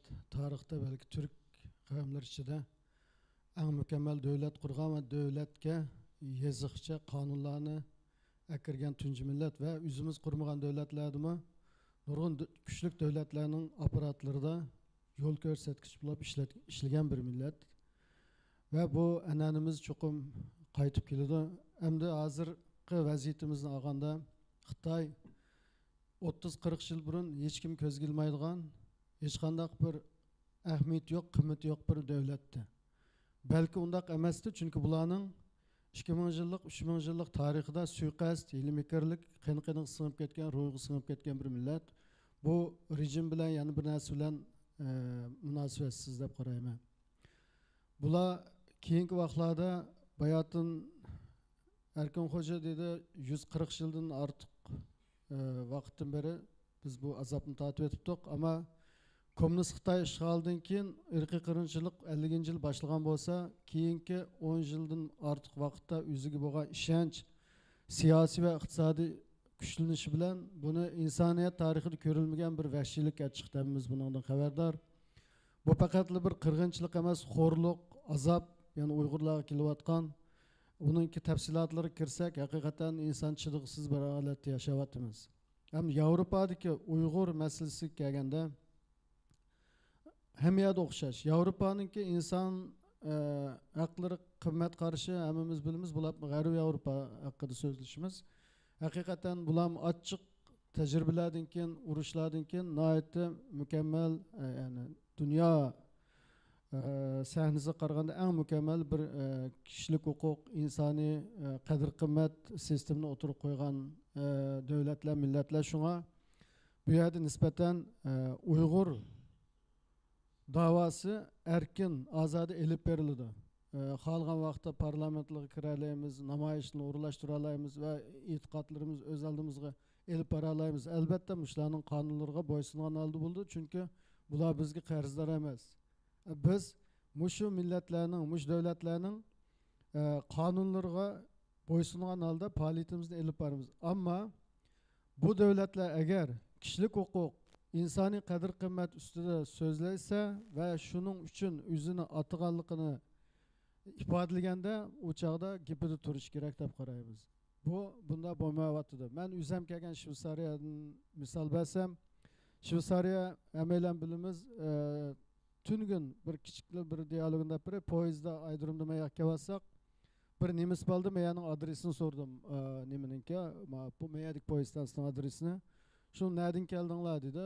Biz Uygurlar Şveysariyadan kelyapmiz desem, nima keldinglar dedi. Bir konferans jo'g'in desem, biznes konferans mı dedi. Şveysariyadan keldim desem, men bir Uygurdan biznes konferans, yani Şveysariyaning ishi shu tijorat pullarni buldi deb qaraydigan o'xshar. Nemis balamiyalik bir adam. Yani Yevropada afsus jiq qarshiliklarni ko'rsatdik, ammo Shveysariya tunji erkin tijorat savdo kelishimini qurgan davlat Xitoy bilan. Ve ötken yıl bunun 10 yıllık münasebeti bilen onu 1-2 yıl burun uzattı. Ticaret hacmi köp, Germaniya şundaq başqa dövlətlər şuna öndə albatta bizni qo'llaydigan, bizga istoshlik qiladigan, biz taraf turgan siyosatchilar, kishilik huquq tashkilotlari bor, ularning dastaklari bilan faoliyatlarimizni olib beryapmiz. Lekin bu yetmaydi. Bu yerda bizning vatanimizdagi millatimiz Uyg'urlar agar Xitoylikni qabul qilgan bo'lsa, dinidan, tilidan, millatidan voz kechgan bo'lsa, bugungi kun qolmaydi. Ular voz kechmay vatanni bizga saqlayotdi. Uning uchun haqiqatan biz hozir balki burungi vaqtimi Muhammad Emin Bug'ra rahmatlik liderlarimiz vaqtida qiyinti, lekin hozir taxmikin chunki Xitoy hammaga puli bilan, kuchi bilan so'zni o'tkaza oladigan bir holat keldi. Bunda bir vaqtda bizga tushirgan vazifa taxmi ig'ir. Bularmi Yevropada, shu erkin davlatlarda yashayotganlar bilgi xanatımız, Kültekin atımız dep diken ben keçisi uxlamadım, gündüz otamadım dep. Biz mi şunu qilishimiz kerak. Kıvatımız, onun için müşahit qitala atlab keldik, milletimizden, devletimizden kurulduğun gemini yegechken. Ama Avrupa'daki umum yüzleniş keyinki 4-5 yıl içinde hakikaten suslaştı. Bunun Xitayning bayatın Abdülhamit Efendim dep Xitayning uyanları var, ezelden o suikastını kılıdı. Yüzümüzün içinde davalgıçlarını oturup çıkarıvatıdı. Berip gelsem, berip gelmesem, vay meni bir yer resim tatı ağandım, meni fuqalarımı, tuqqanlarımı. Eğer biz milletim aman bolsa, men aman bolumen deganni jürkimizge orlaştıra alsak, o çağda bizning milletimiz qutuladi. Men aman bolsam, milletim aman buldu degan xata qarashdan qutulib ketishimiz kerak. Rahmat. Rahmat. Emni Qadmir Hanım, siz bir lager şahidi. Vatandagi zulmni o'z ko'zingizdan shahid bo'ldingiz, yashadingiz, chet elga chiqib bir qanchalik bo'ldi? 4-5-6 yil bo'lib qolibdi. Yevropada yashayapsiz. Sizningki hozirgi navbatdagi bizning vaziyatimizga deydigan so'zingiz bormi? Assalomu alaykum, aziz qarindoshlar. Men jazo lager shahidi bo'lish sifatim bilan oldi bilan yana shu lager kampidan boshlayman. Men har qitimda har qanday cho'ng kichik saknalarda assalomu alaykum deb boshlagan vaqtimda lager esim keldi. Kechirsizlar. Chunki men 2017-yil 3-oyning 1-kuni Urumchi shahar Sayvaq rayoni tog' ustidagi Sanfangu erlar kampusga kirgan vaqtimda bizni u yerga sizlar savodsizlarga davlat til darsi o'tadigan bo'lg'achqa men hech nimdan bexabar. U yer kirsam nurg'un diniy zot ulamolar bor ekan, to'q men kiribla ularga soqchilar bor, ajoyib bir qo'rqinchli bir bismillah boya. Kiribla assalomu alaykum deb ekanman. Heliqi o'tpagan tutqunlar degan bishni ko'taranmaydi, putqunlar zanjir kishan. Hammasining ko'zida yosh. Shunda yig'lab ketdi ular. Keyinda soqchilar va bu yerda aholi komitetidagi kadrlar bor. Men o'zim shunchalik qo'rqib ketdim. Har qitim guvohligim deyman. 2017 3-oyning 1-kundagi mening shu lagerda o'tgan 4 soatlik darsim 30 yillik hayotimdagi eng uzunga so'zilgan, eng vahimalik, eng qo'rqinchli dars bo'lgan. Demak, lagerdagi shu qarindoshlarimiz o'zlarini unutib qilishdan eng qo'rqaydi. Men har qitim bu erlar kampusi darsidan chiqqan vaqtimda, hozirgacha so'zlab olsam shu lagerning ichida o'tirib, bu shu oldidagilar hammasi lagerdagi qarindoshlarimiz deb ko'z oldim shu kavatida qarindoshlar. Aşı birinci ratdan chatda o'tirdigan Nurmamat degan aşı qarindoshimiz doim deydi, malimizni unutib qolmang deb. Kunda deydi, malimizni unutib qolmang. Keyin yo'qolib ketdi u. Mana demak, lagerdagi shu qarindoshlarimiz unutib qilishdan eng asraydi. Unutib qilish deganning o'zi g'oyib bo'lishdan darak berdi. Demak, biz shu xalqimizningki ovoz bo'laligimizdan shaxsan men o'zimni nihoyatda baxtli his qilman. Şu Xitayning dozaqlardan qutulib chiqib, Yevropalarga kelib, şu bichara chorsiz qirilayotgan şu xalqimizning ovozi bo'lib, butun dunyoga shuni anglataligimdan faxrlanaman. Men endi deyman, 2000 shu yaqindan boshlab 2024 boshlandi. Tajovuzchi Xitoy hokimiyati chegarani ozroq qo'yayotganda qilgan bilan bizning haliqi Uyg'urlarimiz atalmish vatanga guldirlab berib kelib, vatan yaxshi ketibdi. Uyg'urlarning chekridan kulkilar ekan degan gaplarni taqatdan bizning xabar bor. Bilib bilmay Xitoyning tashviqotchisi bo'lib ketdi. Shuning bilan Yevropadagi butun davlatlarda namoyishlar chiqdiganlar yo'qolib ketdi. Hatto ba'zilar namoyishning qo'ldan nima keldi degan gaplar bo'lib ketdi. Namoyishning qo'ldan nima keldi?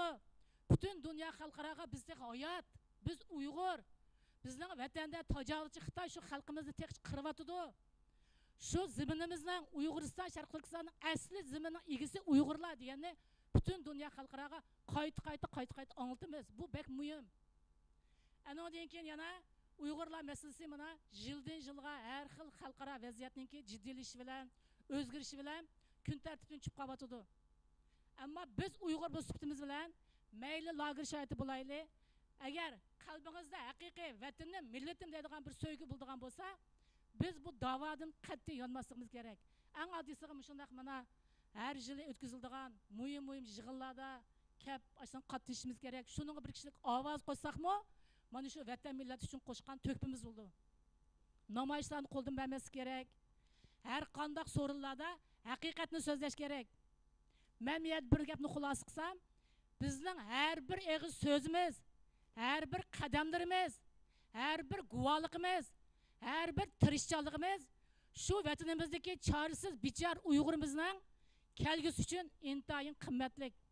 Buning uchun eng muhimi hammamiz birlashib, ittifoqlashib, bir harakat qilgan vaqtimizda ovozimiz to'qim kuchli chiqadi. Hammalarga rahmat. Rahmat. Endi hamma ishni tartibga kelib borishimiz kerak. Hozir Xitoy qarshi harakatimizni kuchlantirish uchun shu susishib ketganning sababi nima degan haqida muzokara qildik. Buni xulosalasam, birinchisi vatan sirtidagi Uyg'urlarningki bularmi O'rta Osiyo, masalan, Qozog'iston, Qirg'iziston, O'zbekistondan boshqa, meni Turkiya, Yevropa, Amerika, Avstraliya, Yaponiya, Kanada bo'lsin, hamma yerdagi Uyg'urlarningki hammamizning ota-onasi masalan o'rtoqlari vatanda. Xitoylar bizning o'rtoqlarimizni go'raga evalyotidi. Ya'ni o'rtoqlarimiz orqali bizga besim qilyotidi. Yani hozirgacha nurg'un Uyg'urlarga bu shaklda suiqasd qildi. Undan boshqa mush orqali bizni sukut qilishga, Xitoyga qarshi harakat qilmaslikka zo'rlayotdi. Ikkinchisi, shu Xitoyga qarshi oldingi safda kurashayotgan qarindoshlarimizning aloqani uzib o'tdi Xitoy. Vatan bilan bo'lgan aloqamizni, oilamizdan bo'lgan aloqamizni uzib o'tdi. Qolib qolganlarini aloqa qilishga yo'l qo'yotdi. Yani bu bir vatan sirtidagi Uyg'urlarni ikkiga bo'lib o'tish. Yani Xitoyga qarshi turganlarni yolg'iz qo'yib, qolganlarga biraz ko'rinishda ular yo'l qo'ygandek ko'rinadi. Ikkinchisi, raqamni hujum qilyotdi hammamizga. Telefonlarimizga WeChat qachilagan bo'lsak, telefondagi bütün so'zlashganlar, video, resim hamma narsani Xitoy o'g'irlayotdi. Bu bizning shaxsiy uchurimizni o'g'irlab, bizni qiyin ahvolga tushirib qo'yish uchun uchur to'playotdi. Undan boshqa shu Xitoyga qarshi kurashayotgan oldingi safdagi qarindoshlarimizning nomini bulg'ash uchun onun shaxsiy uchurini to'plagandan keyin unga oid qarchaplash oson. Yani buni qilyotdi.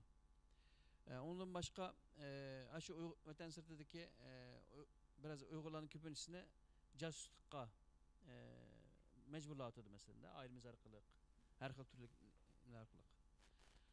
Undan keyin nurg'un Uyg'urlarningki Xitoy pasportining vaqti tushib ketgan, kimligi yo'q, pasporti yo'q. Bu orqali munosib davlatlar bilan aloqalashib, Uyg'urlarningki shu sayohat erkinligini bo'g'otdi. Interpol orqali xalqaro soqchi tashkilot orqali shu oldingi safdagi Uyg'urlarningki besim ishlatadi masalan, kontrol qilish uchun. Ba'zi davlatlarda yoshirin soqchi punktlarini ta'sis qilib Xitoy ba'zi Uyg'urlarni, ba'zi Xitoyga qarshi Tibet olsun, Hong Kong olsun, o'shandagi odamlarni tutib ekitib, u yerda so'rab qo'yadi. Bularning hammasi hisobda chegara qilgan bir bostirish harakatiningki bir qisqacha bir xulosasi. Endi bu xil ahvollar bizningki shu chet elda Xitoyga qarshi harakatimizning susishib qolishimizningki tub negizlik sabablari. Yani turuplam birdillam Uyg'urlar bu kadar ne qilib ketmedi. Susqun alg'a bu kadar pasif alg'a tushib qolmadi. Xitoy 2022 yili chet eldagi Yani vatandagi Uyg'urlarning ishini bir taraf qilib bo'ldik. Endi chet eldagi Uyg'urlarni bostiramiz. Ularni Uyg'urlarni ayirib deb plan tuzib, mush holatga akeldik qisqagan 2-3 yil ichida. Endi navbatda biz Xitoyninki bu planiga, bu suiqasdiga qanday javob beramiz? Qanday qilsak, texim önümlük bir şekilde özümüzdeki qarindoshlarimizni qo'zg'atib, Xitoyga qarshi birlikda texim aktiv harakat qila olamiz. Qanday qilsak bizni qo'llayotgan davlatlarningki qo'llashiga erishib, o'zimizningki maqsadimizni qanday qilsak amalga oshira olamiz. Bu vaqtda muzokara olib boramiz. Bu ikkinchi qismiga Andili efendim research qiladi.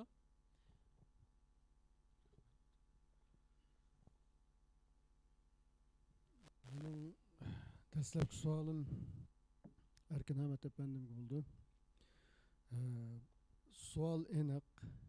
Qanday qilib davoni taxim kuchlantiramiz? Bu umumiy bir savol, ama bunun da tabii noktalarga bilib turib birazdan keyin gaplashamiz yana. Ama bu sılışıvatkan davadaki sebep Xitay mı? Yüzümüzdeki sebeplerden tepki çıkış bizim kolumuzdaki iş, vazife.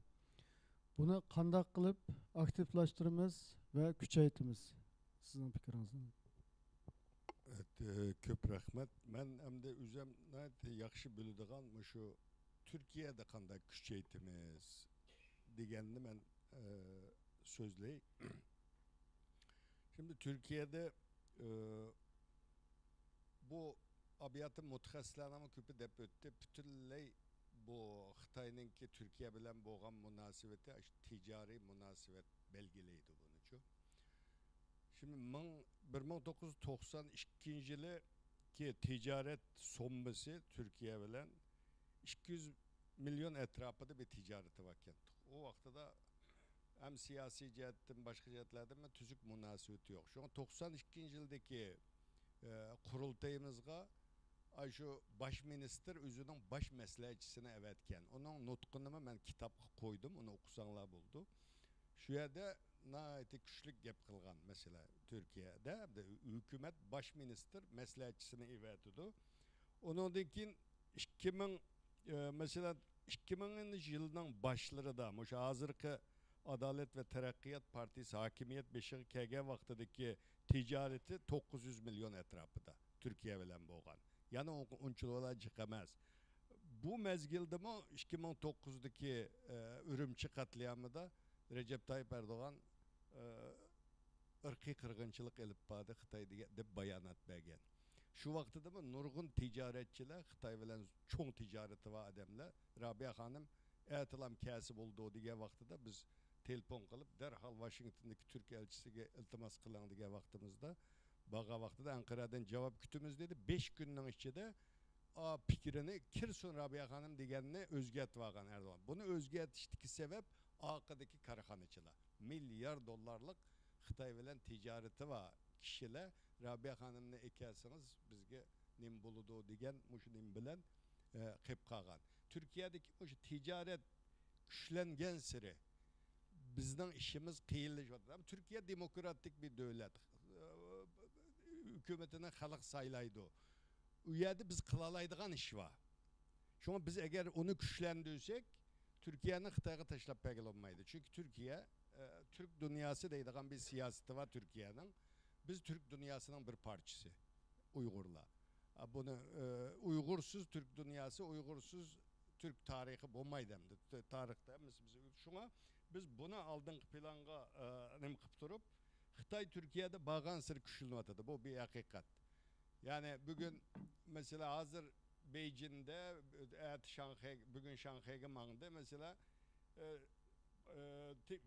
meclisteki Türkiye parlamentodaki muyum partilerinin hemmesinden Milliyetçi Hareket Partisi parlamento azası çıkamaptı. Mesela Adalet ve Terakkiyat Partisi'den 2 parlamento azası, Cumhuriyet Halk Partisi'den 2 parlamento azası, Dem Parti'den 2, Yakşı Parti'den 3, Deva Partisi'den 2, Kiliçek Parti'den 2, Saadet Parti'den 2, Yeniden Refah'tan 2, İşçi Partisi'den 2. 18 parlamento azası Xitay Türk Dostluk Vakfı'nınki teklibi bilen Xitay'a ziyaret kılıvatıdı. Bu adamların küpü bu ketken parlament azalarının bazıları bizden bütün yığınlarga katlaşıp Xitay ırkı kırgınçılık elip berivatıdı. O yerdeki kırındaşlarım gelip bağın zulümünü toxtatsın degen parlament azalarını teklif kılatıdı. O yerge apırıp bizden beşimizin ötürmene Hayrullah Efendigil 2002'den ta 2015 kiçi Ankara'da biz davam parlamentke barattık. Adalet ve Terakkiyat Partisi kurul hükümet kelgen vaqtida bularni Xitayga teklif kıldı. Bizden memleketki teklif kıldı. Teklif kılıp apırıp Xitay bilidi Türklerni nayet yaxşı tadqiq qılığılık hamdi. Bağandakin bu parti dini din ideyası bilen kelgen yani bir parti dindar bir kişilerden terkip tapkan. Şuna meymanxanalarda Kur'an-ı Kerim kuyuqluq demesi de yatıdığı yerde seccade, secde şey kuyuqluq caynamaz. Onun diki cuma namazı vakti kelgen vaqtida adı cumaga baraylı dep apırıp cuma kıldırıqluq. Onda oğandakin biz berip desek ya erken senin hatan var sen kaç yıldan bağmadın bu yerge dedi. Ben manç yıl oldu bağmagal desem bu Xitaylar dinge şunu da hürmet kıldıken. Bizge degen manda kıldı deydi. Bu Xitay aşında hamdi. Bunu silahı anlatışından haceti yok. Xitay iki yüzlü meçemdi. O garip kim aşında kılvatıdı o, Türklerge aşında kılvatıdı. Şuna biz bunda bir şaraitta nime kılışımız lazım? Bu meselede ben kısaca bir kançı madde demekçem de Türkiye bilen 2010'da stratejiyalik şehriklik kilişimi tüzdü Xitay. Ama bu kilişimini tüzgenden keyin Xitay yanı bir karar aldı. Türkiye'deki bütün ammavi teşkilatlar, üniversiteler, siyasi partiler hemmesi bilen boğan münasebetli terakki kıldırış kararı çıkardı Xitay. Şuna hazır Xitay nayidin tutunla küçük yazılağıça ben Gaziantep vilayetine barsam Ürümçi bilen dostluk şehri ilan kıptı. Şu bir bağcı var hamdi. O bağcıga Xitay'nın çoğun bir ravakını selip Xitay bağcısı kuruptu. Ben dedim bu silip Ürümçi bilen Toxtamnamı kelişim tüzüp size kırında şehir kıpsa Ürümçi'de onda ravak olmaydı o. Ben bir Uygur'un emesini koysam olmamda desem o yerden ayında Xitay başlıklar kelgen o bu değil ama Xitay her yol bilen kiriklik. Burun el küçük şirketle çetelde meblağ salanmaydı hazır Xitay o kanununu çıkardı. Nailedeki küçük şirketlerime berip Türkiye'de şirket kurup meblağ selip ne mi kıladı? Şuna Xitay ırkı kırgınçılık siyasetinden keyin Türkiye'de abroyu katlık çıkıp ketken. Yani 2017'de 24 kişi Xitay elçixanasından xadimleri sırtqı çıkanmaydı. Burun vilayetlerini aylanıp ne kıldığan adam 2017'den 2024 kişi elçilikten içinden çıkmaydı yattı bula. Hazır yeni bir yol yürük geldi merkezden belki menin perezim. Muşu keyinki bir yıl içinde acayip aktif Türkiye'de. Mesela bugün ben haberlerge karadım. Bugün Xitay elçixanası ötkende Adıyaman degen vilayetteydi. Bugün başka bir vilayette seyahat kıl. Vilayet aylanıvatıdı. Bu yer bir po degenini atıdı. Xitay bir zavut kurumuz, meblağ salımız, mançımın işçi iş tapıdı degendikin işini de kanka yani yalgan gep Xitay'daki yalgan gep kılmagan degen. Şuna bu Xitay'nın ırkı kırgınçılık kıldığan bir millet degen bu nam ne? Juyuş için Türkiye'de Xitay kuludun kelgenini kılvatıdı. Hazır Uygurlar uslu oynavatkan anayet yaxşı görünüşler bilen Türkiye'de teşvik kılıp Uygurlarga zulüm yok. Uygurlar acayip baxtlık yaşaydı dep burundan tatıp kılıqlık. Ablemet dep ötketke tekrarlamayma. Her ay degedek 2 ayda bir heyet var. Türkiye'den heyetlerini apırıp aylandırıvatıdı muşnun okşaş. Uygurlarını apırıp aylandırıvatıdı. Bizden abde hemmeni başka milletten körüşkü olmaydı. Bir millet oluş için eğer o milletin birisinin ayağıga, putuga bir jığını passa, ağrısa men ona his kılmasam biz bir millet degenlik olmaydı o. Şu hemmemiz Uygurça gap kılımız, Uygur deyimiz. Ama özümüzden ata-anasını solap koysa, turmada iskence görse biz Xitay'nın akısından yüksek o bir millet olmayız. Bir söygü ve nefretimiz enek oluş lazım. Biz bu ırkı kırgınçılık mezgilede Türkiye'de gördük. Uygurlarının söygü ve nefret enek emez. Çık adamlarda. Ata-ana solaklık Xitay'nın kendinden yügen insanlar var.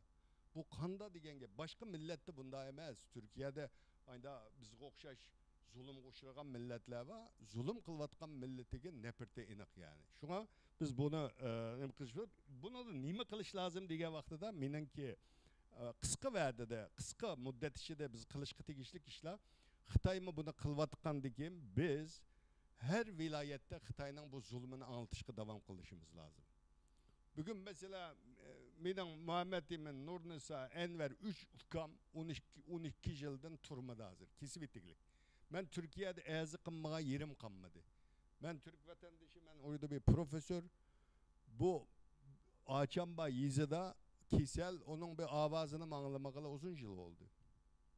Şimdi biz bu şapkanmaslığımız lazım. Bu zulümünü anlatışımız lazım. Xitay zulüm yok, bula yalgan gep kıldı deydi bizge. Ama kolumuzda ispat, dokulatla ilan kılıngan bunu Türkiye'nin her vilayetinde konferans verip bunu anlatışımız lazım. İkincisi, Türkiye'de biz pakatla Uygurlarını yok kılmavatıdı Xitay. Tilimizni yok kılıvatıdı, örp adetlerimizni yok kılıvatıdı, edebiyatımızını, müzikimizni, sanatımızını, hemmenimizni yok kılıvatıdı. Biz bunu anlatışımız lazım. Bizim sanatımız Türklerin sanatı bilen ortak yani. Bizim edebiyatımız Türk dünyasının edebiyatı bilen ortak. Bunu anlatışımız lazım. İkincisi, ailelerinin hikayeleri var Türkiye'de. Korkudu, bula demeydi. Mesela bana okşaş, akılları, fıkırları kesilip ketken, yaman içinişlik tragediyeler var insanlarda. Ama anlatmaydı. Anlatsam bir yere yazılsa nim buludu deme. Bunu biz kayıt astığa bir hatırlaşımız lazım. Bu üçüncü nimem. Dördüncüsü Türkiye'deki insan hakları teşkilatları, akademikler, üniversitenin okuyucuları, parlamento azaları bilen boğan münasebetimizni bağansırı güçlendirişimiz lazım. Hamayı anlatışımız lazım. Xitayga ketdi bula, işte kâsi özgürüp gitti o işte o bu dep ümitsizlenmesligimiz lazım. Vicdanlık adamlar köp Türkiye'de yani. Yani Xitay'nın teşvikatıdan tesirlenip Uygurlarda ümit yokken Xitay naydı güçlenip gitipti o deydiğen ma iddiyanı yaratmakçı Xitay. Aşın dep kildiğanlar var ama kançı güçlensin mi Sovyetler Birliği mi kudretlik devletti yemirildi. Xitay mı bir gün yemirildi o deydiğen bizden bir haklık davamız var. Bu davanı eğer biz doğru anlatsak bununla ümitsizlenmemiz lazım. Beşincisi şu teşkilatlar arasındaki hemkarlıkla küçültüşümüz lazım. Bu hafta bir işlerini kılıç kıtırışıvatımız İstanbul'a devam verip birlikte faaliyetlerini kılıp Türkiye'de bunu kılıç kıtırışıvatımız. Aynı birlik biz ittifaklık işçi de Türklerden hem de bizdeki yardım kılmazlık için bir bana çıkarış kıtırışıdı. Çok bazı yerlere basak sılda ittifaklık yok yani. Şunu biz kimge yardım kılımız deydi. Şunu biz bunu bu imajımızı bu tesiri bu nimemizde yokutuşumuz lazım. Yokutuş için birlik ittifaklık içinde buluşumuz lazım. Yedincisi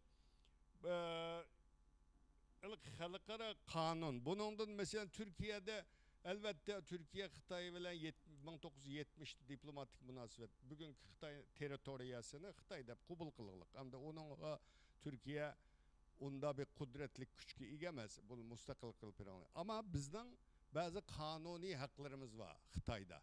Mesela autonomiya kanunu, anıtılda mağrib.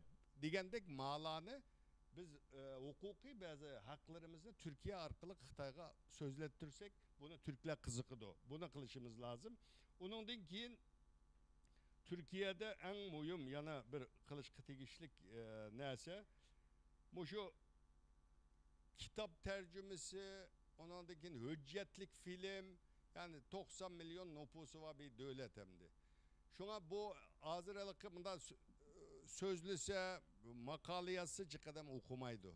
Şuna bu ictimai taratkıla, hüccetlik filmle bunu takımı güçlendirişimiz lazım. Mesela bu TikTok hemmeden ictimai taratkıda kürüdü Türkiye'de. En çok ictimai taratkı işletken devletlerden biriyken Avrupa'da Türkiye. Şuna biz bununla güç çıkarışımız lazım. Teknikinin güçüden faydalanıp Türkiye'de davamızı anlatsak, Türkiye arkalık Azerbaycan, Kazakistan, Özbekistan, Kırgızistan bu yerler bilen yaman kuyuk hemkarlığı var Türkiye'ninki. Mesela Türk Devletler Teşkilatı Birliği var. bular bilen görüşüşümüz lazım. Bularga derdimizni anlatışımız lazım. Bulardan faydalansak bulup bu Azerbaycan'da biraz nayeti zor bir istaşlık vardı. O yani biraz Xitayga uzak olgaçka Kazakistan acayip ihtiyat kılıdı. Özbeklermiş o, Kırgızistanmış o, ama Azerbaycan'da bir nime baken hem de bizim bir şarait baken aşında yerlerde biz güçlendirişimiz lazım davanı da boylayma. Rahmet. Rahmet. Efendim hakikaten hal kılgıçağımız yüzümüz Türkiye'deki Türk kardeşlerimiz mi Мәңгү ташланы оқышқа бәк амрақ, ama onun içindeki mezmununu unutup kalıyordu iştiklam. Aldanıp gidiyordu. Aldanmaslık için biz tırışışımız gerek. Ve mikrofonu alayım efendim. Endi Yaponiyada nimişlarni qila olamiz? Buni qisqacha bir o'zingizning ko'z qarashingizni aytib qo'ysangiz. Saat Mehmet efendim. Rahmat, men qisqa so'zlashga tirishay. Bu bir xalqaro yig'in bo'lgandan keyin xalqaro jamiyatda qanday bizning da'voni jonlantirish shu nuqtada biroz ko'z qarashimni o'tirib qo'yay dedim. Oldi bilan xalqaro jamiyatda bu da'voni kuchlantirishda Birlashgan Davlatlar chetga qarab qo'yib bo'lmaydi deb o'ylayman. Abay paneldami Birlashgan Davlat yaxshi ish qilmaydi. Xitoylar u yerga singib kirdi. Bu inkap bu tashkilot 80 yildan uzun bir tarixi va tashkilot datlashib ketdi, cheriklashib ketdi degan gaplar bo'ldi. Ammo hozir bu Birlashgan Davlatdanmi bir a'zosi bir ta'siri kuchi cho'ng bir tashkilot yo'q. Shuni Birlashgan Davlatda yana bizning da'vorimiz davomli anglitishninki ahamiyati bor deb o'ylayman. 2 yilning oldida Birlashgan Davlatning kishilik huquq 3 yilning oldiki doklad chiqqanda o doklad xalqaro cho'ng ta'sir qo'zg'adi. Shuni shu Birlashgan Davlat tashkilotida davomli bizning da'vorimizni anglitish muhim deb o'ylayman. Andin shu demokrat davlatlar o'xshash qimmat ko'z qarashi bor davlatlarni bu davlatlar shu Birlashgan Davlatda Uyg'ur masalasi to'g'risida birlashma bayonot chiqarish muhim deb o'ylayman. Necha yilning oldida bu birlashma bayonotlar jiq chiqqan chiqatdim. Hozir bir 3-3 yil bo'lib qoldi. Bunday birlashma bayonotlar yo'q hamda. Xalqaro sahnada bunday to'xtab qolsa Uyg'ur da'vosi kun tartibdan chiqib qoladigan ehtimollik bor. Andin shu bizni qo'llayotgan davlatlar, bu davlatlardanmi birlashma bayonot hamda ishlarni chiqarishimiz lozim deb o'ylayman. Uningdan sirat shu demokrat davlatlarningki qo'llashini qo'lga keltirish. Masalan, G7 deymiz, endi Yevropa Birligi deymiz. Birlashgan Davlatdan sirat rayon xarakterlik bunday tashkilotlar bilan bu tashkilotlarga bizning da'vorimizni anglitishni aytdi, muhim deb o'ylayman. Masalan, G7ningki a'zolari Xitoy bilan kurashgan vaqtda bu davlatlarningki ministri bo'lsin, yo bo'lmasa tashqi ministrlar bo'lsin, prezidentlar bo'lsin, Uyg'urlarning masalasini o'sha Xi Jinpingga yuztirani o'tirib qo'yish degandek shunday narsalarni talab qilishimiz kerak deb o'ylayman. Andin jiq davlatlarda do'stlik guruhi bor. Hozir 10dan jiqqa deyman do'stlik guruhi bor davlatlar. Bu Yaponiyadan bor. O'z turayotgan davlatlarda bu do'stlik guruhlar unumli ish qilyapti deb o'ylayman. Ammo bu davlatlar ara hamkorlik bormi deganda, masalan, Yaponiyada qila olgan ishni Germaniyada qilib bo'lamdi, Amerikada qilib bo'lamdi degandek shunday fikr almashtirish muhim deb o'ylayman. Bu da ochilgan bu IUF bizning yig'inimizmi, do'st parlament guruhisini, do'stlik guruhisini bir obyekt qilgan yig'in deb o'ylayman. Bu shu ahamiyat yig'in deb o'ylayman. Masalan, hozir Taylandga muhojirlar yangi xabar qiziq tem bo'lyapti. Bu masalada bu muhojirlarni vaqtliq Taylanddan chiqib chiqa oladigan davlat va ko'chmanlarni qabul qilmaydigan bir qism davlatlar bor. Ammo boshqa davlatlarni qabul qila oladigan davlatlar bor. Shu parlament do'stlik guruhininki bu hamkorlik orqali balkim Taylanddagi muhojirlarni qutqizishdimi bir muhim rol o'ynag'ili bo'lishi mumkin deb men shunday o'ylayman. Uningdan sirat yana iqtisodiy jihatdami turayotgan davlatlarningki majburiy emgak, sapray, Chin ta'minlash zanjiridamdi. Bu masalalarda Uyg'ur masalasini davomli o'tirib qo'yish va Xitoyningki Uyg'ur kishilik huquq dəfsənçilik qilgan əməldarlarni cazalash degandek qonunlarni o'tirib qo'yish. Yeni bir hamda unutib qolib bo'lmaydigan masala bo'lsa, biz bilan o'xshash taqdirdosh hamda Tibet, Mongol, Hong Kong, Tayvan degandek o'sha rayonninki tashkilotlar bilan hamkorlashishni kuchaytirishimiz muhim deb o'ylayman. Rahmat. Rahmat. O'tir efendim sizden qo'shimcha qilganimiz bormi bu vaqtda? Men felsefede bo'lgandan keyin doim felsefadan gibi qilma nega deyapsam shu, ya'ni shu nuqtada so'zlay. Biz davlatni va insonni tushunmadik, xato tushundik. Shu holimiz bu. Meningki xulosa kalamim shu. Chunki bizning nashr qilgan kitoblarimizga qarasak, hikoya roman bek jiq, ammo davlat degan yoki davlatni qanday qurish, davlatni qanday boshqarish, davlatning qonuni, davlatning etikasi haqida bizda tuzuk bir asar yo'q ekan. Men Yaponiyada 20 yil mushu soat qildim.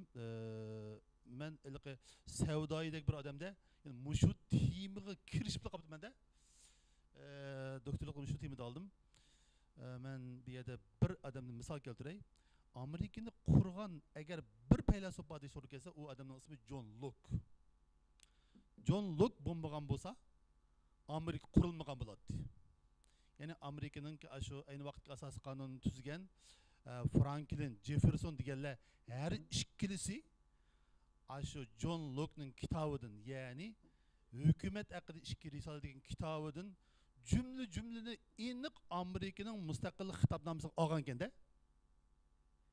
Ya'ni men demakchi, biz Amerikaning qurilishining ma'nosini ya tushunmadik. Ya Fransiyadagi namoyishning ma'nosini tushunmadik. Yoki Mayaqdagi Gitlerninki nima uchun mag'lub bo'lganligini sababini tushunmadik. Biz davlatni shundoq oddiy o'ylab qoldikki, ammo g'arbliklar bu davlat deganni xuddi suvni tadqiqlagandek, suv turibdi-ku, shu suvni tadqiqlagandek har bir hujayraga tadqiq qilgan g'arbliklar-ku. Hozir German turibmiz.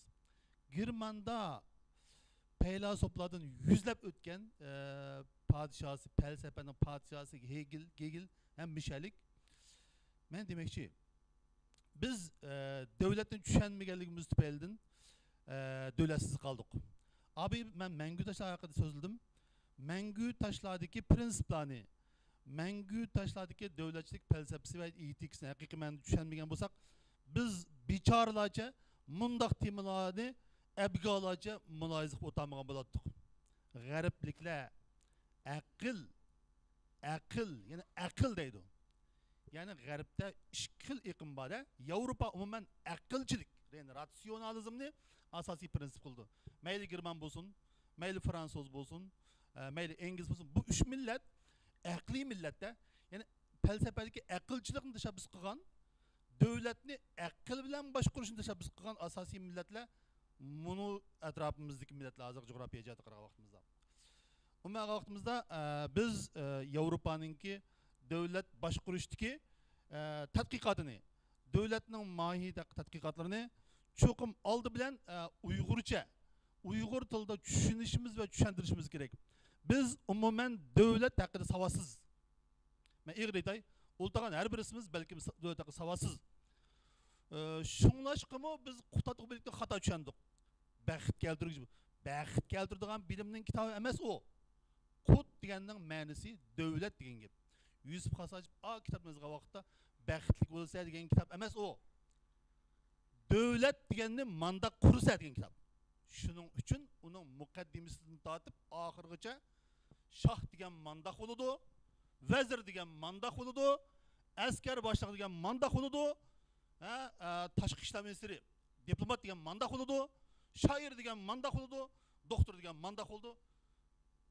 Bir davlatninki ichidagi har qaysi qatlamlarni Yusuf Hasajib o'z zamonida voyaga yetkazib yozganki, Chingizxon zamonasida Mongollar hatto buningga chidab bo'lolmay Qutatubilik Chingizxoni deb yozgan ekan. Ya'ni Mongollarga ham ko'rsatgan tariximiz bor. Demakchi men gapni xulosalay. Biz Uyg'urlar cho'qim o'zimizning asliy tarixdagi saltanatimizni qadrlash uchun cho'qim davlat temasiga astoydil kirishimiz kerak. buni tushunmay turib buni qo'lga keltirish mumkin emas. Tasodifiy qo'lga kelgan taqdirdami u davlat uzoq qolmaydi. Sizni tamom, rahmat. Rahmat. Qalbnur xonim va Andil efendim sizlar Yevropada bu vaqt sizlarninki qisqa bir nimani alaylik, undan keyin xulosalab ko'pchilikdan bir savol javob bo'lsa elib tugatsak. Men faqatla qo'shib chiqsam, biz bu davoni ilgari surish uchun yana desam yana shu qat'iy to'xtab qolmasligimiz kerak. Texmi mustahkam, maydonimizni texmi mustahkam qilib, davomli ilgirishimiz kerak. Buning bilan birga biz ana tilimizni texmi kuchlantirishimiz kerak. Bu bek muhim. Men o'zim jazo lageri shahid bo'lib sifatim bilan ham vatanda Urumshar Sayvaq rayoni 24 boshlang'ich maktabda 30 ga yaqin Xitoy tili dars o'qituvchi bo'ldim. Ammo har soat kirib darsi birinchi so'zlaydigan so'zim nima? Oldi bilan o'zingning ana tilini pishiq o'rgan. Ana tilingni pishiq o'rgansang, boshqadan o'rgana olasan degan ta'kidlaydim men. Har doimlam. Shuning uchun Xitoyning birdan bir orzusi nima? Bir millatni yo'qotish uchun oldi bilan uning tiliga chaqil, tilni yo'qot degan an'anasi bor Xitoyning falsafasida. Demak, Xitoy ashuni qilyotidi, ham qildi, amalga oshadi hozir. Qarab baqaylik, 10 necha yil bizning farzandlarimizning yaslidan, maktablarda Uyg'urcha gaplatamdi? Yo'q, unutib ketdi qat'iyan. Xitoylashib ketdi. Shuning uchun biz Yevropada eng qila oladiganimiz, mayli Amerika, mayli Turkiyada bo'lsin, ana til maktablari bor. Biz buni texmi kuchlantirishimiz kerak. Texmi yoshlarga, yana eng muhimi bizning o'zimizning an'anamizni, madaniyatimizni, mashrablarimizni, muqomlarimizni, sozandlarimizni kuchlantirishimiz kerak. Keyingi avlodlarga buni qoldirish uchun buni ham kuch chiqarish kerak. Rahmat. Rahmat. Men o'xshash ko'z qarashda Yevropada ana tuproqimizdan jiroq diyorlarda bizning eng muhim qilgan faoliyatlarimizdanki ko'rishimizning birisi milliy kimligimizni saqlab qolish, chunki avlodlarimiz bu yerda tug'ilyotidi, cho'ng bo'yotidi. Boshqa bir tilda undan keyin masalan Germaniyada Uyg'ur jamoatchiligi jiqdaymiz, Gollandiyada jiqdaymiz, ammo boshqa ko'chman millatlar qaraganda biz oz, hammasi qaraganda. Boshqalar masalan Shveysariyada 100 minglab Türkçe so'zlaydigan Turkiyalik Türk qarindoshlar va 200 mingdan ortiq Alban, Kosovo albanlik kishilar bor. Ya'ni bularningki sharoiti bizga qaraganda milliy kimligini saqlash sharoiti va davlatlarga berib kelaydi. Ko'p qulay. Bizningki haqiqatan eng cho'ng boshqa turadigan ishimiz milliy kimligimizni saqlab qolish, dinimiz va tilimiz. Xitoyning hapilishayotgan narsa kimligimiz, shu milliy kimligimizni yo'qotish bilan nima qilyotidi. Undan keyin tashkilotlarga tushadigan vazifa haqiqatan bayotim dedik, uning har davlatda turayotgan, Yevropa davlatlarida turayotgan tashkilotlar o'z oldiga nihoyat yaxshi faoliyatlarni qilyotidi, ammo biz hamkorlashib taxmi cho'ng 2018'lardikidek, uning oldikidek markazlik faoliyatlarni qilishimiz kerak, chunki bu biroz suslashib qoldi. Hatto tungan bir qisqa nimani berdik, taklifni.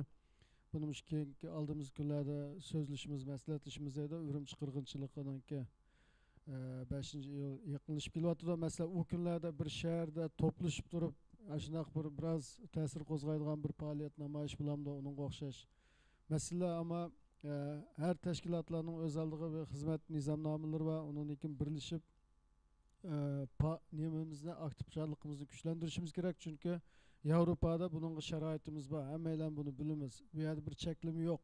Biz mushlarning qonuni bo'yicha manganda bizga haqiqatan ko'p qulayliklar bor. Ko'pchilik rahmat. Rahmat. Men o'zimning ko'z qarashini turib qo'ysam, bayam deb o'tdik. Xitoy bizni her yerde putqulimizni bağlab, Xitoyga qarshi harakat qilmaslik qilish uchun qo'ldan kelishicha tirishchilikni ko'rsatadi, suiqasd qiladi. Shu oldi bilan Xitoyninki shu bizni qamal qilishdan qutulishimiz kerak. Bu nima deganda, shu tor bexatarliklardan qutulishimiz kerak. Tor bexatar. Mesela biz nurg'un Uyg'urlarga qaraymiz, Xitoyga qarshi tug'an bosma undidarni ishlatayotganligini ko'ryapman. WeChat ishlatadi. WeChat ve Douyin işletmesimiz gerek. Bu biz Xitoy bizni kuzatib turadigan nihoyatda bir jasuslik detali. Onun onaga mumkin bo'lsa signal bo'lamdi yoki WhatsApp bo'lamdi, ishlatishimiz kerak. Agar vatan bilan aloqa qilishadigan cho'qim ishlatmasak bo'lmaydigan bo'lsa, telefonni ayritish kerak.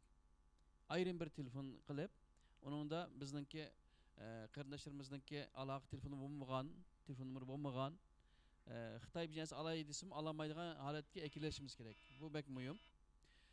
Undan keyin Xitoy bizni har xil usullar bilan tahdid solgan vaqtida biz yashayotgan davlatlarningki shu aloqador organlar bilan hamkorlashishimiz kerak. Xitoyningki bergan narsasini biz xotirlab olib, ovoz qilib, video qilib aloqador organlarga berishimiz kerak. Ular orqali Xitoyningki nimasini pash qilishimiz kerak. Ularga deyishimiz kerak. Seninki narsani olib oldim. Bundan keyin buni muxbirlarga, hukumat organlariga men berma pash qilaman. Seninki chegara alqab meni bostirishingga yo'l qo'ymayman deb deyalishimiz kerak. Bu ikkinchi bir ahvol. Undan keyin Xitoyning tashviqotiga aldanmay, amal va biz Uyg'urlar, mujoratga Uyg'urlar bir-birimiz bilan bo'lgan munosabatni nayt yaxshi tutishtirishimiz kerak. Bir qirg'izimiz atang berib kepto masalan bir ish bo'libdi degan vaqtida tabii ki onu agalantirishimiz kerak. Sen beribsa nima ko'rding, nima nes qilding deb ularni paranglashib, onunki yana bir qatam Xitoyninki to'ziq tushishini oldini olishimiz kerak. Xitoy bizning mujoratga Uyg'urlarni talashyotdi. O'zini yeniga tortyotdi. Biz tabii ki shu oldingi sababda Xitoyga qarshi kurashayotganlar basa onu uch qashqari ayplash kerak. Normal bir puhra bağını bilsek, onu texmi Xitoyning qo'yniga ishlamay, amal ba onu Xitoyga berishga, Xitoy uchun ishlashini oldin tutishimiz kerak. Boshqa amalimiz yo'q. Onun keyin media bayam erkin kam dedi, ijtimoiy taratqular, ulardan aktiv foydalanib, o'zimizningki madaniyatini, kimligimizni, Uyg'urlar yo'liqayotgan zulmni keng shaklda tashviq qilishimiz kerak. Biz tashviqotda ne kadar aktif olsak, bizler bile hareket qilayotganlarmi o kadar aktif bir şekilde bizni qo'llaydi. Ondan keyin boshqa tashkilotlar shu lobbichilik hareketini voyaga yetkazib, yaxshi qila olishimiz kerak. Bu odatli bir harakat emas. Buni qilish uchun tashkilotlar ara o'zaro bir hamkorlashib, lobbichilik qanday qilindi, uni qaysi shaklda qanday qilamiz, en unumli qilish uchun nimani aytib qilishimiz kerak, bu vaqtida o'zaro o'rganishimiz kerak. Olmaz bir kimden berip körüşüp kıyıplam, ahirinde unutup kaldıgan, berip körüşüp nim deyğanlığımızın bilmeydiğen teşkilat rehberlerine ben cık köydüm. Bir kimden berip körüşüp resim çıkıp koyganlarla lobbici olmaydı o. Onun bir arxiv buluş gerek, kimle kandak körüşümüz, nimin deyimiz, o adamın berişten burun karakterini mesela de tercümalını, nimin kızkıdığan, nimin yaxşı kördüğan, nimin yaman kördüğanlığını biraz sürüştürüp onundan keyin berip kılışımız gerek bu işlerini. Bir teşkilatta en az yani 3 kişilik, 5 kişilik bir heyet buluş gerek.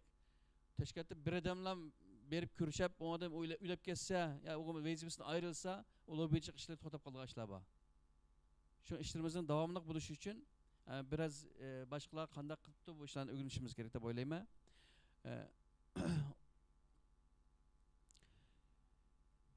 Onun ki bizden hemkarlı çıkan devletler var. Xitoyning parchalanishini istaydigan, Xitoy parchalansa hem aşı devletler için hem dünya için tinchlik bir muhit barpo qilinishga erishishadigan devletler bor. Bular bilan biz sistemlik bir şekilde hamkorlashishimiz, Uyg'urlar agar mustaqil bo'lsa, sizlar uchun mesela mandaq foydasi bor. Shuni bizni qo'llashinglar kerak degan bir holatni shakllantirishimiz kerak. Yana birisiga hamma ish odam omil bak muhim. Yani işine ehlik verişimiz gerek. Yani bir işini Ahmet mi kılalaydı, Samet mi kılalaydı, Davut mu kılalaydı demez. İşine tamam kılalışı mümkün ama en yaxşı kıldığı adam kim? Yani onu izlep tepip, yenimizi tatip, işimizdeki muvaffakiyetlik buluş için bu teşkilatlar çokum işine ehlik veriş. Noç edemlerini amal va kolluk keltirişke biraz dikkat kılsak bizden işlerimiz yaxşı buldu böyleyme. Aldığımızda yani bir 15 minut, 17 minut vaqt var. Biz unutup qalğan, bizden kem sözlep qalğan taraflarımız bolsa, to'liqlaydigan yoki savol so'raydigan qarindoshlar bolsa, har bir qarindoshimizdan bir 1-2 minutdan savol sorsak bo'ldi. Mutallib efendim.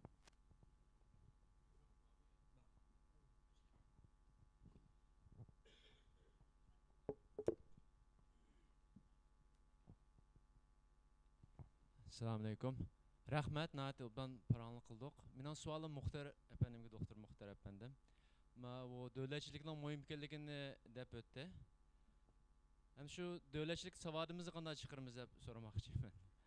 Avvalgi tarixiy kitoblarni deb o'tdingiz. Uqtat Qublik, menchilqi O'g'iznoma mı yaxshi kitob deyman. Buni qanday qilib o'qimdi, qanday qilib chiqirmiz savadimizni shuninglar. Men sizlarga yaxshi bir misol keltirish. Biz mo Yapondagi atrofimizdagi belazoblarga qo'ygandan keyin mana bir misol keltirdi. Bir homildor ayol ko'chaga chiqsa, u homildor ayolga ko'rindigini ko'chada faqat homildor ayollar ko'rdi ekanda. Hangi men shuni anlamadim. Ya'ni mav taraf qandaq bo'lsa faqat shuni ko'rdi ekanda. Bu odamninki mahiyetlik bir taraf ekanda. Sualning asosiga qaytaylik. Qandaq qilsak davlatchilikdan savodimiz chiqadi degan masala. Men mushuni degizish uchun men sizlarga qattiq ig'irga qildim-da. Men Yaponda shu hamda. Ig'irga qildik odam. Haqiqatan Yapondagi Uyg'urlarmi buni ko'nib ketdi. Bularning bir qismlari allaqachon buni yo'liga kirib bo'larlikda, ya'ni rasmiy davlat quradigan bir o'g'inish kirgilikda. Yani endi bunu so'rashdan burun bu Germanlar qanday qilgan bo'g'iydi, Fransuzlar qanday qilgan bo'g'iydi, yoki inglizlar qanday qilgan bo'g'iydi, Yahudilar qanday qilgan bo'g'iydi, bular qarab baqsaq bek ko'payya endi. Yani bu savodimizni chiqarish uchun avval davlatning nimaligi haqidagi asosiy va ul tadqiqotga murojaat qilish zarur endi. Biz men davlatni mandaq o'ylayman emas. U siz o'ylab u balkim xam xiyol yoki xato narsa bo'lishi mumkin-da. Bu haqda G'arbninki yoki Sharqninki klassik asarlari bor. Bu haqda nayati inchikilab, ya'ni klassik asarlar analiz etib berish kerak. Mayli Yaponda bo'lsin, mayli Germanda bo'lsin, bu klassik asarlarninki o'rganishi universitetlarda asosiy ma'rifatninki eng asosida hamdi. Ya'ni nagil bo'lsa universitetning hammasi deydi, masalan Platon'un gayudiyatini okuqluq. Abdülkadir Jalil'in o kitabını tercüme kılıqlık ama biz hazır kadar gayudiyat degan kitapның ma'nisini tushunish haqida bir haqiqatan bir ilmiy muhokama yapmadik da.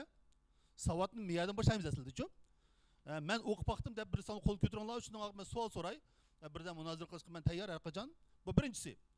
Ikkinchidan Platon degan ash davlat degan rost davlatmi degan. U davlatning ichiga kirgandan keyin nurg'un ko'zdaklar ko'rindi hamdi.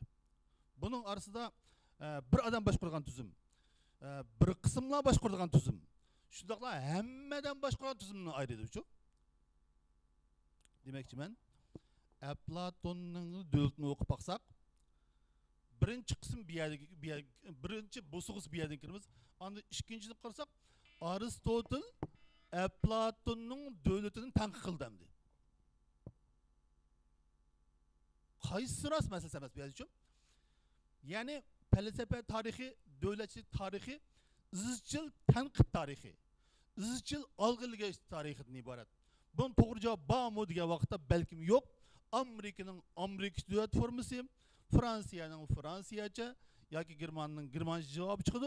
Ammo hozirgi masala Uyg'urning Uyg'urcha javobini tepish uchun cho'qim biz Uyg'urning davlatchilik o'rganishini, tadqiqotini başlaşmamız gerek.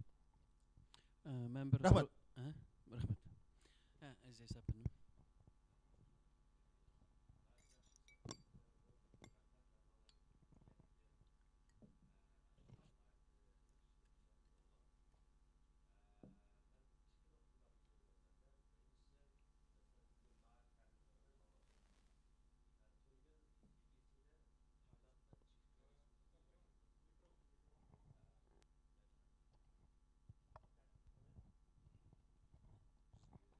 Mağnay təsir qılığını tünün keçdi gördüm. BBC-ninki Dünya xəbərində Tayland'dakı iki qarindişimiz 11 yıl türmədə qiynab durub tünün ölüm cəzası hökm qıldı. Nəhayət pərişan qılğan bu məsələ. Yəni onun düşkən inkaslarda bir Uyğurun qarşılıq göstərgəni yox. Həmmisi yazılған inkaslar bular əsli terrorist millət. Bu Uyğurlarni müştaq jaza lagerlarına sorab, solab, qırğın qılıb müştaq qılğan haq bularga. bir Uyg'urni chiqib inkor qaytargan yo'q. Biz nima ish qilyapmiz? Mening deyotganim bu yerdan ta'kidlayotdi. Biz ma savchanimiz nayt yaxshi dedi. Bu davoni, bu kurashni, bu harakatni vatan kiramidik. Xitoy kuchlendi, tamam. Bizning majburiyatimiz dunyoga, cho'ng medialarga buni tashviq qilish, tushuntirish. Bu bizning majburiyatimiz. İkincisi, Muhtar Efendi'ninki davlatchilik masalasi, Uyg'ur davlatchilik masalasiga so'zimni qisqa qilishga tirishay. 2011 yil men Mong'oliyadagi Urxun vodisidagi Uyg'ur davlatiniki Ordu baliq, 5 baliq ziyoratga bordim. Bir hafta turdik shu yerda. Keyin men bir kitob yozdim. Kitobning oxirisida o kitobning ismi Donay daryosining Urxun bo'yidagi safar. O kitobni yozgani 14 yil bo'libdi. Shu kitobninki eng oxirida 300 bet qarasangiz 8 turli taklifim bor. Uyg'ur davlatchiligi to'g'risida.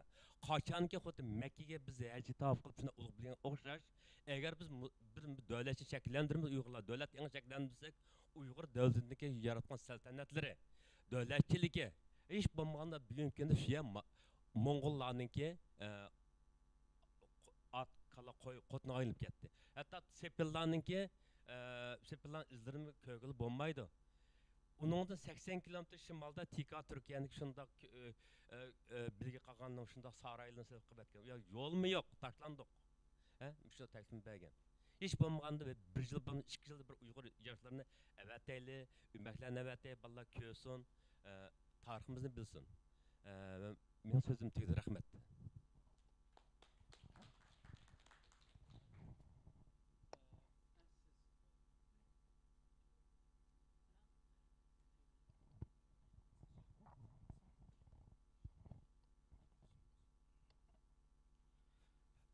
Assalamu alaikum Mihmalla. Benim ismim anlattım da. Assalamu alaikum Mihmalla. Benim ismim Baxtiyat bo'ldi. Men Qozog'istondan kelgan. Menda bir savolim bor edi. O'zinglar bilasizlar, bizda Qozog'istonda bizning ma'rif sohasida bo'lsin, madaniyatimizni saqlab qelish, til saqlab kelishda bizning Qozog'iston davlati ko'p kuch yordam beryapti bizga. Ko'plagan ishlarni ipmayapti. Shuning ichida bizning yozuvchi shaharlarimizning kitoblari ko'p. Ta SSR, o'sha Sovet vaqtidan boshlab hozir davrgacha bizniki yozuvchi shaharlarimiz kitoblarini ip chiqyapti. Biroq bizniki endi burungi yashangan aklarimiz уже qiyinlik sababdan kitoblar hamsi to'plaganda уже arxivlarni to'pchag'an shkaflarga yetib qoldi. Yoshlarimiz kitoblarni o'qimayapti. Shuning o'zida bizniki ko'plagan kitoblarimiz burundan chiqayotgan kitoblar, hozir kitoblar bizda to'plamda qilib qo'yadi. Shuning o'zida bizda Qozog'istonga birmuncha mutaxassislar kelib, bizniki kon kitoblarimizni o'g'lash orqali, setverish orqali kitoblarimizni ip yo'qitib ketib bordi-chu. Hozir kitoblar yo'q. Kitob yo'q degan so'ng aytganda bizning tilimiz yo'qaydi, madaniyatimiz yo'qaydi. Shu kitoblarni saqlab qolish uchun bir arxiv bormi? Bir arxiv yasashdan bir nimalar bormi? Planlar bormi kelajakka? Mening savolim shu. Agar arxiv bo'lmasa, elektron to'plamga yig'ish bir ishlar bormi? Agar bo'lsa, biz Qozog'istondan nurg'ulg'an kitoblarni avatsak, misha to'plasak. Bizim nimada muajiratda 3-4 elektronik kitap torbatları var. Ular Uyghur kitaplarını yığıvatıdı, Uyghur kitap, onu aşına okşaş bir 3-4 torbat var. Aşağı evet pasanlar, ular torbatı koydu. Yakımız bizle alaqa sağlam oldu, Dünya Kurultayı ile. Bizim medeniyet komitemiz onu cihası buldu. Yeni şirket komitemizin var.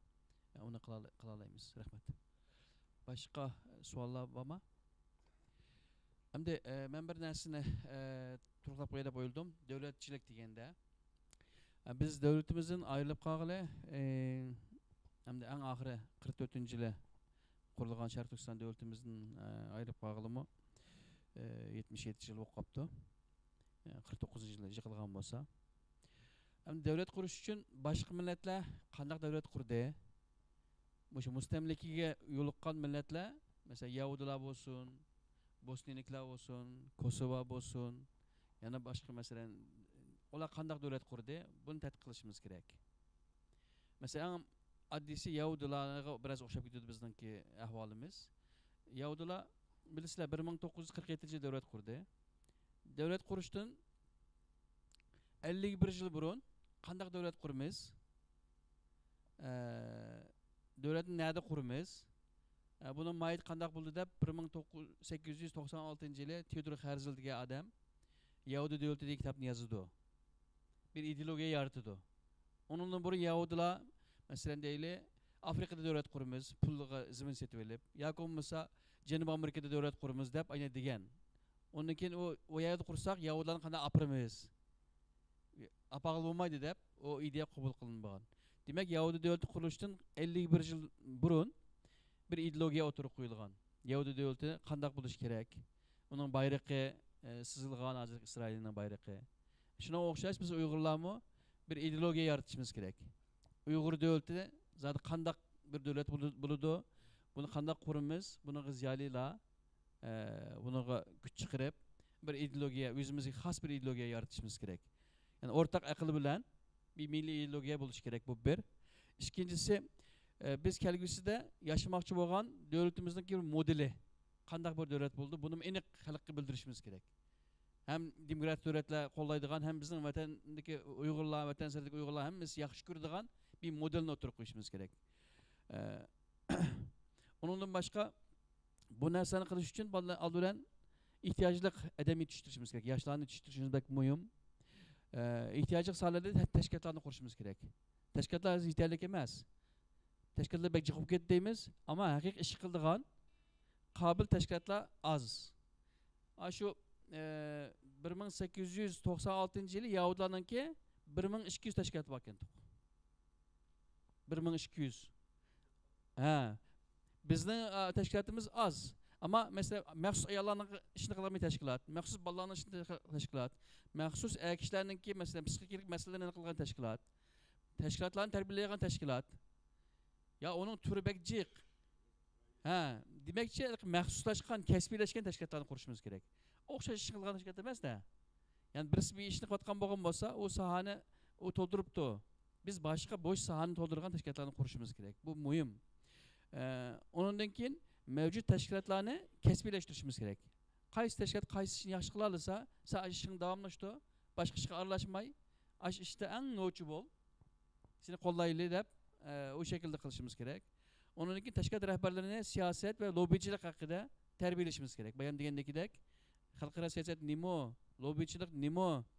Yani bunu bizim teşkilat rahbarlarimizning ko'pincha yaxshi tushunmaydi. Yani bu vaqtda tarbiyalashga ehtiyojimiz bor. Onundan keyin biz yordam qilayotgan davlatlar qaysi davlatlar? Mesela Yaponiya, Hindistan, Amerika, Avrupa İttifaqı qator davlatlar bor.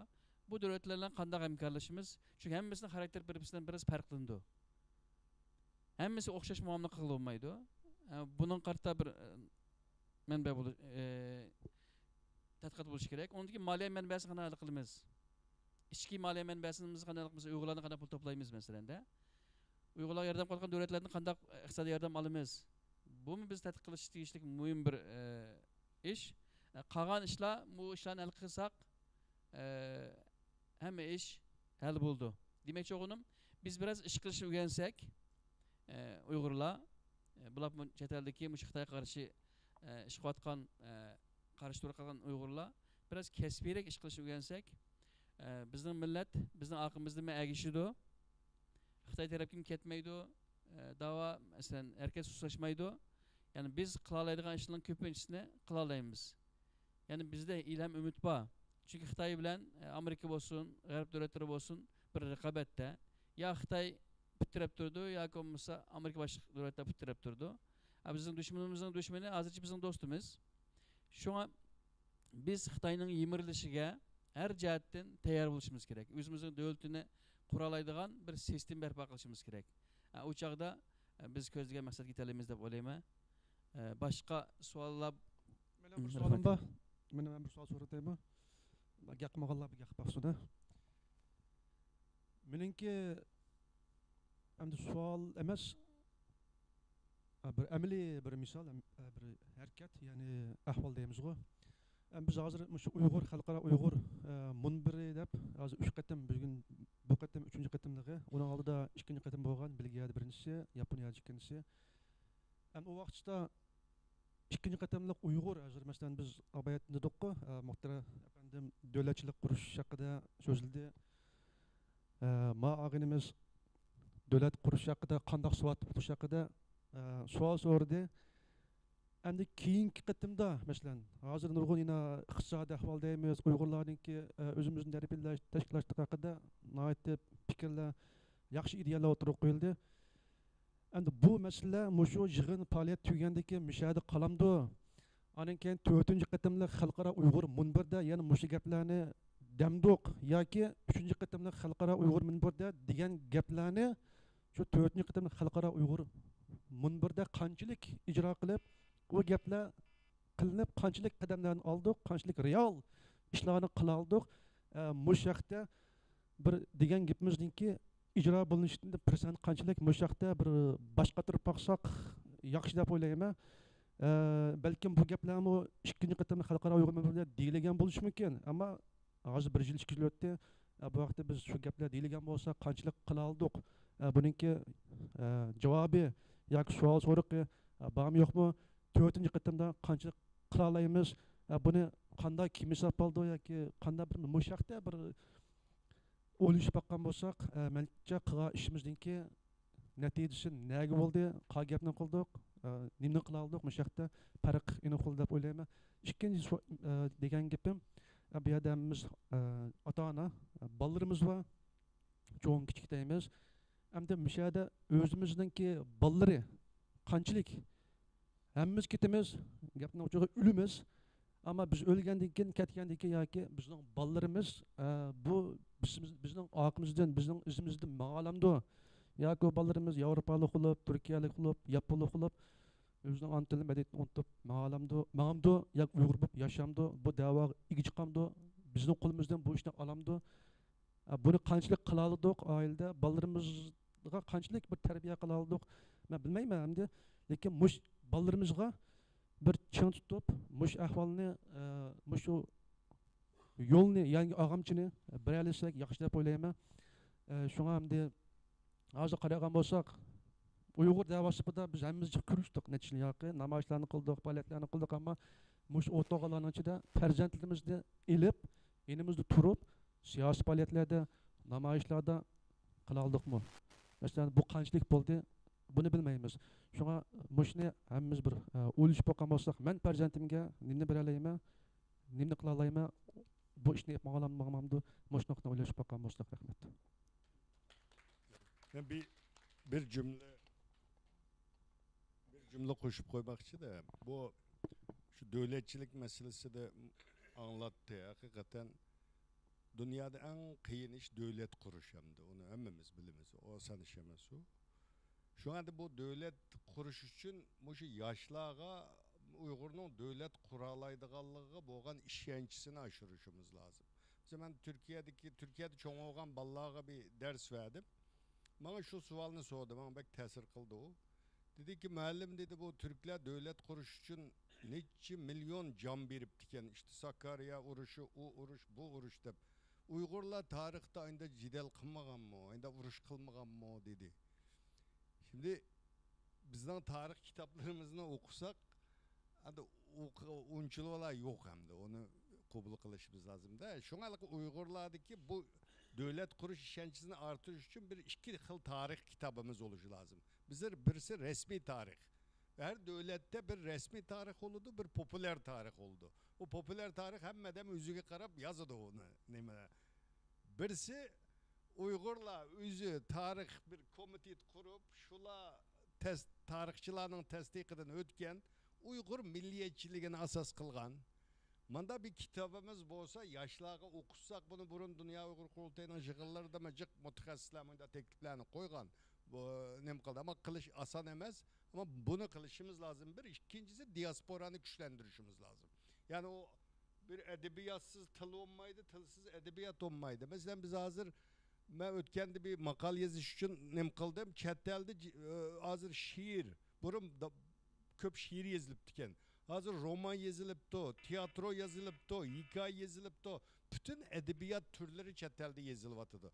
Bir çetelde edebiyatımızı şekillendir. Diaspora Uygur edebiyatı da bir edebiyat şekillenivatıdı. Bunu kollaşımız lazım. Mesela bunu kollaş için ne makalımız? Neşriyatçılık terakki kılışı lazım.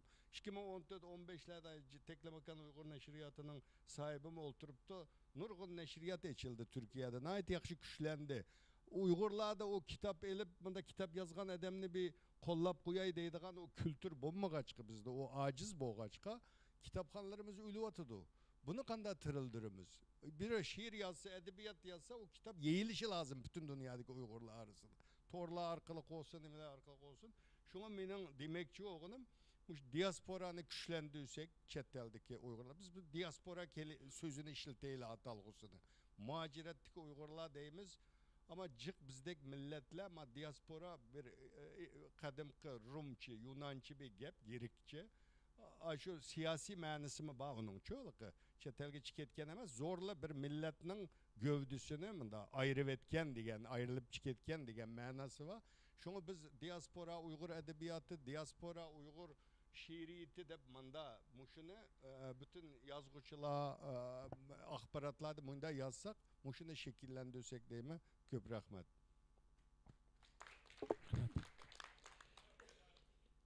Sual bolsa.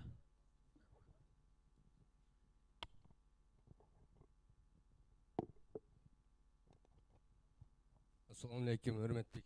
Bugünkü şu faaliyetine katnaşçıları. Ben bay bir gapta dep kaldınız. Teşkilat doğruluk siz Abdülhamit efendim dep kaldınız. Teşkilatlarının çık boğundan zihni yok, paydası var dep. Hem de ben misal için ben Kırgızistan'dan Yetim Askar, Kırgızistan Uygur İttifak Cemiyeti'nin reisimen. Hem Dünya Uygur Kurultayı'nın vekaletçisi bolman Kırgızistan'dan. Şunun için biz Dünya Uygur Kurultayı'nın arkanda faaliyetleri boğanda katnaşımız dep kelgen vaxtıda bizden soraydı için. Nemiş bitadыңlar berip nim kuatı degen Dünya Uygur Kurultayı bizge bir depranlar depçi bir narsadan soraydı bizden elbette. Onundan keyin men demekçiyim şu teşkilat doğruluk mesela için Türkiye'de bolup bir namaçlarını ötküzüdü, şu millet davasının işlerini jıhны kıldı. Onundan keyin halkını kögendiki mındaq bir yerler bada qarang. Bizning din bilan fanning farqisi kishnan bada biz hammamiz elhamdülillah musulmon. Biroq ibodatni nada qilamiz? Shu jamiga boramiz, masjidga boramiz, shu yerda shuni qilamiz. Masalan Turkiyada bizning madaniyatimizga qarshi kiyimlarni kiyib, qop-qora kiyimlarni ayollar hamsi kirgizib, takbir vaqtlab namoz qilgan vaqtida bütün dünyadaki sivilizovanlı xalqlar hamısı dedi ki bularning davosi nima bu xalqninki? Fakat bularning dinini tatib oldimi ya ziminini tatib oldimi ya inson huquqini tatib oldimi bu xalqqa nim kerakka degan o'y paydo bo'ldi ekan-ku. Shuning uchun demakchi bizdan so'raydi Dünya Uygur Kurultayı'nınki mushu faoliyati mushumki deb. Ba'zi birlari jiqqi uqmaydi-chu bu faoliyat faqat Dünya Uygur Kurultayı'nın tashkiloti olib beryaptimi yoki boshqa tashkilotlar olib beryaptimi? Hammasini faqat Dünya Uygur Kurultayı'dan ko'rdi bo'layotgan mushu har qanday bir ishlarni-chu. Sabab uqmaydi. Tashkilotning jiqligini, har bir tashkilotda o'zining raisi, o'zining ko'z qarshi bir ishlarni olib berdi-ku. Uning foydasi bor, ziyni bor, boshqa narsalar bor. Mana shu bir namoz mushtaq chiqib, boshqa millatlarning madaniyatining kiyimlarini kiyib, takbir vaqtlab bu chiqqan, mana shu Dünya Uygur Kurultayı qilayotgan 5 yilning ishini juvib etadi juminglar. Shunchalik Dünya Uygur Kurultayı'nın sayesinde yapıratkan işler milletinin davası nemidi bu otudu. Biz hazır bir nersini talışıp zeminimini be ya onu kıl ya bunu kıl deyip dünyadan talep kılmayıvatımız bu. Biz fakat insan hukukunu, insan hukuk degen o bütün zemindeki insan onu talep kılış hukuku var. Şunun için biz insan hukukunu qoğdaylı, insan hukukunu deyip apagan ki Dünya Uygur Kurultayı'nın sayesinde şu boğandı ki onu nay doğru deyip emniyet, bütün zeminde emniyet doğru gördü. O qagan işler, o yaxşı gap qo, mana şu devletni qanday qurish kerak, o ken bo'ladigan ishlar inshaalloh u taqdirlar yetganda ken qilgan gaplar hozir biz misol yig'ilib qolganning sababida davatgan ayt yaxshi gap bu. Ammo biz nim qilishimiz kerak? Faqat shu qanchalik tashkilotlar jiqmi azmi bo'lmasa, ideologiyamiz, yo'limiz bir bo'lishi kerak-da hozir. Shuning uchun bir yo'ldan apirib mangdirish kerak. Qolgan narsalar u bizda yo'q emas narsalar, uni o'ylab chiqargan emas. Vaqtida tariximizda hamma narsa bor narsalar, hamma narsa bor. Uni saqlab olishib, bizni eng asosiy saqlab olishimiz kerak buni. Uningdagi ismimizga selib, bor narsalarni, ya'ni kuchga selib, uni chiqarib nim qilsak bo'ldi. Hozir biz yeni ideya tepilib, yeni chiqargan narsa emas, faqat bor narsada bu uni tarixda hamma butun dunyo biladi. Davlat qurish nima, qolgan boshqani shu doktorlik nima, boshqa tarafdan hamma taraflardan o avlatlarımızda bronka narsalardan bağ narsada kitapladımı bağ, hazırgıç mı bağ narsa. Biz milletimizin ahvalı bugünkü günge mındaq bolup kalgandaki kalgan yok narsa emas o. Meniki deydigan soalım hem soal hem nimede Müştak taşkilatның жықлығыдан her qandaq taşkilat öz aldığı bir işi apırıp qançalik bu dünya uğur kurultayını qilgan işlariga biz bir tosqançılık chiqib atadi. Xalq uni jiqlari tushadi. Misol uchun O'rta Oziyada bizlarda da biz faqat mana shu dünya uğur kurultayının işini, nimlerini qatnaşqanlarla bilib atamiz. Uni milletimiz bilish kerak. Doğru deysiz. Ama təşkilatlarınki rəhmət. Köp buluşu degende tabii ki biz başlangıçta bir narsa o'qigandik esingizda bormi? Bir qiyiq batdi, g'az osmonga ko'tardi masalanda. Ya'ni bir qush quduq masalan ko'lchakka tortdi, ya'ni birisi qirg'oq tortdi masalanda. Hammasi har taraf tortdi, narsa hech qanday narsa bo'lmaydi. Men demoqchi bo'lganim bir nishon bo'ladi. O nishonga yetish uchun her teşkilat özününki fonksiyasını yaxşı jariy qildiradigan bir sistem qilishimiz kerak. Agar bir teşkilat qalaymiqan gapni qilib Uyg'urning milliy manfaatiga xiloflik qilsa, teşkilatlar o'zaro muzokara qilib, ash teşkilatni bir şekilde Uyg'urning milliy manfaatiga to'sqinlik qilolmaydigan holatga tushiradigan bir sistem qilishimiz kerak. Bu misolga erkin dunyoda yashayapmiz, har kim hamma narsani deysi bo'ladi degan gap yo'q. Hozir bo'lyapti bu ishlar. Onun xatim berishimiz kerak. Mesela Uygur'unu qo'llab Xitoyga qarshi turadigan emas da, Uyg'urga qarshi turib Xitoyga hech narsa demaydigan tashkilotlarimiz bor. Xitoyga hech bir shaklda qarshi hech nima demaydi. Xitoyga qarshi namoyish qilmaydi. Xitoyning qilayotgan ishlarini tilga olmaydi, ammo Uyg'urga qarshi, Uyg'ur tashkilotlariga qarshi harakat qiladigan tashkilotlarimiz bor da. Bular hisobda Uyg'urning milliy manfaatiga sen xiloflik qilatamsa yoki bo'lmasa Uyg'urning milliy manfaatini qo'dab otamsa. Yani aqlan qara aralashib ketishning ahvollari yuz beradi. Yani bunun xatim berishimiz kerak. Biz ma'mu Uyg'urning tashkiloti ekan, ammo Uyg'urning tashkiloti ekan nima qilsin mayli emas da. Yani bir to'g'ri bor, bir xato bor. Yani to'g'rilimi Uyg'urning milliy manfaati va davlat qurish yo'lidagi ilgirlashi to'sqinlik uni qo'llayganlar to'g'ri yo'l. Uni to'sqinlik qilganlar xato yo'l. Yani buni aniq ayirib olib, shunga qarata muomala qilsak, cho'ng masala chiqmaydi. Bayon degandek bizim nurg'un masalalarimiz bor. Ticaret güçlenishimiz kerak. Uyg'ur ticaretçilerinin cemiyeti buluş kerak. En addisi ayollarımızdan nurg'un masalaları bor. Ayollarımızdaki güçlenish uchun, texim sağlam buluş uchun, adam terbiyelesh uchun masalanda bolalarni. Onun qarta tashkilot buluş kerak.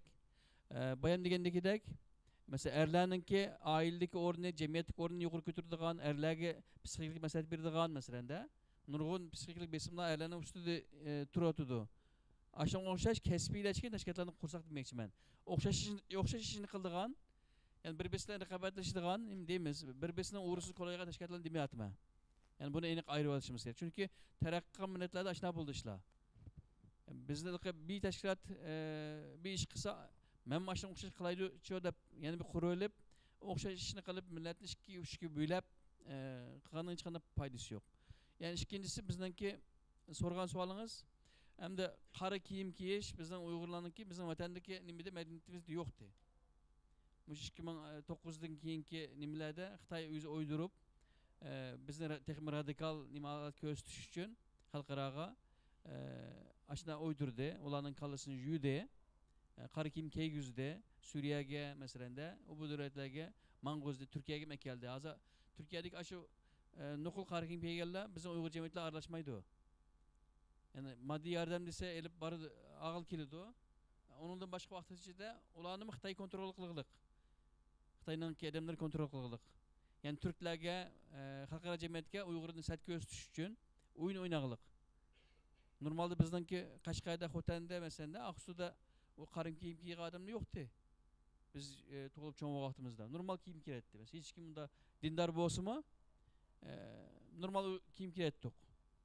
Yalık atattık mesela, dopiki ettik. Onda iş yoktu. Yani bunların hemmesi Xitay'nın normalde oyunu.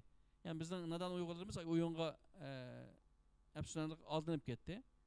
Yani biz milletine Uygur tuş için ziyaliler, teşkilat rehberleri özüre maslashib milletini kutquzishning yeni bir yolunu, yeni bir layihasini tüzüp qaytadan bir milletini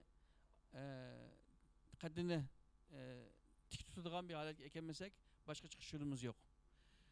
Vaqtim to'shib qolibdi.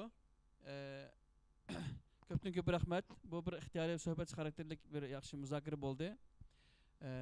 Anılar uchun, fikir qatnashchilar uchun, savol-savollar uchun ko'pdan ko'p rahmat aytaman. Rahmat.